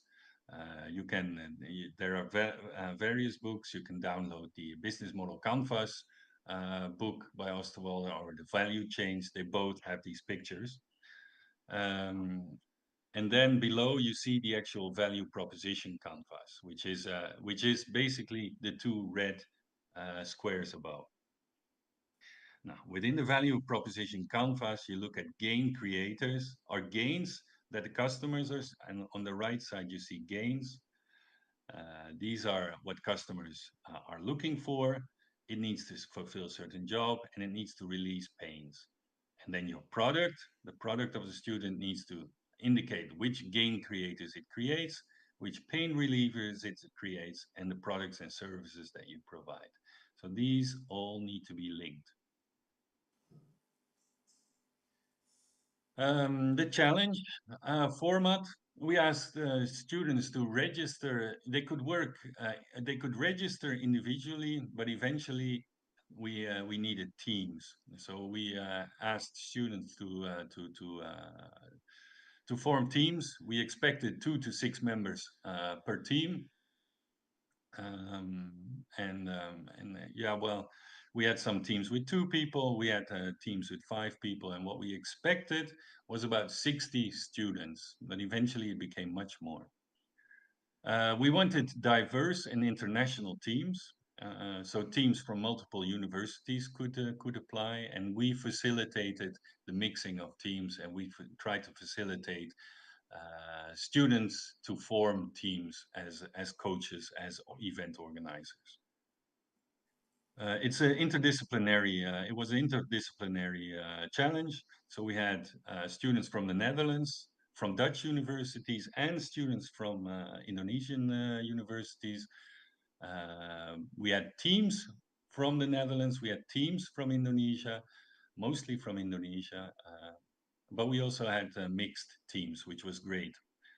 The working language was in English, and yeah, that might have been tricky for some of the Indonesian students. We need to assess that later. Now, the main output was a fully developed sustainable business model canvas. The final event was going to be 10 pitches, 10 online pitches, 10 teams, 3 to 4 minute presentation, and then a jury who has 10 minutes to ask questions. Original, yeah, then workshops and lectures. We organized it with the workshops, and we organized these online, and I will go into these in more detail. We recorded these workshops because this allowed students to watch these videos at a later moment. Since we had many students from different universities participate, it is impossible to find one specific moment in which all students need to be present and watch a presentation. Rostering, technically, that's just impossible. So we had students who came, but we also know that students watch the events later online. Coaching and support. Each team had a Dutch and an Indonesian coach, which were familiar with the living labs. And I hope they had good contacts with these coaches. We encouraged students to meet with their coaches in person if possible. Otherwise, they needed to set times with their coaches. The coaches were available once a week to provide comments to them. The timeline was, well, we had these different events. The first one was on design thinking, 13th of May, the 21st of May, 28th, until the 25th when we had the final event. So basically, this whole challenge was spread out over a bit more than 1 month. Students had 1 month basically to work on their sustainable business model canvases. We had an overwhelming amount of 160 or even more registrations. 155 Indonesian and 5 Dutch. So our desire to have mixed teams did not work out that well. We expected to have 10 teams. Eventually, we had 39 teams. So we needed a lot more coaches than expected, but we could arrange that. We had Indonesian, we had I think 5 or 6 or 7 Indonesian coaches. We had 5 or 6 Dutch coaches, and it all worked out. So the first event was about design thinking, and it was provided by Erik Lalau, who's a teacher of entrepreneurship and research and innovation in Holland University. And you know, I made the presentation available in this slide as well. So if you click on this link later when my presentation is finished, I will share it. You can click on this link and you can actually see his presentation on design thinking if you like. Design thinking, this was more the preparation for the sustainable business model canvas. So it was more getting students to think about what is possible in the peatlands, what ideas do we have, discover, frame, define, develop, deliver, and document. Erik went into more details, but these are some key points that I took from his presentation. You create a design brief, you put your challenge in words, you research your target groups, communities, but also your customers, what existing products are there, what's well with them, what's not, you design questions within your chosen frame. So first, also, it's all about process. You know, you have ideas, and then you have 100 ideas, and then you bring them down to a few ideas again. And then you take the next step. You have these few ideas. How can you work with these ideas? You diverge again. So you create many ideas about how you want to proceed with that idea. And then you change, you focus again on the ones that you want to further develop. The ideation phase, yeah, make sure that you get a general understanding that all your team members also think the same. So this was all preparation for the actual sustainable business model development. There's also, I like this slide very much. It's about process. So what do you want to develop? Do you want to be a developer like Superman, in which Superman comes to the rescue? There's a problem. Superman will come. He will do his thing and then leave, and everything is fixed. So you get an outsider who creates everything. Or do you take more the Oprah Winfrey approach in let's solve the problem together? How do you feel? How are you going to solve the problem? And the yes, we can attitude, which is different than the Superman approach. And there is the Buurman and Buurman approach, which is maybe less familiar in Indonesia, but it's like two guys who always have a positive attitude and find solutions, but they are a bit clumsy. It's like two tukang who try to solve every problem, and they come with very innovative solutions. So indeed, it's all about thinking how are you going to set up your sustainable business model canvas and how are you going to create solutions.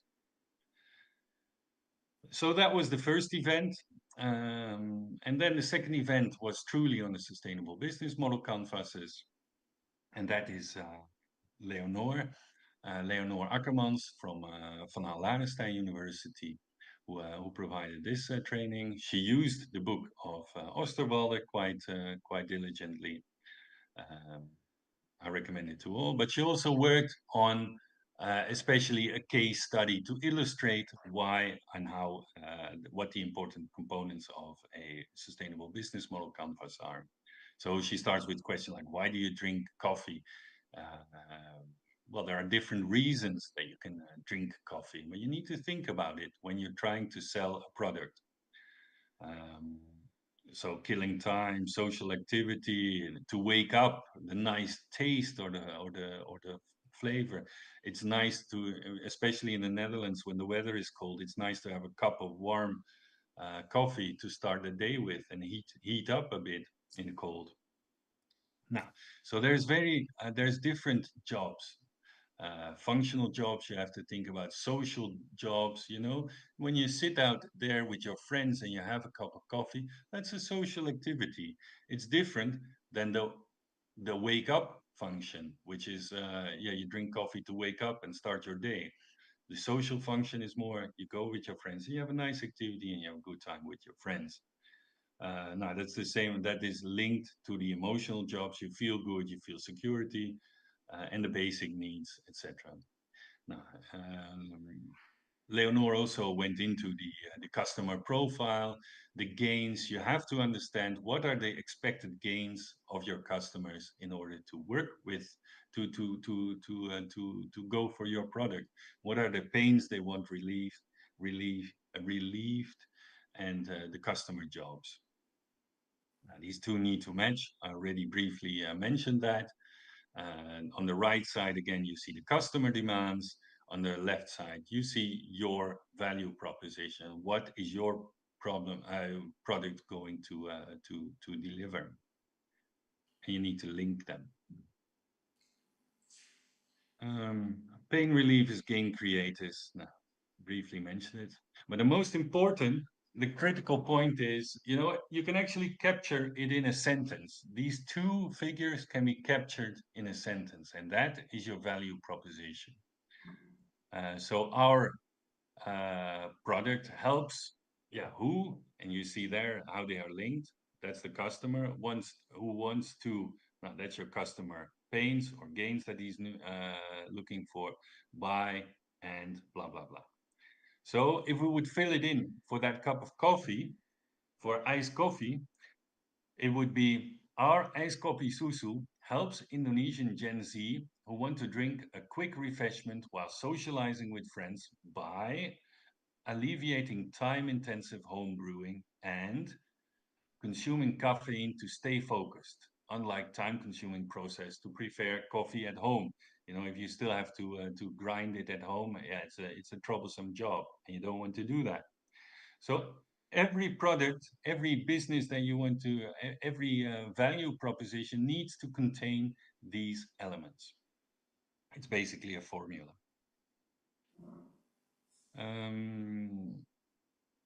Yeah, she shows us a piece of video. Uh, I will be happy to show this piece of video on the sustainable business model canvas by Osterwalder. Yeah, I prepared this. I'll briefly show it.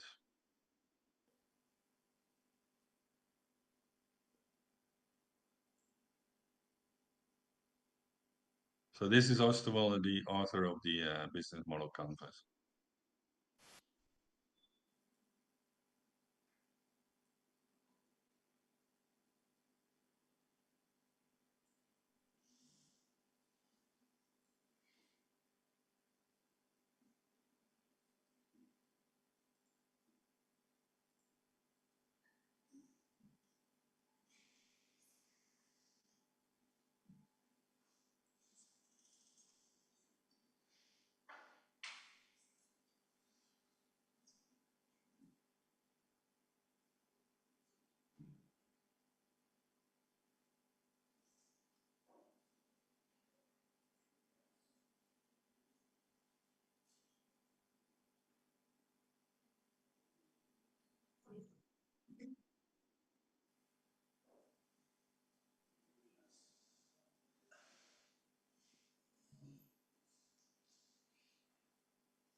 Sorry, Professor. Yes, there are no sounds from the video. Oh, that is strange. You can hear me, correct? So, pardon me, what? Sorry? You can hear me, but you cannot hear when I play the video. Yeah. Okay. Now then I will skip the video. You can watch it, you know, you can you get the video, the presentation later, and you can watch it yourself. Then I will continue with the presentation. Yeah. So indeed, there's a video in which Osterwalder explains his sustainable business model canvas. But what we did, we add the negative and the positive effects, because that is, you know, we want to make sure that that the environmental component and the social components are positive, and the negative components are reduced. This is the example. Okay, and then Leonore also, she worked out the case by Nestle on how that looks, and she fills them in with sticky notes about all the things that students could also should also fill in for their business case. Now, for example, the customer segment. Who are your customers? Top segment, home. Nestle builds these coffee machines, which are quite expensive, but you know they solve certain pains, and that's in the value proposition here. Our Nespresso coffee helps high-end coffee lovers in Western countries who want to drink high-quality coffee by alleviating time-intensive coffee making and providing convenience, unlike filter coffee. So they go for the top segment at home, but they also go for a top segment in the office. And then you see that the channels are different. So this channel is related to Nespresso.com, and the top segment for the office is going for the Nespresso Pro. And then also here you see the revenue streams. You have the revenue streams for the home market in yellow, but you also have a different revenue streams for the Pro segment, in which they sell 600 capsules at the same time for a cheaper price. Now, what are your key activities? Now, they are to fill capsules and distribute. Key activities are also marketing. Let me just finish it. Oh. Sorry. But then you also have to fill in the other components, of course, because how are you going to reach your what will be your relation with your customers? Well, there is a Nespresso club in which people can see the products that Nespresso is selling. There is the advertising, of course. Nespresso worked together with George Clooney quite a bit in their commercials. Now, George Clooney then is one of the key resources for Nespresso in selling their product to the consumers. The key activities is fill capsules and distribute, fill them with coffee and distribute them, and marketing, of course. Key partners is the machine manufacturer. They have a coffee machine and they sell their pads, but the machine needs to be made by a different team. Now here is also, you see a different color again, a green color. Now this green color is linked to these green sections. Huerto Niño Foundation is reducing coffee residue in school gardens and reducing the aluminium. And that is where they link with the social and environmental benefits. You know, they reuse coffee residues in school gardens and they recycle aluminium crops. The point is that you always link these different components within your sustainable business model canvas. However, there might also be social negative cost. You know, the aluminium cups create a lot of garbage. Also, Nespresso did not pay that much attention to the living wage for farmers. So these are all these things you can add to your business model canvas and inform and convince the jury and others with that you have a good product, or that there are products that you need to find solution and that there are issues to which you need to find solution. Now, the solution of the aluminium cups is working with the Huerta Niño Foundation and reusing them, etc. Things need to be linked. You know, you cannot have components which completely fall out of the blue. Everything needs a reason, and you cannot forget components either, because if there is no machine manufacturer, how can these uh, mo- uh, um, coffee cups be produced, or how are people going to use these coffee cups? So you need to properly fill in all the thing and fill in a holistic and get a holistic overview of the business model. The third event was an entrepreneur. So we actually invited an Indonesian entrepreneur. This is Erik Thohir, I think. He used to be important in the government. This is the entrepreneur, Pak Yanda from Arconesia, who earned a prize. He earned many prizes for his company. His company is a crop management platform which links farmers and producers in intercropping and producing agricultural products and providing support to farmers in creating these agricultural products when oil palm farmers are replanting and there is space for landless farmers to use their land. There's more information on arconesia.com, and you can find the video of the presentation by Pak Yanda here down in this via this link. It's great. He answered the question of students, and I think it was a really informative students session on how he runs his business and how his business fits within the sustainable business model canvas. Sorry, doctor, your time is 5 more minutes. Oh, I think it was 10 more minutes. It's 5 minutes. No, anyway, good. There was also a session on how to pitch, because of course it was important how to pitch, and that was Gerrit-Jan van Veen who provided the session on how to pitch. Then there was the event number 4, which was not really one event, it was more a week in which the students pitched their ideas to their coaches. And the coaches, you know, we had 160 students, but we found out that many students did not actually participate. However, we did find that 16 teams or 15 teams did participate. And actually, that was exactly what we needed, like 10, 15 teams. So we were very happy with the turnout. We had very nice ideas, but we had to make we had to make a selection there, and that was coaches who made the selection about the teams that went to the finals. The final was an event in which we had a very interesting jury. We had Ibu Karen Tamboyong from the Partnership for Indonesian Sustainable Agriculture. She's the chairman of the Horticultural Professional Certification Board, so she has a big network in business development.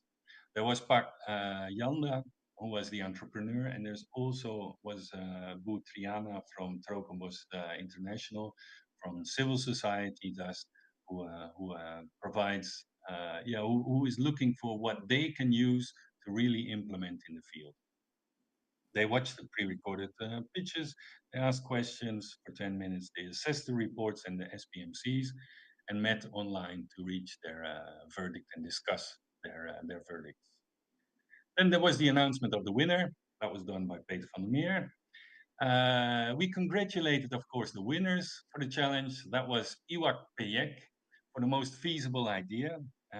Those were students from Untan who won, but also students from Universitas Negeri Makassar, Sophie Schut from Sciences Poly in Paris, but also working through VHL, and Universitas Andra working for Universitas Brawijaya, which really shows a nice mix of students. I was really happy to see these mixes of Dutch and Indonesian students, but also students from different universities who proved to be able to work together. Also, the Beaners went for the most environmentally beneficial idea, which was really about honey. Iwak Peyek was about fish and fish cakes. The Beaners was about honey. And Kopi Reborn is, of course, about Liberica coffee, growing that on the peatlands. And they won the socio-economic, most socio-economic idea, best socio-economic beneficial idea. There were people from UNRI who won that challenge together with the student from VHL. This is how their sustainable business model canvas looks like. This is the one from the Beaners, an example how they filled it in. Additionally, they had a report providing further information on content. This is the Bokeng or the Iwak Peyek sustainable business model canvas. It was really nice. They really calculated things as well. There are some examples of numbers in there which were worked out in more detail in the report. And the Copy Reborn, brief sustainable business model canvas, but also nice explanations in the additional document. We don't have time for actual examples then. I thought I had 15 minutes more, but that's okay. Reflections. So reflections on the challenge, where I think that the SPMC is a good tool for the exercise. It gives structure to work on.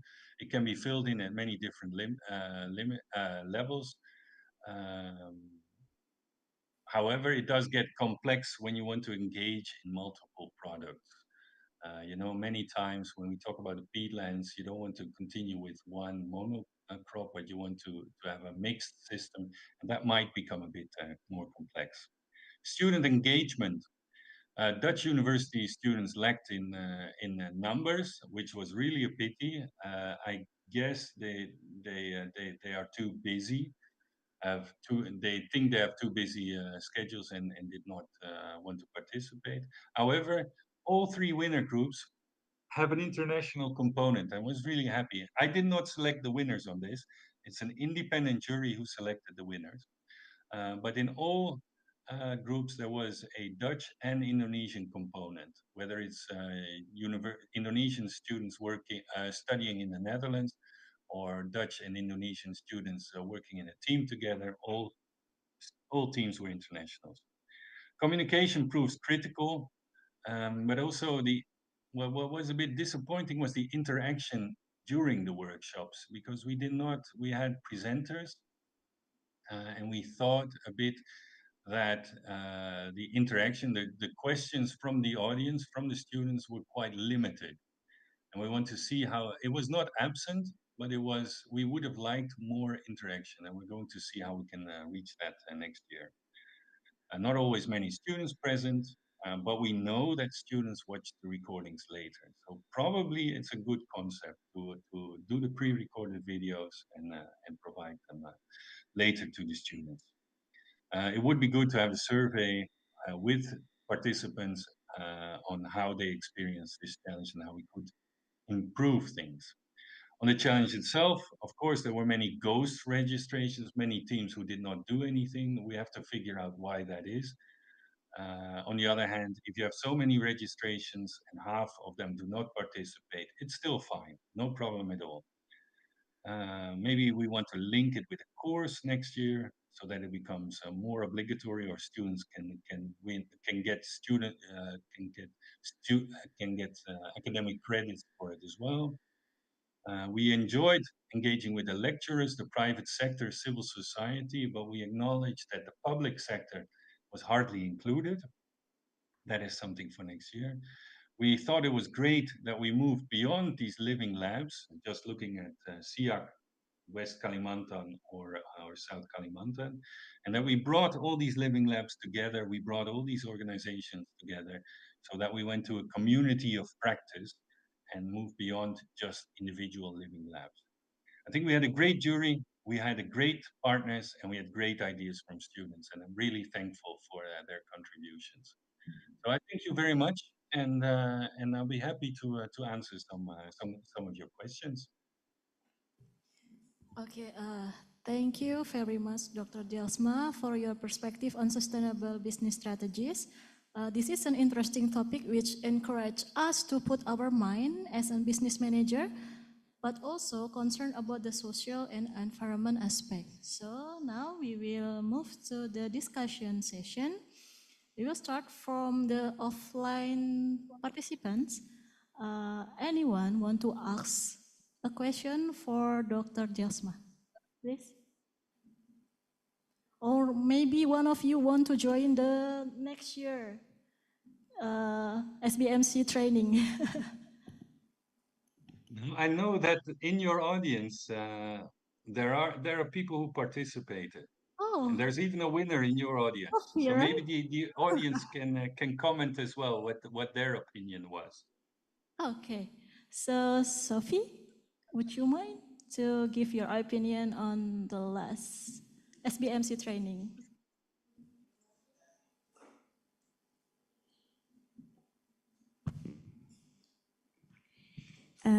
Yes, thank you for the presentation, Itzert, Mr. Itzert. My experience, I think, was a bit unique because I was in Sungai Besar in Kitapang, so I could actually talk to people while developing this business idea, and that really helped us shape our sustainable business model canvas. And I think that also really influenced the fact that we won the most feasible price. Yeah, because we had proof, we had the numbers, we even had people to contact afterwards. Yeah, so I think that was a really great way of developing this sustainable business model. Yeah, and yeah, considering that there oh, yeah. Since there might be more students coming to Ketapang, I think it's a great way for them, like a good lens to communities, because mind. Okay. Okay, thank you very much. Yeah, I think indeed you had a unique opportunity that surpassed the possibilities of many students, and it increased the quality of a product, yeah, what you could do. It would be great, of course, if next year we can find a way to make it not just a theoretical exercise, but indeed to link students to the actual field. But that remains difficult, of course. And we will see. That is a good point that we should consider next year.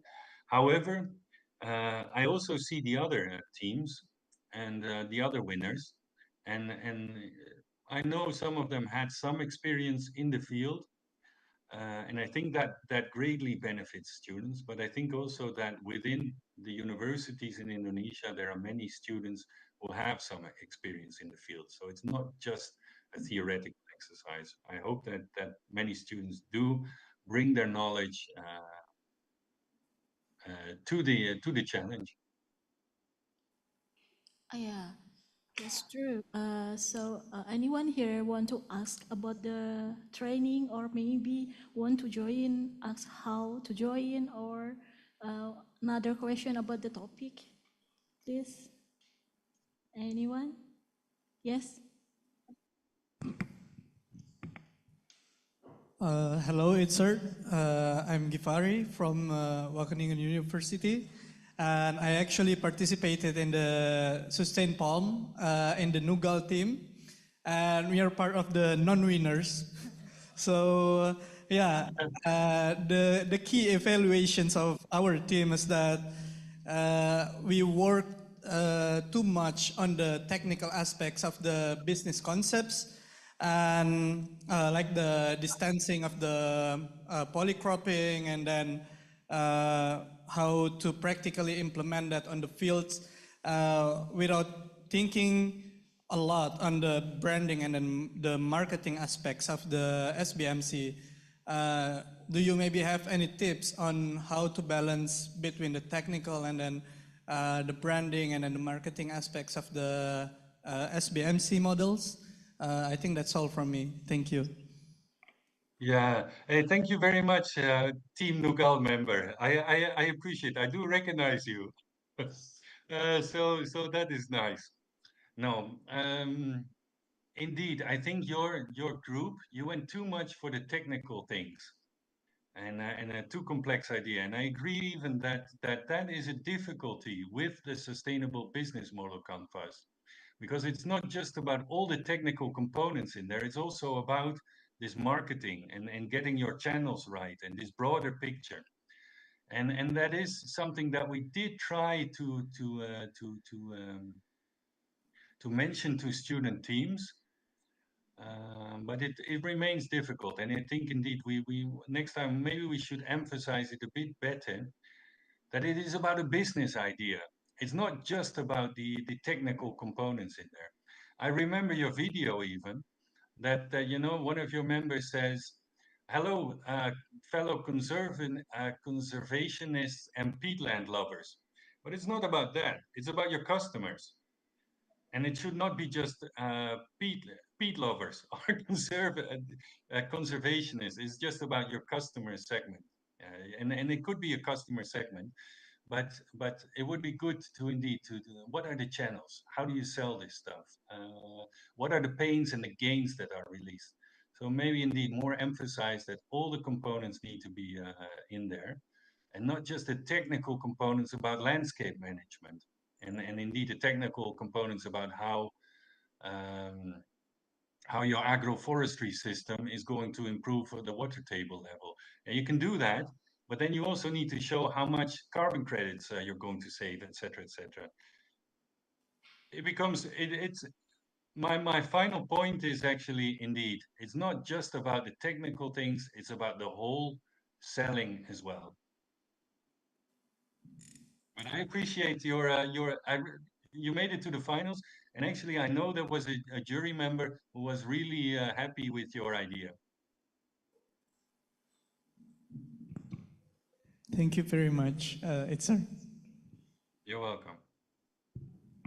And I'm very happy that indeed students, Indonesian students participated as well. And we had such a nice field of participants who joined. Okay, so there are more questions, please? No? So for the online participants, maybe? Antonia, do you have a question or something to ask to Dr. Jelsma? Not at the moment. Thank you so much for the presentation. There is a question. I see a question. Can Malaysia participate next year? Now, I will discuss it. But I think it would be wonderful. I'll be very happy indeed if we can just get nice ideas out there. And Indonesian peatlands can be very diverse amongst each other. So I guess the diversity within Indonesia can be just as big as the diversity with Malaysia. We will definitely keep it in mind, and we can see whether a Malaysian peatland can participate as well in this challenge, or students can participate as well.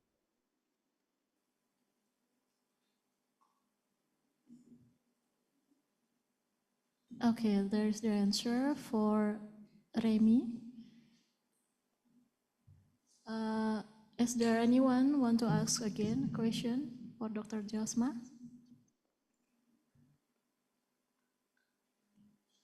Okay.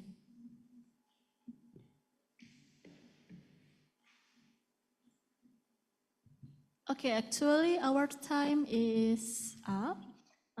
And Dr. Jasma, we will have a photo session together before close this session.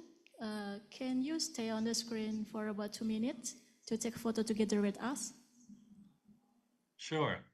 Yes. I will share also the link to the Sustain Palm website, in which the winners are announced, and everybody can see Oh, yeah. the videos That will be good. that have been Okay. pronounced. I have been yeah, more about the challenge itself.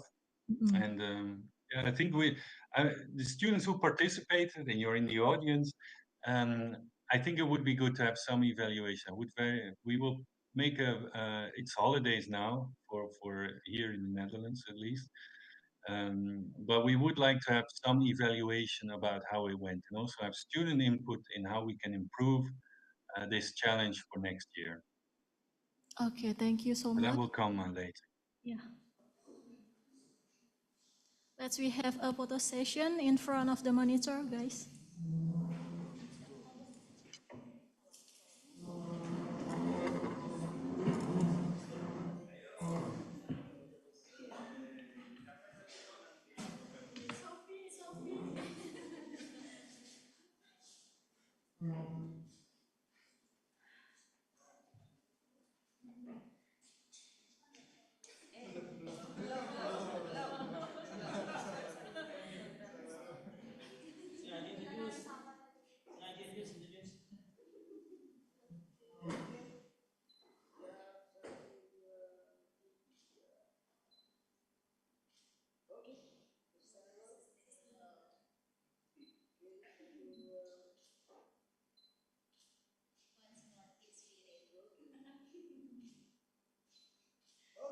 Oh, this one?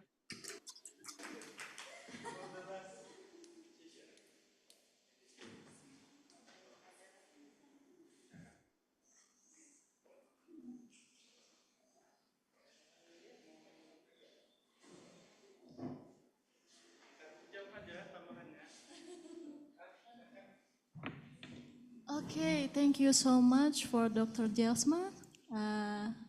We will move to the next session, but we will have a coffee break for 10 minutes. Is it enough? Okay. Okay, thank you. Enjoy your summer course, Yeah, and looking forward to seeing you again. Bye. Bye.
documentation and then send to their principal.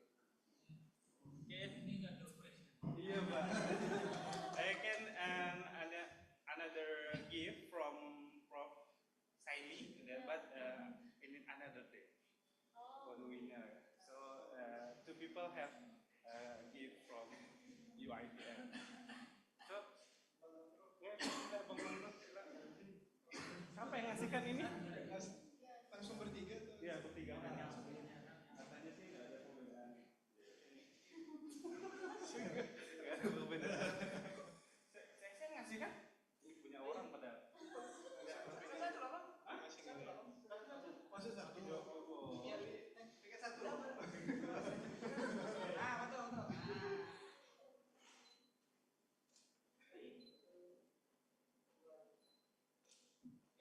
Ini kalau pencitraan ada punya orang saya yang foto.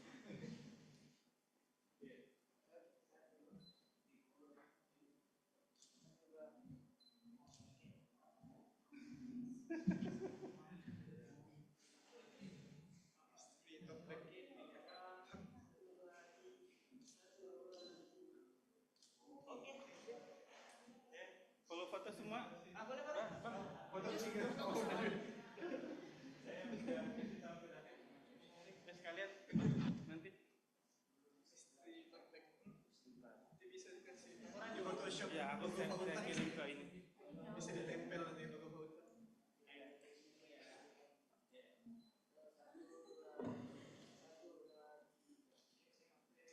Itu saya laporannya.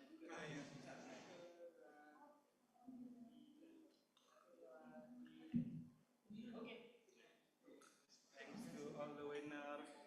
Orang yang ngasih kado saya yang ini ya, pencitraannya.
dari alam.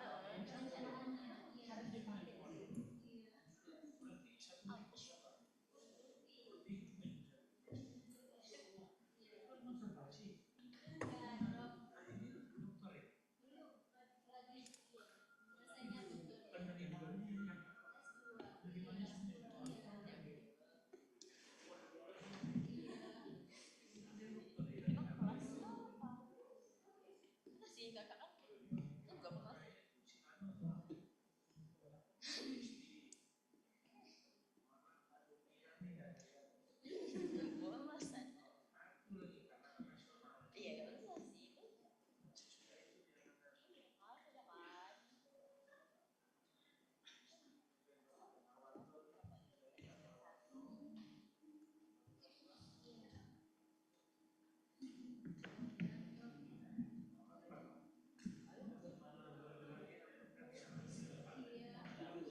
Kondisinya mau ada angin ribut, kecuali meteor jatuh di situ guys.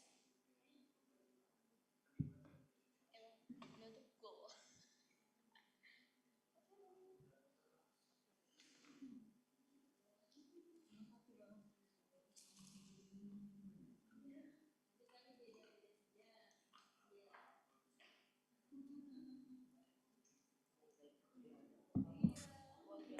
Boleh.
Okay, everyone, good afternoon. We will move to the last session. In this session, we will have Prof. Dr. Insinyur Gusti Hardiansyah, MSc QAM IPU. Beliau, Professor is the lecturer of the management of the management in the forestry faculty in Untan. Beliau will Professor will convey the topic about trend in research and regulation of peatland and mangrove forest. The time and place for yours, Mr. Oke, Assalamualaikum warahmatullahi wabarakatuh. Selamat siang, salam sejahtera. Sore ya, udah sore nih. Selamat sore. Ya, already good afternoon everybody. Adil kata Lino bacuramin ka surga basengat ka jubata. Yeah, I think this is a very, we call it local salam ya. Okay. This is my title by the committee, Trends in Research and Regulation of Peatland and Mangrove Forest. And yeah, there are at least 5 keywords in this title. We are talking about trend, research. The nice thing about regulation, I think when you are talking regulation, Indonesia is very complicated. You know, it's different with maybe in Malaysian, yeah, even in European. And then another keyword is peatland and mangrove. Yeah, talking about peatland and mangrove is very interesting. Yeah, because I was born in Pontianak. You know, we call in Pontianak, peatland is a kind of land of tanah sepo. Tanah sepo is a kind of very outdated soil. You know, most people don't like look for living in this peatland. You know, we are happy to get a higher land, yeah. But nowadays, because because the population is increasing, we need to, no other choice. So, we adaptive, stay in the peatland or mangrove. Next guy. Okay, I'm a professor in this university, especially in the forestry. I used to be a dean also, 2 period, and now I'm as a schooler, Islamic schooler, see, in West Kalimantan. I've ever become a special staff of governor in environment and forestry. And I'm also the chairman of working group of REDD Plus in West Kalimantan. Today, when I be chairman of REDD Plus, I ever made a concept note to get a green climate fund. And this year, especially in the 2024, we got 1 trillion rupiahs, at least 59 million euros that we got fund for West Kalimantan. Yeah, we're talking of peatland things, how to manage our forest. Yeah, I will tell you in the next slide, in the last. But for your information, this is the outline that I will give. Why? It matters, the unique and fragile character of peats and mangrove, the estimated emission, trend in research, and the most important is the last thing, the potential collaboration. Yeah, I hope in this session, especially the last session, please do not sleepy, more discussion, and I will give quiz. in the last, at least multiple choice. Hopefully the one who get the best remarks will get give a present from the committee here. Yeah? Okay, why this title matters? Next.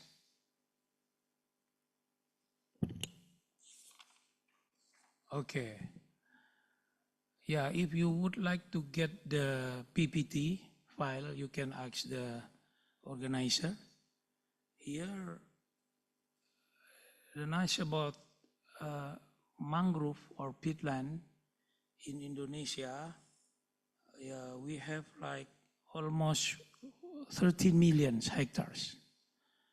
Yeah, according to the statistic of forestry office in the central government, it's almost 20 million hectares.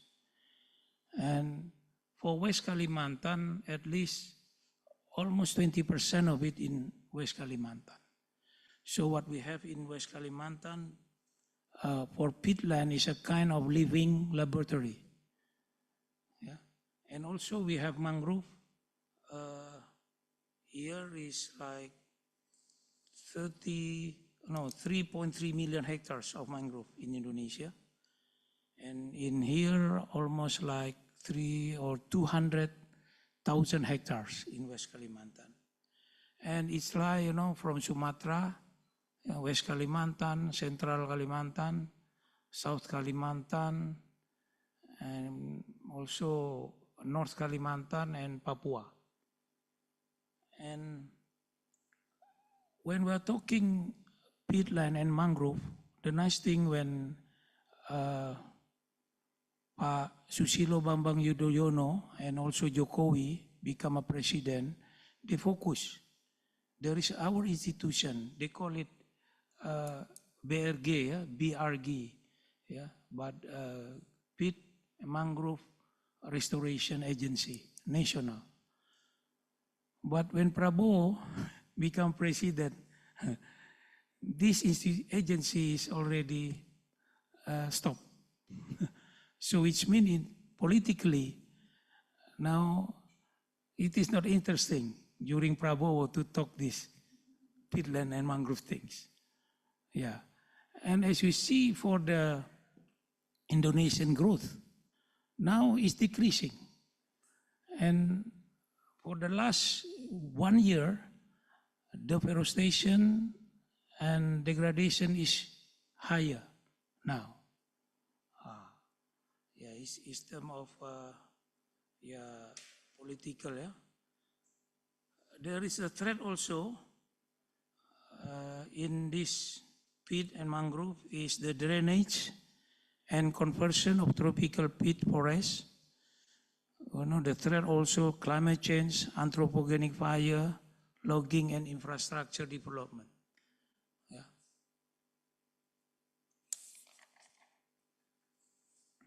Next.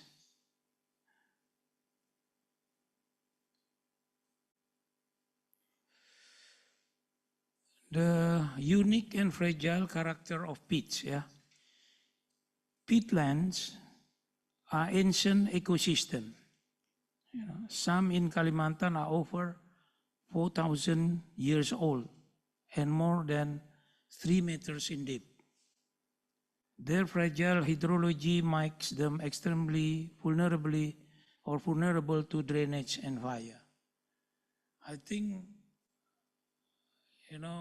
those who just came in West Kalimantan these days, now I think this month, everybody will aware about Karhutla, yeah? Forest fire. And I think the situation is not good for us. I don't know, in the next 1 or 2 months, yeah, there will be many haze happen, fire happen. See? Here you know that the peat forms slowly. As we know, the increment is almost like 0.1 to 2 millimeter yearly. Once degraded, they are very hard to restore.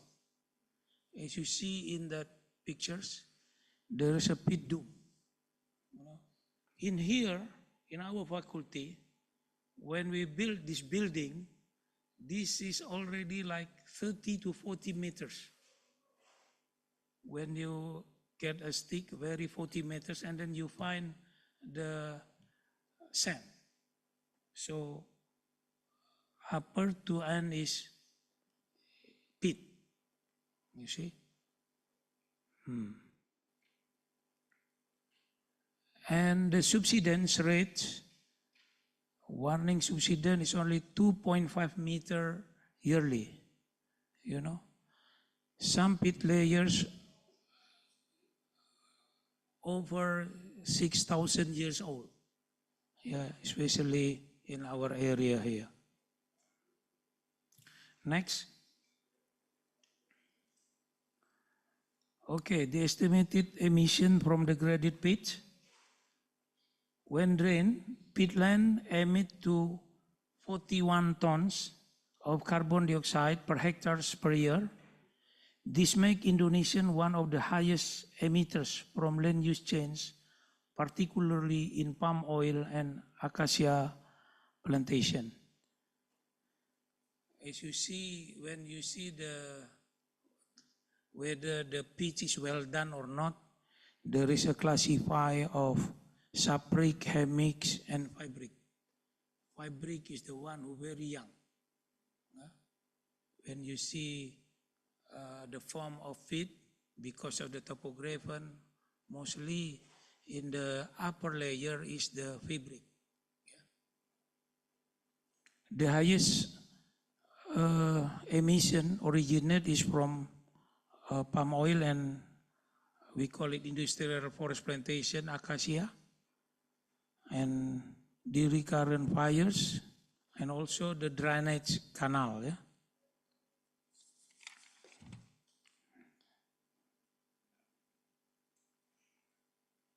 Okay, trends in research. Recent study now focus on emission factor, subsidence rate, rewetting effectiveness, and social dimension. You know, West Kalimantan, there are like 2 million hectares is peatland, and then the total area of West Kalimantan is like 14 million hectares is mineral soil. So only 20% is peatland.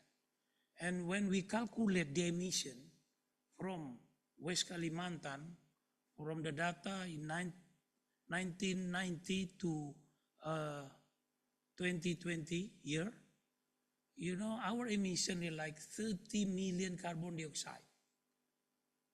And then 50% of it come from the peatland. Yeah. And that's why the research, trend in research here is like that hydrological modeling, yeah. And there's also the information system, we call it Sipalaga, yeah, monitoring system and risk predictor, and also weather modification technology. Now, the last 2 years, we also make rain from this weather modification technology. And other trend in research also indigenous people and local community participation in the agency of peatland and mangrove here.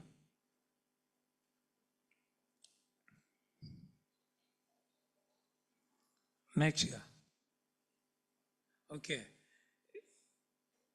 You know, in West Kalimantan, there are like, we call it 124 peat hydrological units. You know, when you find, you know, river with, we call it Y letter, in the middle should be pit. You know, like when you go to Equator Monument, yeah, we have Pontianak, North Pontianak, or we call it Siantan. There is, the main river is Kapuas, and the branch is Landak rivers. In the middle, this is the pit area. So when you see the monument in Kota Baru, near the gasoline station, there is a Y monument. It resembles, symbolize in the middle of that Y letter is peatland. And what we have is like only 12% of our peat hydrological unit, we call it KHG, already we have the system here in the map of West Kalimantan. We have the system to detect the fire, the red one, you see, and also the green one, regarding where we can manage the peatland or where we do not, it should supposed to be conservation area.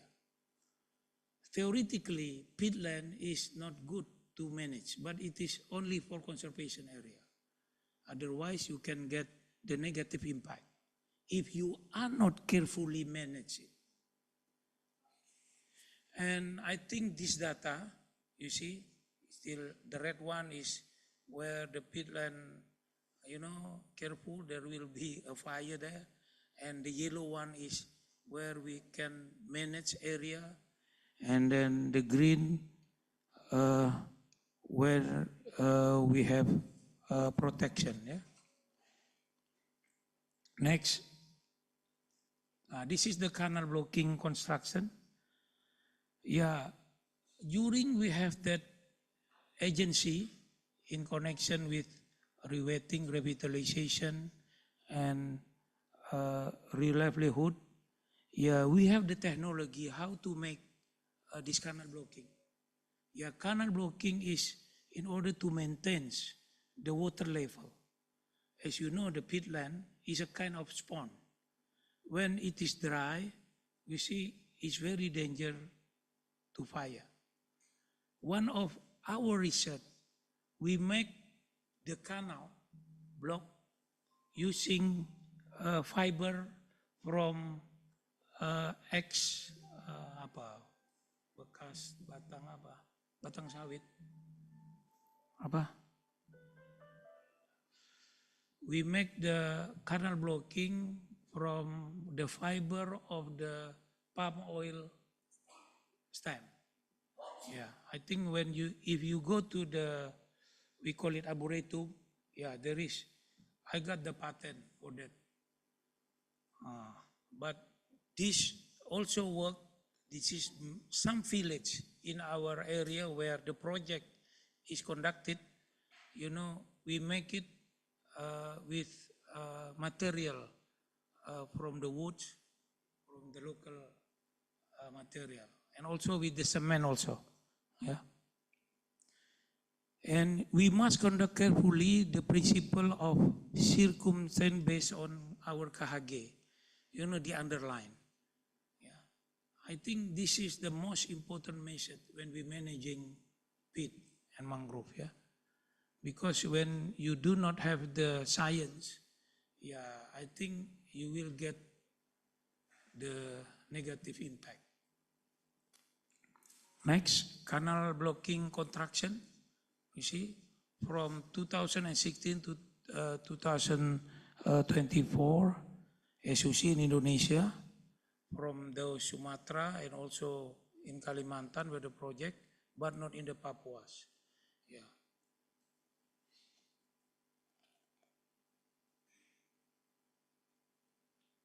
This timeline show the cumulative progress of canal blocking in West Kalimantan, yeah, from 2016 to 2024.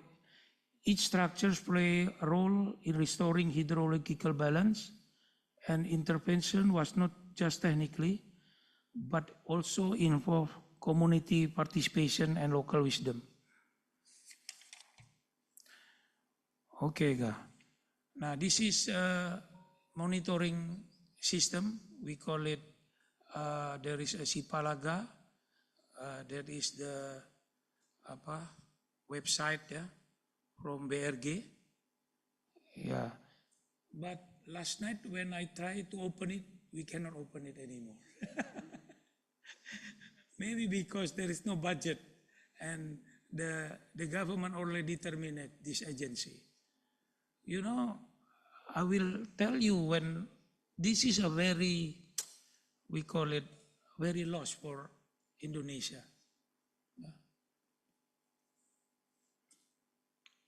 Next.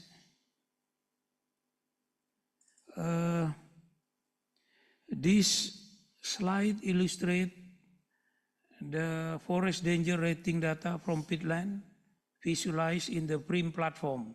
The integration of meteorological and hydrological data help anticipate high-risk fire event and guide early intervention.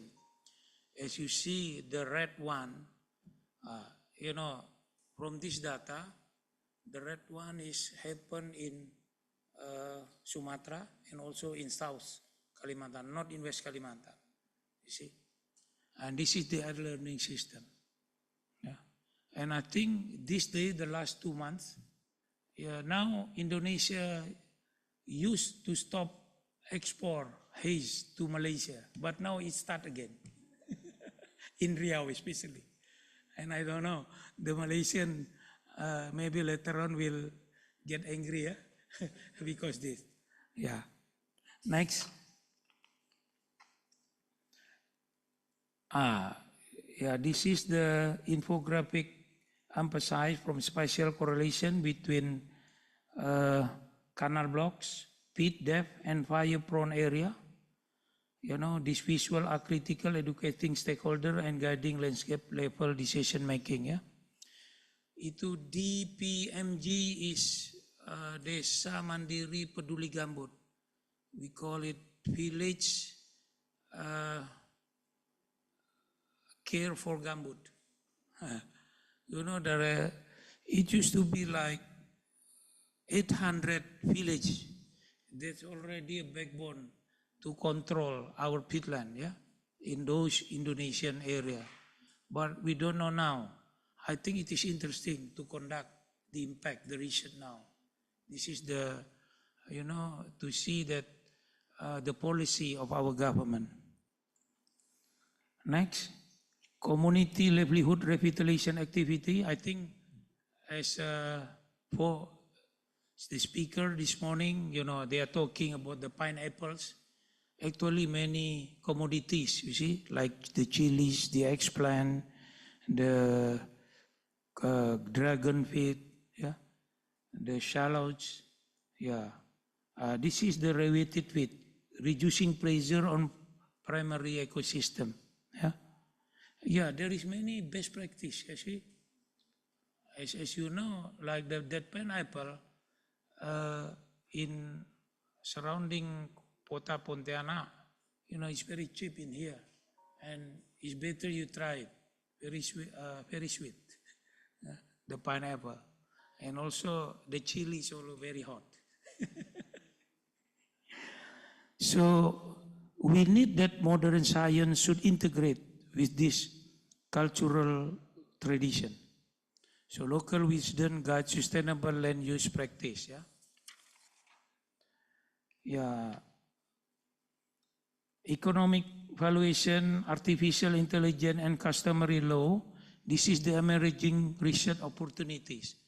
I think for those, our students, and also for its students, it's interesting if you, especially the artificial intelligence. Now, what I do with the student is try to calculate carbon, you know, in peatland using pictures. Yeah, I have a pattern to make a manual tools to measure carbon, you know, by the indicator of diameter trees. But now we use handphone, you just pictures that we can make the AI, yeah, artificial intelligence with CNN, convolutional neural network, to calculate the carbon for certain species that very important in mangrove, like Avicennia or Rhizopora. And here in the economic valuation, yeah, research into the economic benefit and cost associating with restoring this vital ecosystem. The artificial intelligence is developing and utilizing AI models to forecast and mitigate the risks of forest and fires. Next. Now, this is the nice, important thing when we are talking about regulation. Actually, before I was born, Indonesian already know about this peatland 1920s. Compared to the last is 2024, is very sad. The agency is omitted. So it's actually, when we look the history, the regulation in our national, is very growth. The danger we can reduce, but now it's become what do we call it? Like negative lah, to the prospect of peatland and mangrove management in Indonesia. So, and hopefully this collaboration, with this university, Untan, and other Malaysian and European, we can give a recommendation to our government, especially central government, to revitalize again,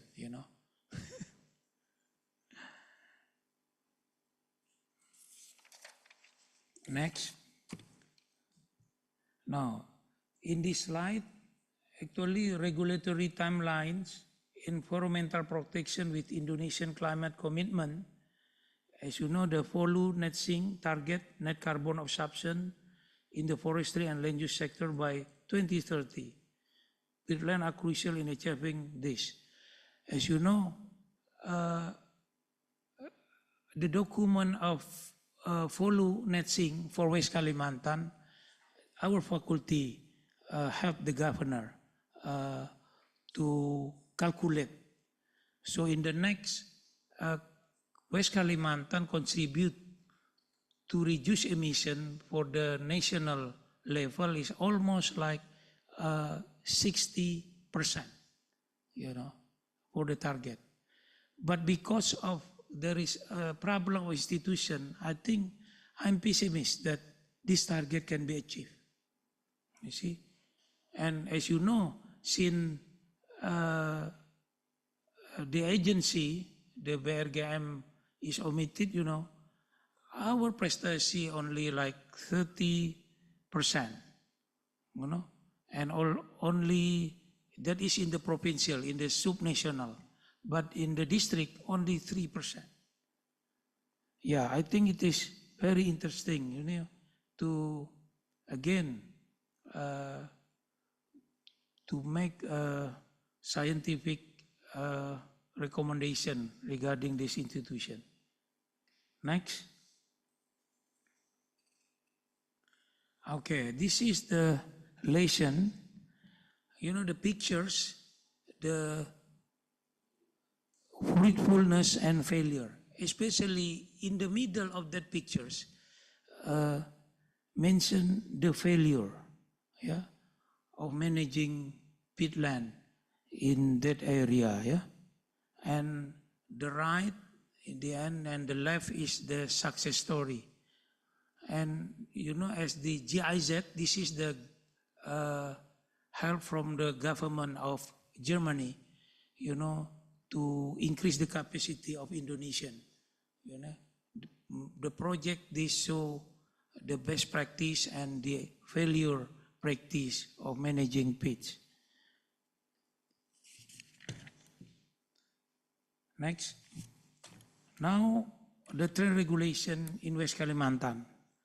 Actually, there are many decrees, governor regulation, start from 2014 until 2022. Because of working together, collaboration with the NGOs, the academician, and also with central government, West Kalimantan is very actively during policy to manage its mangrove and peatlands. And I think very positive. but it's become a question mark later after this 2024. Yeah, I think we also need the problem of this regulation still about the budget. Because when we have help from the central government, we have the budget from the BRGM, yeah? But now we need to look for a new budget, you know, not only from our own budget, but also from help from the outside budget. Next. Here the peat ecosystem protector and management plan. This faculty, you know, we have a team to make this document. Yeah? And I think this year is already submitted. And yeah, you can get from yoga, yeah? You can ask yoga if you are interested to know the policy, you know, what we are focused about the peat ecosystem protector and management in West Kalimantan. You know, all of this aspect is already discussed. Next. And this also, yeah, studies show that reweeding can reduce carbon dioxide emission by 34%. And that is for the carbon dioxide. But for the methane, yeah, up to 76%. As you see, the blue, the green color is if we compare a good forest, peatland forest, compared to the red is, you know, because of sawit plantation and drainage under the drainage in the, what do we call it, violet one. Yeah. Yeah, it's better if we have or protect the forest so we can reduce the emission. And then the role of local community. Next, yeah. Now, local wisdom is central to restoration. Indigenous people understand microtopography, peat depth, and seasonal shift. Their practice, like selective clearing, conserve peat dome, and reduce fire risks. Actually, when you see that color, you see, in number 2 and 3, yeah, that is where the local people like to manage. They like to do the compost organic matter and also mix soil mineral for agriculture, especially for paddy rice. Yeah. Next, challenge, data capacity and infrastructure. Key challenges remain lack of calibrated emission data, inadequate laboratory capacity, and limited trained personnel. Without addressing this, restoration will stagnate. You know, smallholder farmers, as we have, lack of sufficient capital.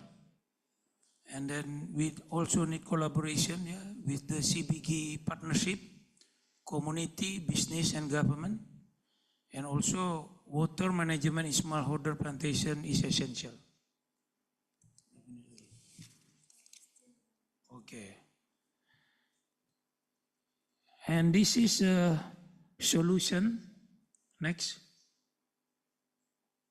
There is a trias for Kalimantan as a living lab. Yeah? Trias acronym stand for technology, regulation, and social advocacy. West Kalimantan as a living laboratory for peatland restoration. Yeah? You know, there is a like triangle here. Yeah? Triangle for CBG collaborative program. Yeah? How we develop local community, in other ranger develop the adoption technology and develop the adoption of the commodity. And as you see the picture, how we make the compost block, yeah? Compost block from peat, you know, mixed with, you know, like apa kotoran hewan, kotoran sapi. Yeah, apa from cattle dirt, see, whatever, chicken, we can make this. And we also make the compost block to reclaim our mining area, gold mining by the people in the other part of district of West Kalimantan. And tentu, and also other hasil hutan bukan kayu ya, non wood forest product. See, yeah, when we can make the collaborative program, not only with the people but also with the business, with the private, I think we can use the trias as a living lab. Next, potential collaboration, Indonesia green diplomacy with South-South and triangular cooperation. In the peatland, as you see, the Indonesia South-South triangular cooperation allow us to share restoration knowledge with developing nation. Green diplomacy position peat and mangrove expertise as a strategic soft power. Here there is a partnership in peatland management. Yeah, there is other institutions, see, UNEP, UNRED, WWF, you see, and also with universities, and also bilateral cooperation, yeah? Indonesian with Norwegia, Indonesian with Germany, with Holland, and also other forum international. And peatland here in the world where we work with other countries with tropical peatland and also non-tropical peatland. You see, like those Russian, Finland, yeah, Sweden, Scotland, yeah, Ireland, Germany, Belarus, and etc. And next, yeah, this is that I told you that West Kalimantan already got the GCF fund, a Green Climate Fund, that around 59 million euro. The objective is program paradigm shift through a landscape approach to forest land management to promote low emission, climate resilient development that balance protection and production in West Kalimantan. In this slide, you can see the output, the location. We have like 5 district priority, like Kapuas Hulu, Sanggau, Ketapang, Sintang, and Kuburaya. And especially in Kuburaya, we also are talking about the peatland and the mangrove. And as you see, there is the duration, almost 7 years. And I hope our university can benefit from this fund, especially from the research for the lecturer or the student also. Yeah. And the target mitigation impact from this grant is around like almost 12 million ton carbon dioxide equivalent. Yeah, I think this is what I can give our share. Let us restore peat, secure our future. And of course, I welcome your question and invite you to collaborate in this living lab of climate resilience. I think before we discuss, maybe, oh yeah, okay, quiz dulu deh. Okay. Okay. Thank you, Prof. Gusti. This is an insightful and important knowledge for us. Like Prof. Gusti said before, we will have quiz about this topic. So we will have 10 questions, right, Prof? Okay, multiple choice. So now you can scan the barcode on the monitor to answer the quiz.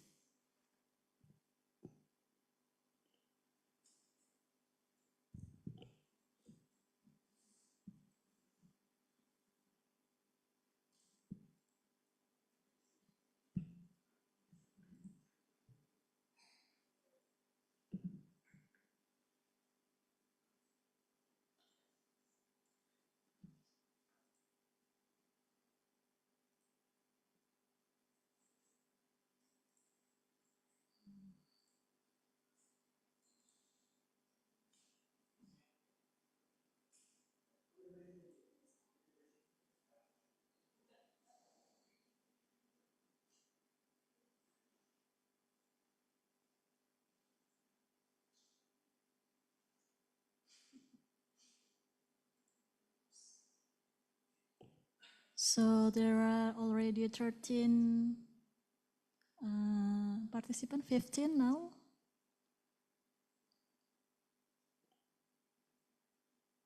So we will have 10 minutes maybe to finish the quiz.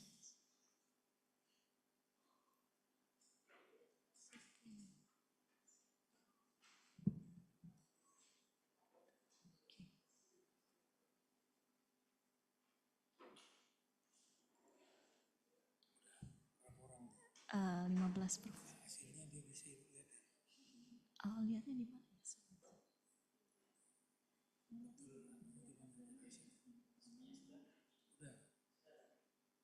Masih ada 5 menit lagi. Oh, bisa akses ini.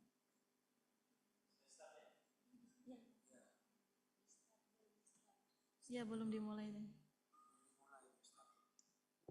Oke, start.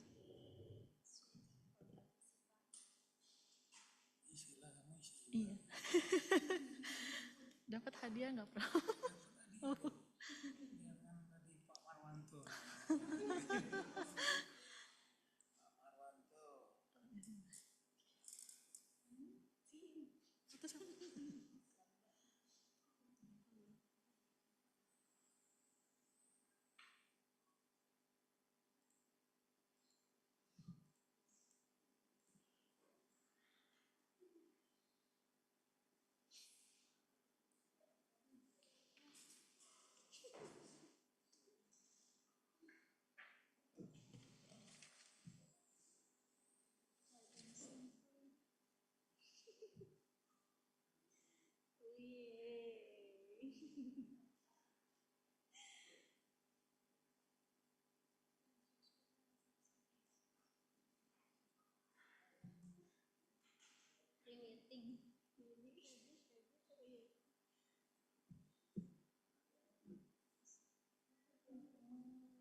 Bisa gak lihat yang cepat jawab dan benar?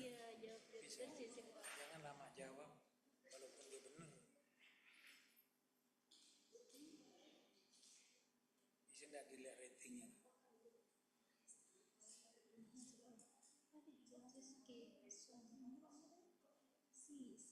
Udah, betul lah. Cepat dan benar. Cepat yang jawab benar, nah itu dapat hadiah tuh, minta Pak Marwanto udah siapkan tuh. Lihat waktunya. Berapa persen yang benar?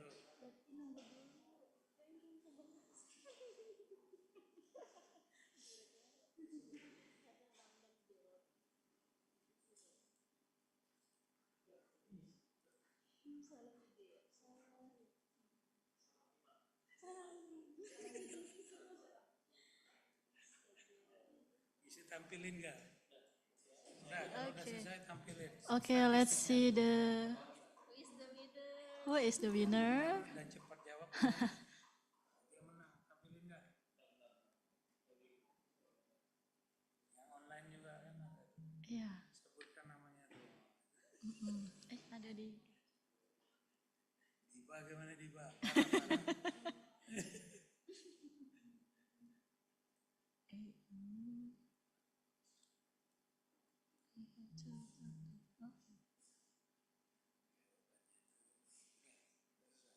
Iya, sudah. Oh.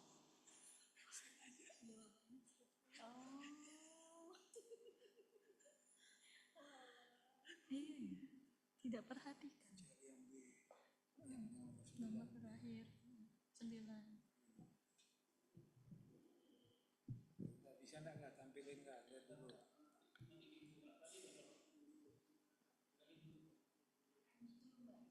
Okay, while with the results, so we move to the question and answer session. Is there anyone here want to ask to Prof. Gusti about the topic? Or maybe have an idea about a research to get the fund? Yes, it is a big opportunity.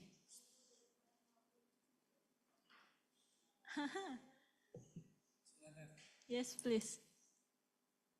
Anyone?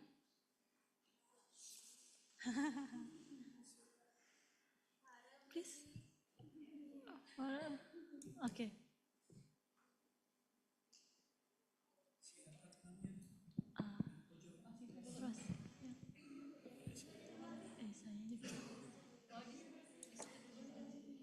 Oh, from the Zoom?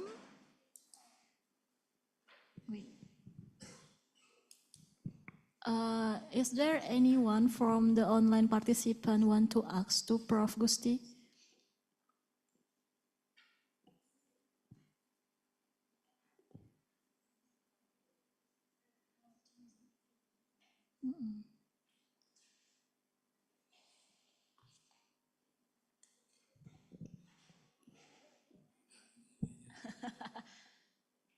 Oh, okay, from the offline participant, please. Thank you very much, Professor Augusti, for the opportunity. I believe I don't need to reintroduction myself because I'm also one of your students. So I would like to ask the questions. You have mentioned that some of the programs that the government have made, it is cancelled, and one of them is Sipalaga. You mentioned that one of the challenges is that their regulations is very complicated, so it often demotivates people who wanted to make research about this kind of topics. But I would like to ask you, In terms of the field research, is there any other challenges that affected these types of research? Because I believe other than regulations, there's also many other factors that can affect field research, especially about carbons. I think that's all from me. Thank you very much.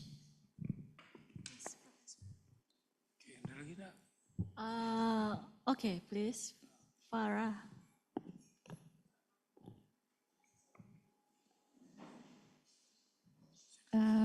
Good afternoon, Prof.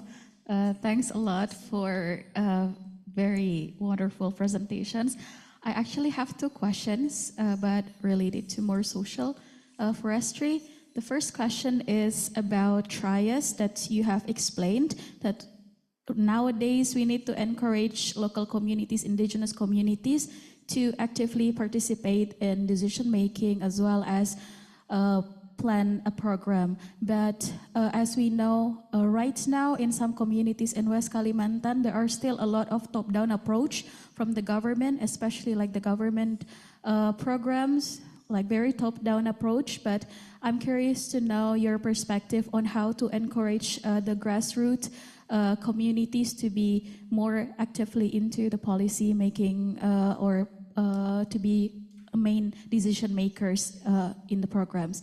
Second question is about, I'm curious to know about your perspective of the post-recognition after they gain customary forest legal recognition. Most of the communities complain about the next step after they got legal recognition of customary forest because there are still lack of programs from the government and most of the NGOs are not reaching them also, so they are kind of lost and then there are no parties that navigate them after post-recognition. So what do you think? Do you think gaining customary forest legal recognition is important for the communities, or is there any other ways to encourage them? Thank you. Okay, maybe there are three questions will be answered first. Okay, for Sinta and Farah, yeah.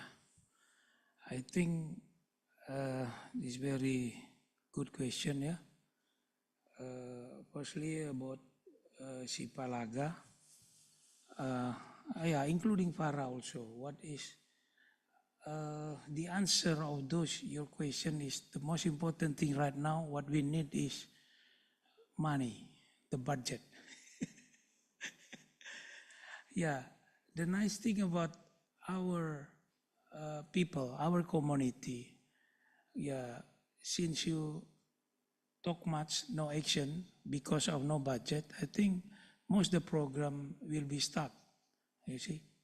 Especially those that the system pemantauan lah, sistem informasi ya, pemantauan lahan gambut or peatland monitoring information system. You know, I cannot imagine now why the website we cannot access anymore. You see, yeah, one of the problem is because of the agencies already stopped, so there is no money at least to pay the internet things. Yeah, and you know, this is actually is very cheap system when we can get useful information, you know, from very fast also because it's very internet things, you see. Yeah, I think a special platform developed by Peatland and Mangrove Restoration Agency to monitor water table level in the peatland. Now, you see, right now, if we don't get those color reds, you know, the problem when we command the patrolly to check in the field. Yeah, so there is the negative impact of hotspot cannot become fire. Yeah, so the problem for me now looking is the money. Now, because the money to conduct the volume of work in the field. Yeah, that is for Sinta, yeah. And then also for Farah also. Nowadays, regarding local communities, in in our experience, when we have a big project to 20,000 hectares of KHDTK, special area for we as the foresters to manage our own forest in the field. You know, when we got budget from the Bapenas, you know, yeah, okay, it's almost like 1.5 million rupiah, 1.5 billion rupiah. We allocate for, we are making kind of, we call it air bersih, clear water treatment in the peatland area. And at that time we subsidized like 100 million to install all the equipment. And then we work together with the local government, desa. Desa already have their, we call it dana desa, finance fund from the village, and we collaborated. When we help them to install the equipment for 1 month, and then they got, we make what do we call, galon air. So the water can fulfill the benefit of the people for clean water. And they pay just for 5,000. And now, until now, even the project already done, it's because it's the benefit from them, it's still running. You know, in desa, apa nama desanya kah? Lupa saya tuh. Tapi masih jalan lah sampai sekarang. So, yang penting, the most important thing, they can finance, they can stand for finance allowance, ini mandiri lah, pembiayaan mandiri ya. Nah jadi all the participate, all the encouragement is run well. Since we are not depend only for the finance for the first time, but also the second year, the third year, they can finance themselves. And the second question about the customary forest, this is, yeah. Now, the nice thing about customary forest, different with other scheme of social forestry, you know, like hutan desa, hutan kemitraan, hutan tanaman rakyat. It's supposed to be the customary forest very self-financed. Yeah. You know, right now, our president Prabowo instruct to make cooperation in every, like 80,000 cooperation in every village. If this customary forest can work together with the cooperation and to look for a suitable business in the forest, not only for non-wood business, but also, you know, like ecotourism business, I think it would be better. So the first thing is when they got some money, they have to think the money can productive to their activity and finance to the next business.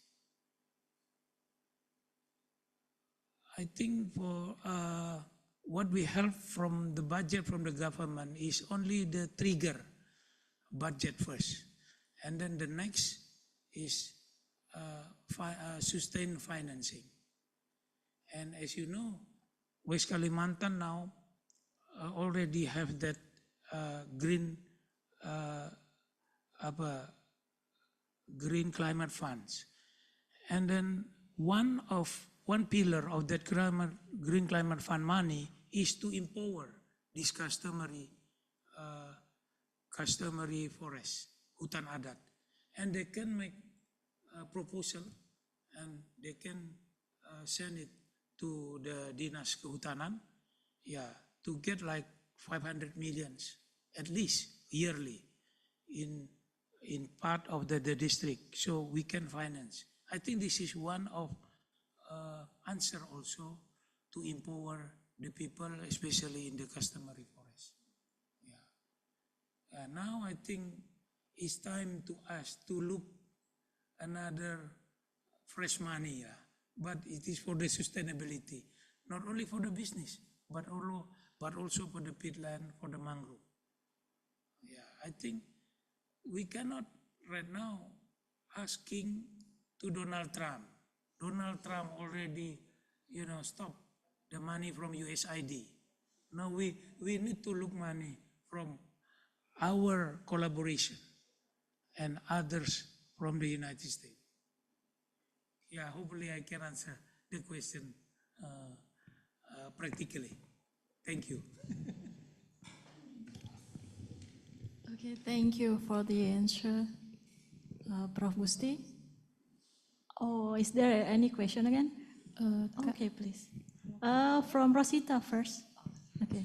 So from what I'm catching, Professor, when you're answering Ms. Farah's question, how about rather than depending on the budget from the governments, like for this discontinued program, I reckon that we can use the money from the ecotourism, from the local agroforestry program to keep continuing to fund this type of program, especially like Sipalaga. I believe that can also be a feasible ideas to develop in the future. Thank you very much, sir. Yeah, I'm agree, but there must a model in first money for investment first. Yeah, what we need help from the government is that. So since we have the modality for investment, pre-investment money, to run the suitable business, especially for the ecotourism. I think when we are talking about ecotourism, sometimes our lack is the infrastructure, and also the clean water facility, and also like Wi-Fi. I think when you have the ecotourism in the remote area, okay, now we have the technology from siapa tuh? Siapa namanya kalau yang orang kaya Amerika tadi? Hah? Elon Musk. Elon Musk have the technology for the apa namanya? Starlink. Itu tuh. That's need money to get at least to pay for the langganannya lah kan, harus bayar dulu dong. Itu bisa dibantu dulu di awal. Itu Sinta maksudnya. First thing first lah dulu tuh. Kalau enggak jalan juga kita. Okay, for the next from Farah. One last question, Prof, that intrigues me a lot about the corporations that currently running. I'm concerning about how to ensure that this scheme, like this new scheme, is not practicing an elite capture. I mean, like only a person who get the advantage, and it can be a boomerang to the local community. I mean, like elite captures in our current cooperation scheme. Okay, the answer is to the institution. When this money or this budget must be transparent. And the nice thing, about the BPDLH, Badan Lingkungan Hidup, Dana Lingkungan Hidup Environment Fund, the government already make that BPDLH. The money must distributed by BPDLH, working together with the NGOs, of course, the registered NGOs, not to the government, give direct to the people or to the certain group of people. But we need to make sure the transparency process. I think the nice thing about our agency now is already thinking about the transparency aspect. So to make the responsibility, the transparency, public policy can be responsible conducted in the field. Yeah. So those aspects as in the management suitable in every sector. I think the transparency aspect and the accountability must be guaranteed. Thank you. Okay, we are here in the last part of this session. What a long day. So this is the result for the quiz. The winner, oh, it is four person ya. Ada 4 orang. With a perfect. The first one is Farah. That's right. So the second one is Sophie. The third one is, who's that? Abu. Azul, okay. And the fourth one is Nica. Online ya? Online participant. Oh, you? No. Okay, so Professor, how many people you will give the present?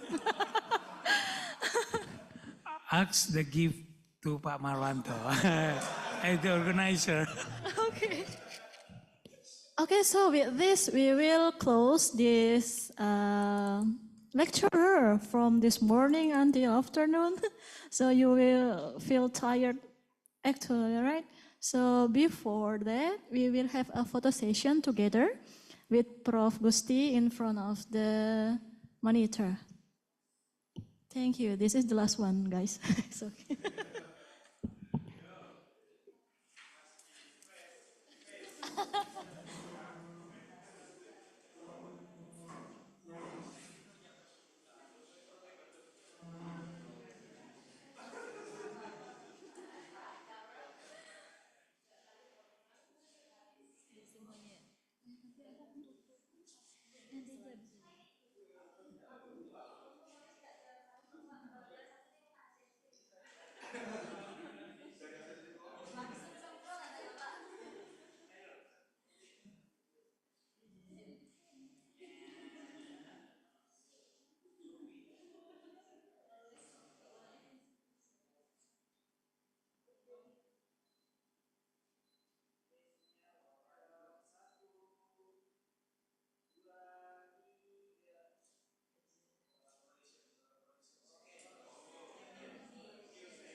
Okay, with this, I will close this day with a closing statement. Keep learning everywhere you are. Thank you. Wassalamualaikum warahmatullahi wabarakatuh.